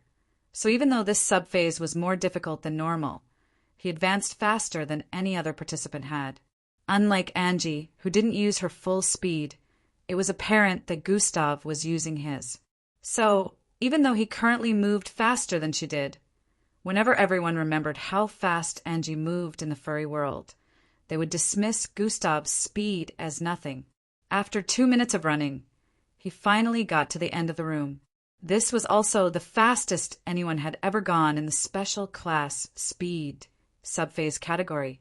Gustav was given a score of 9, and proceeded to head to the next space, which was also the 6th subphase. The last 2 subphases weren't really test-related. They didn't have to put themselves to any rigorous task. So the last 2 subphases were more of an evaluation. He channeled his bloodline while standing in the middle of the space. A bar was being placed in front where different kinds of readings were displayed. After a few seconds, the AI instructed Gustav to stop and move on to the next subphase. The last subphase was just his body undergoing an internal test. Different colors of lights scanned Gustav from head to toe. This was the same thing that happened with others, but surprisingly for Gustav, it was taking longer. Gustav recalled that this was the subphase where mixed blood grade was determined. They were trying to scan his body and reveal his bloodline grade. It was easier for them to reveal his bloodline rank as step 3 in the previous subphase because when he was told to channel his bloodline, he channeled only that of genetic transformation bloodline. If he had channeled the others simultaneously, the AI would be confused since the other bloodlines within him had different ranks. Now that they were checking for his bloodline grade, They will be unable to find any of his bloodlines if he doesn't channel it like he did earlier. The system was able to protect him from any sort of infiltration. So, unless Gustav wanted to reveal his bloodline grade, even the best scientists in the world right now wouldn't be able to uncover the different bloodlines within him.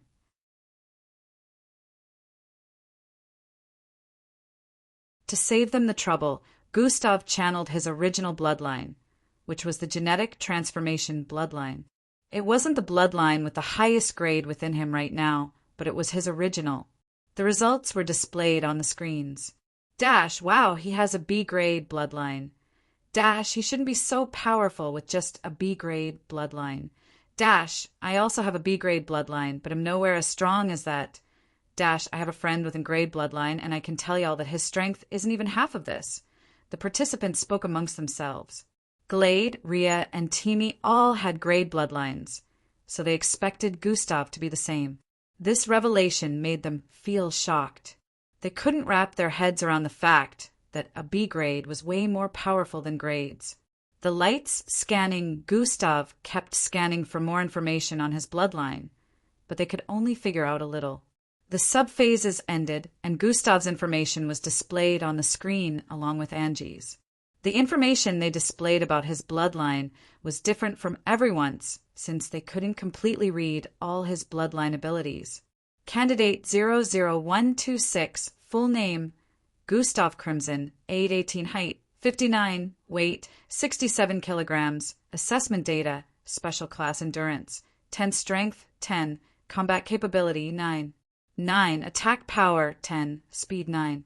9. Mental capacity, 10. Reasoning aptitude, 9. 9. Bloodline information. Bloodline potential, S. Bloodline grade, V. Bloodline rank, step 3 Zulu. Bloodline ability, transformation. Unable to compute more data than this. This information was displayed at the end of every participant subphase. The subphases were for the computation of every participant's assessment data. Now that Gustav had completed the subphases, his assessment data had been computed, so he could check it out with the badge at any time. Everyone stared at Gustav's data with shimmering eyes.